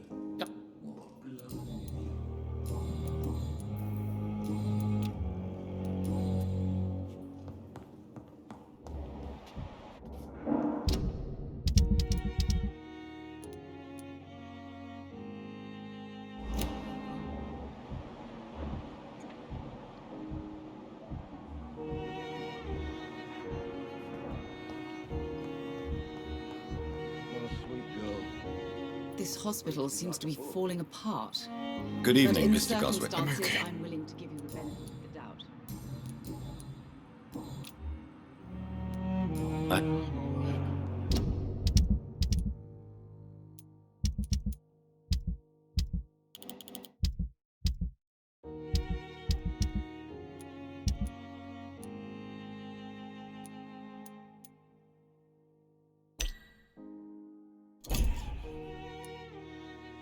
Don't waste your time with me.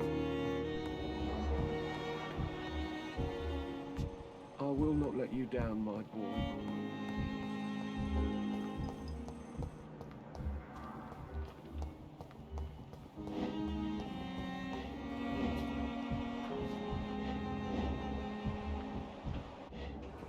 Good evening, Doctor. Dr. Nurse Brannigan has been recently accused of neglecting her professional duties. Tell me what you really think about it. This kind of protest is nothing but elitist bullshit. I trust Nurse Brannigan with my life. She has what it takes to be a great doctor. Do you really think she could be the next Elizabeth Blackwell? Believe me, Dr. Reed, a time will come when skill and skill alone will determine who can be a physician and who cannot.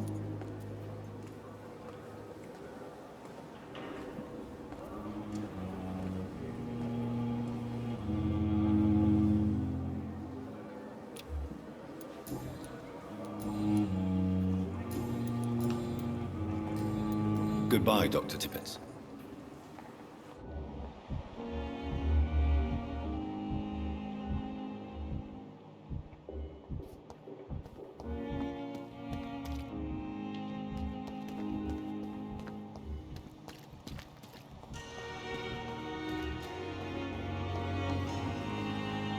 Good evening, nurse. Good evening. According to the report I read, your unprofessional conduct put a patient in danger, Gwyneth. That's not true. I know when my patient's life is at risk, and I'm more competent than a lot of doctors that I know. Problem is, I'm a woman. I don't see what your gender has to do with your abilities, nurse. Yes, nurse. Because I'll never be a doctor, no matter what my skills. I could make a decision that could save a life, but oh no, that's unbecoming conduct.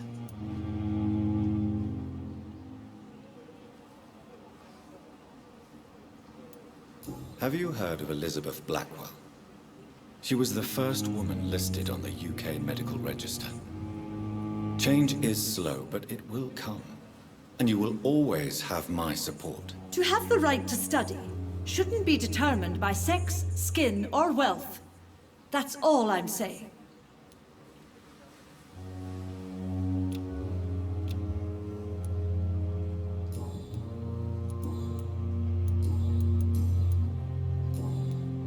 Goodbye, nurse. Call me... Good evening, Dr.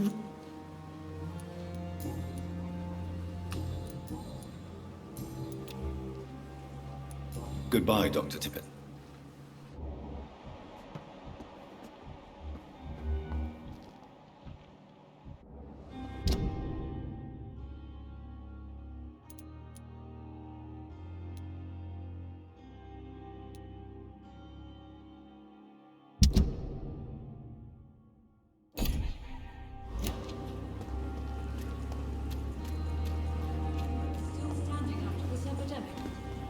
Reason to be proud.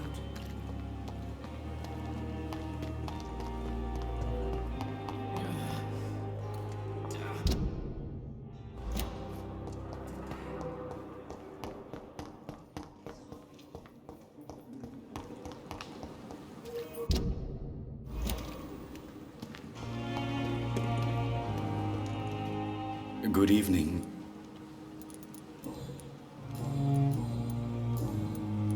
Please, of course.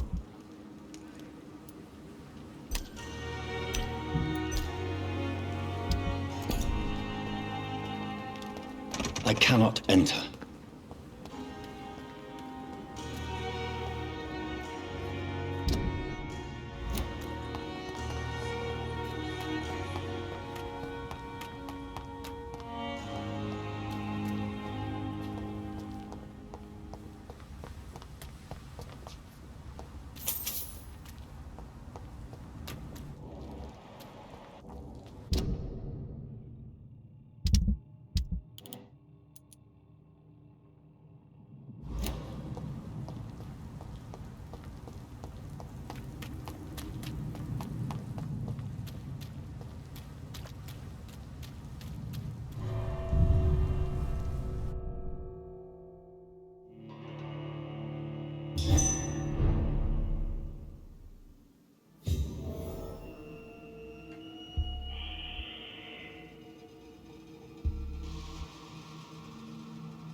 It's locked, all right.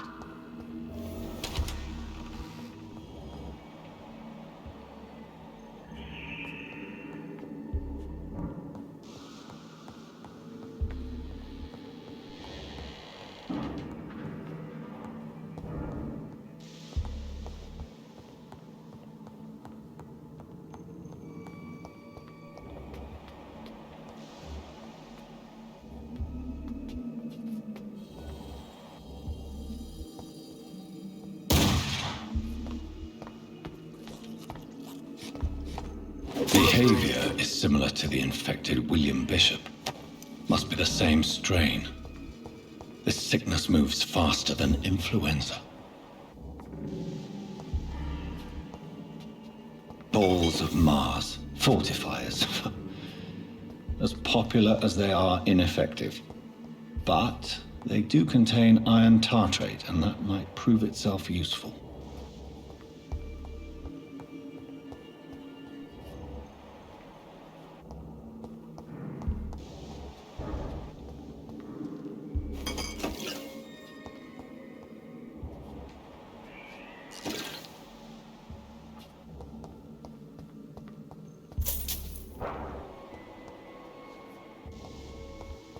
I cannot enter.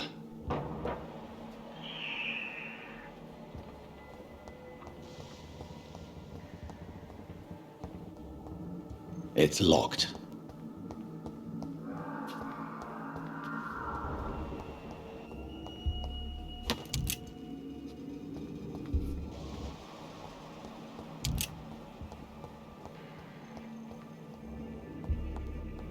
This key will surely grant me access to the basement.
These scowls feed from corpses and the husks of animals.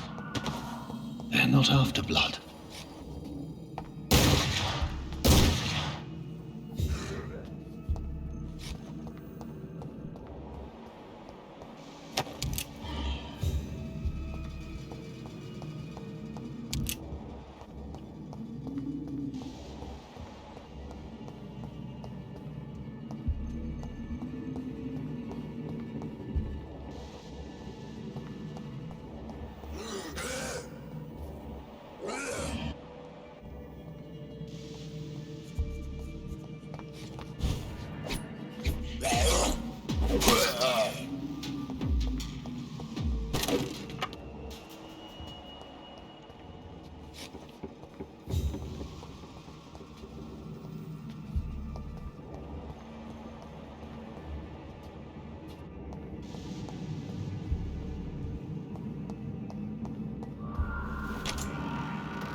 It's locked.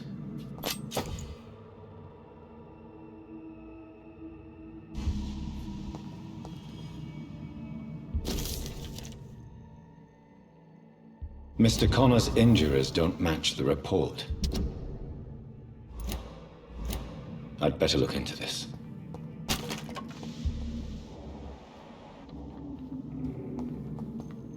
It's locked, all right.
These scowls can be so ferocious.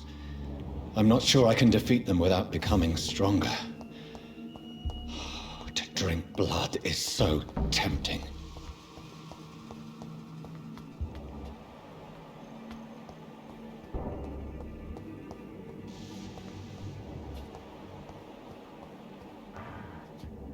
Sodium hypochlorite.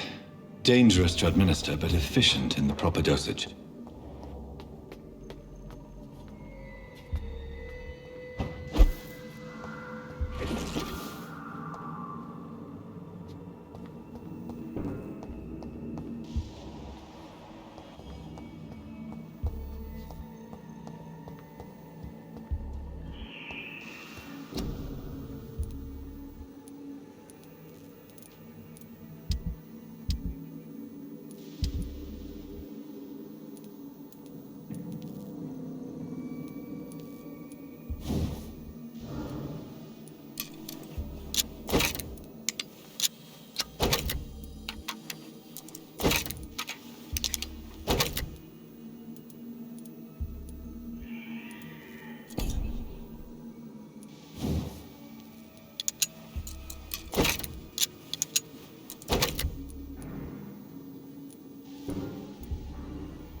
The flower's dying.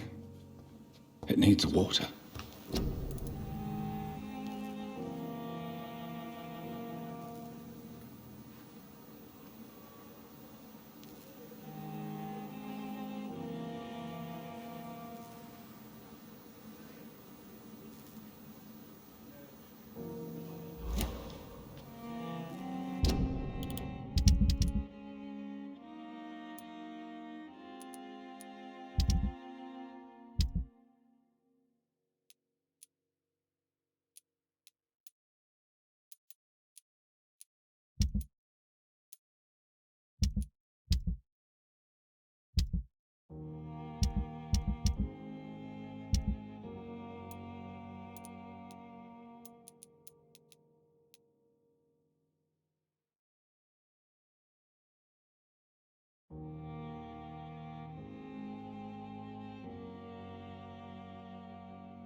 Flesh needs it. Oh, please spare me, Dark Queen.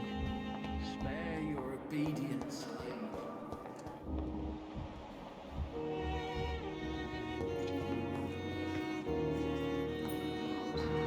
But in the circumstances, I'm willing to give you the benefit of the Yes, doubt. Doctor? Don't waste your time. Exactly how bad is the supply? It really depends. Why then? At the pen.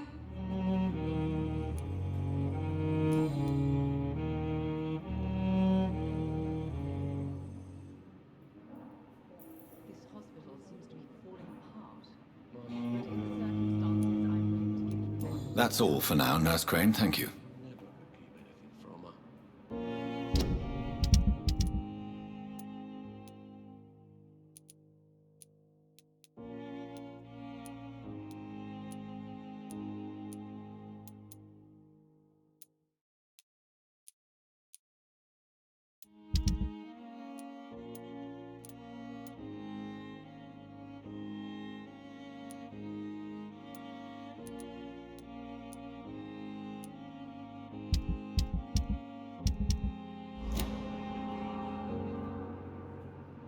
Good evening, sir.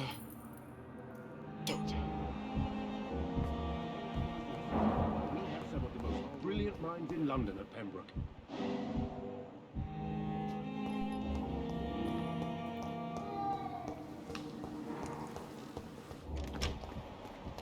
I'm sorry you ended up on my plane. I cannot enter. I understand you must be very angry about this unfair situation. I managed to arrange to have you buried in It's locked. I hope that might help.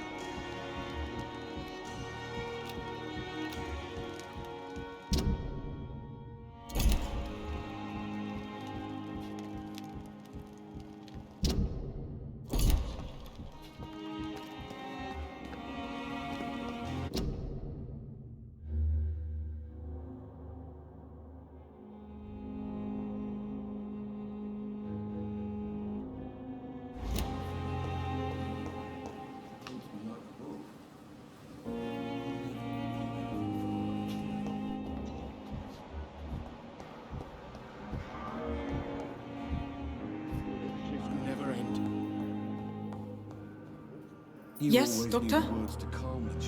That's all for now. Good evening, Mr. God. I'm okay.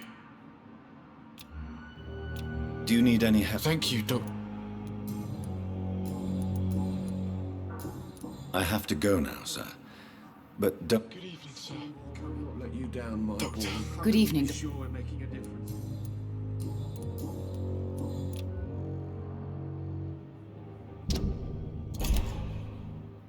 Goodbye, Mrs. Goswick.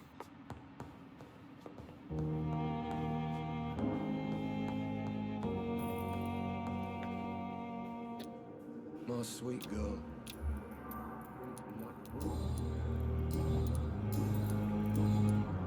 Thank you for your time.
I'm sorry you ended up on my plain and cold medical bench, sir.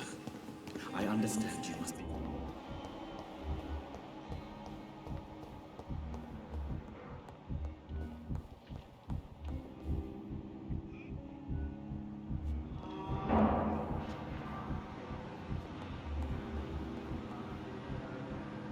You always knew the words to calm the children, I'm all right. Don't waste your time with me.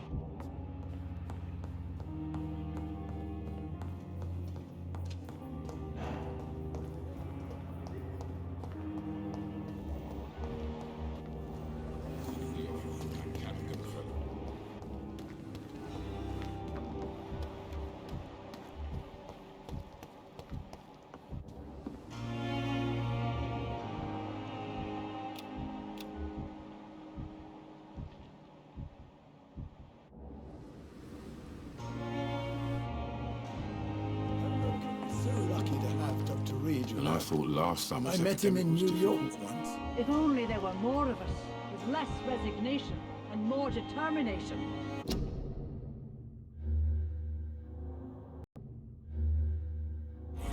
I wish I could say the same for the others. You look Good evening, Milton. Good evening. Pushing yourself. I'd like to... Wise chop. You don't have to bear the burdens of this hospital alone.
the life running in your veins.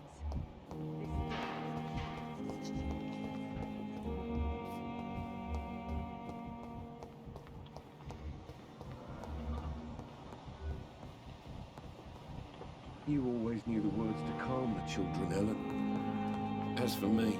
Finally, you've returned, Doctor. Did you find anything of value? Yes, nurse. You've worked your first miracle, Doctor. Now, this patient here needs immediate treatment. Duty calls. When the storm has passed, I'll show you how to mix the remedy yourself with the same basic ingredients. Many thanks, Doctor. When you've finished, you ought to report to Dr. Swansea in his office. He's been looking for you. Seemed pressing.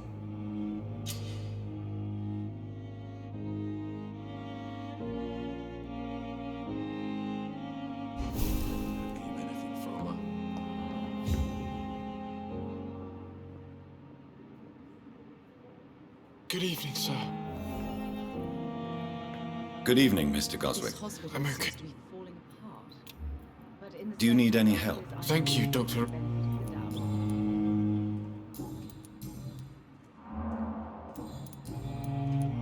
How so painful? I have to go. I'm all right. Don't waste your time with me. Good evening, Doctor.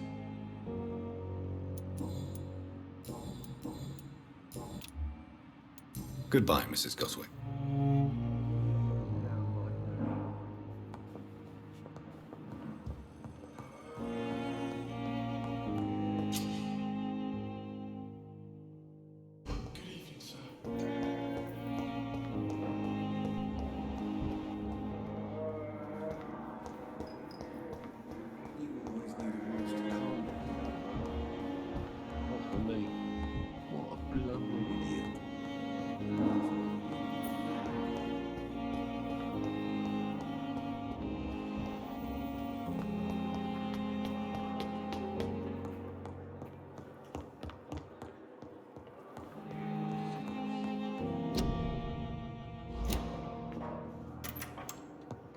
Please, Jonathan, come in.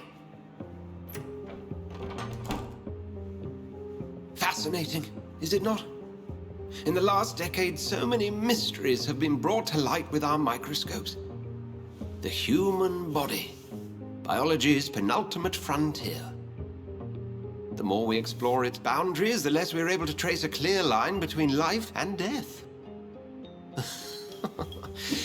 You, my friend, have a foot in both countries. The view must be vertiginous. It's at least as vertiginous as chatting about vampires with you, I would say. This must be all so new to you. This area of town, the hospital, a brand new life. How stimulating it must be. I wish I could share your enthusiasm, Dr. Swansea, but my condition defies scientific categorization. Undead? Unalive? Immortality defies logic. I cannot express my thrill at this serendipitous turn of events. The world's most eminent specialist in blood transfusions, a vampire. One might say a gift from heaven.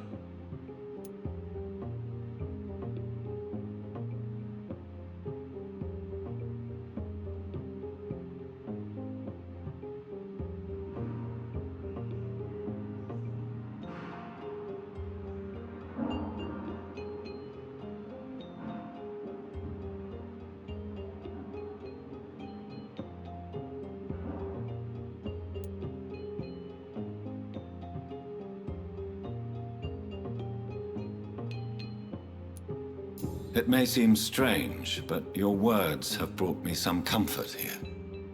Forgive me. I've been an admirer of your work for a long time, and now you are so much more than a brilliant physician. And please, call me Edgar.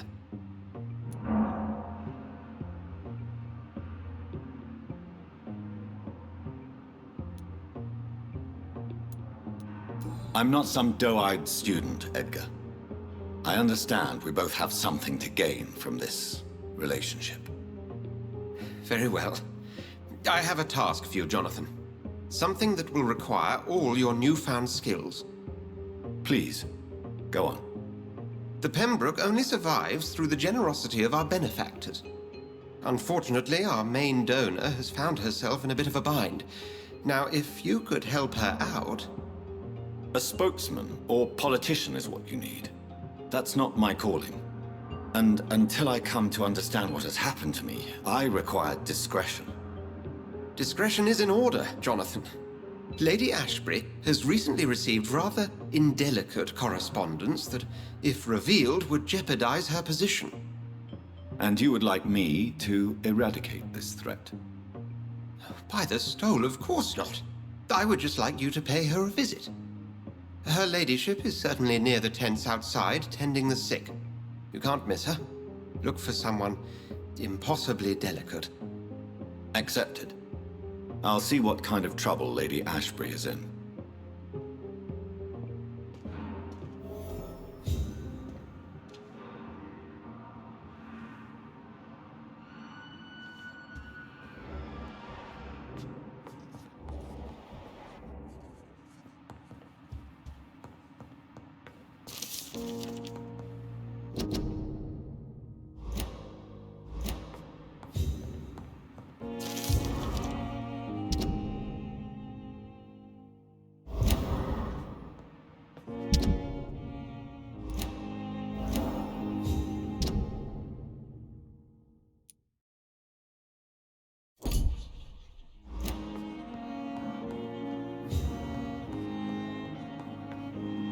Do you need something, Jonathan? I have just a few questions. Then ask away. I'm at your service, Doctor. You mentioned something about a secret society. A brotherhood, if I recall. Could you elaborate? Certainly. I've been a member of the Brotherhood of St. Paul's Stole for several years. We are pledged to monitor and report vampire activity in England as impartial scientific observers.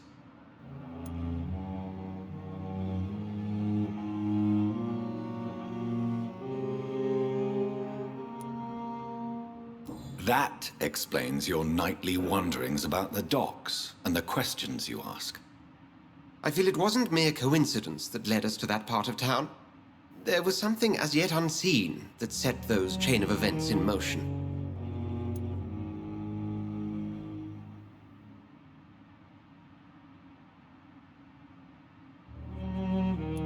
Yet you don't fear me.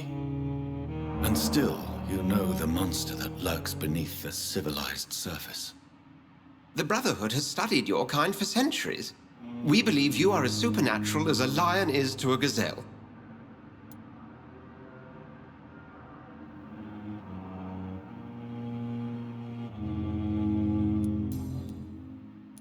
Since you seem quite the expert on vampires, what could you tell me about my condition and how it came about? As men of science, our first step is always to start with what we know. Forget the myths, the hackneyed scrawlings in the penny dreadfuls. They do not scratch the surface of the truth you now find yourself in.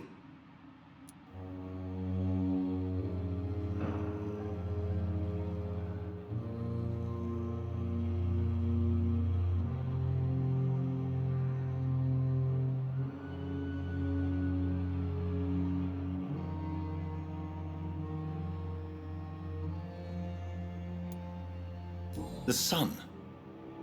The morning following my transformation. Its rays burned me. There was pain, smoke, and my skin blackened. You will find there is very little that can kill a vampire, my friend. You have been offered relative immortality. The sun will most certainly hurt you, leaving you weakened and damaged, but it will not destroy you.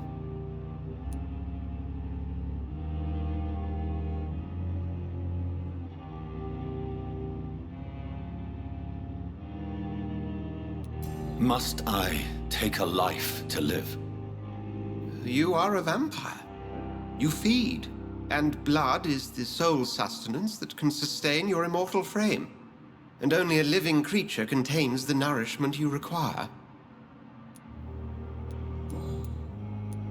Since I'm the one working for you, what should I know about Pembroke Hospital? Well, for many years, we have been the only medical facility in this part of town that people can rely on. We support the community here, as well as provide health care. Where do we stand today? Oh, to be honest, we cope on a day-to-day basis. The first wave of the Spanish flu last summer took us by surprise. We lack many of the basic necessities needed.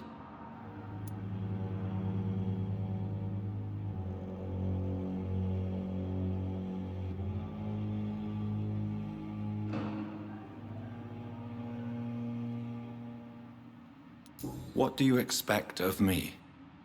What we need is hope. You were a soldier. This is a war. This white coat's still a uniform.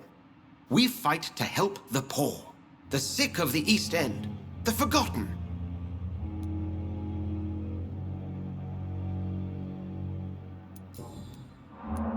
The man we pursued and slew in the canning factory, William Bishop, I believe, was he a vampire? He was a Skald, technically speaking. The debate rages as to their classification. Some think them a subspecies of vampire, others something else.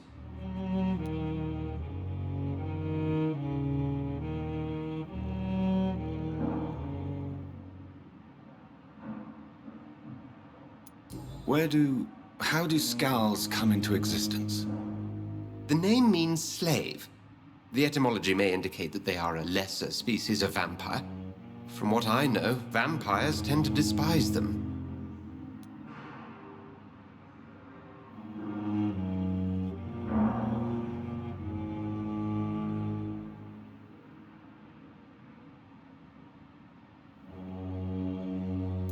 Just for clarity, what differences are there between myself and a Skull? A Skull is easier to eliminate, Jonathan, even if they remain formidable foes for the unprepared. Vampires... Now, vampires exist beyond the mortal realm.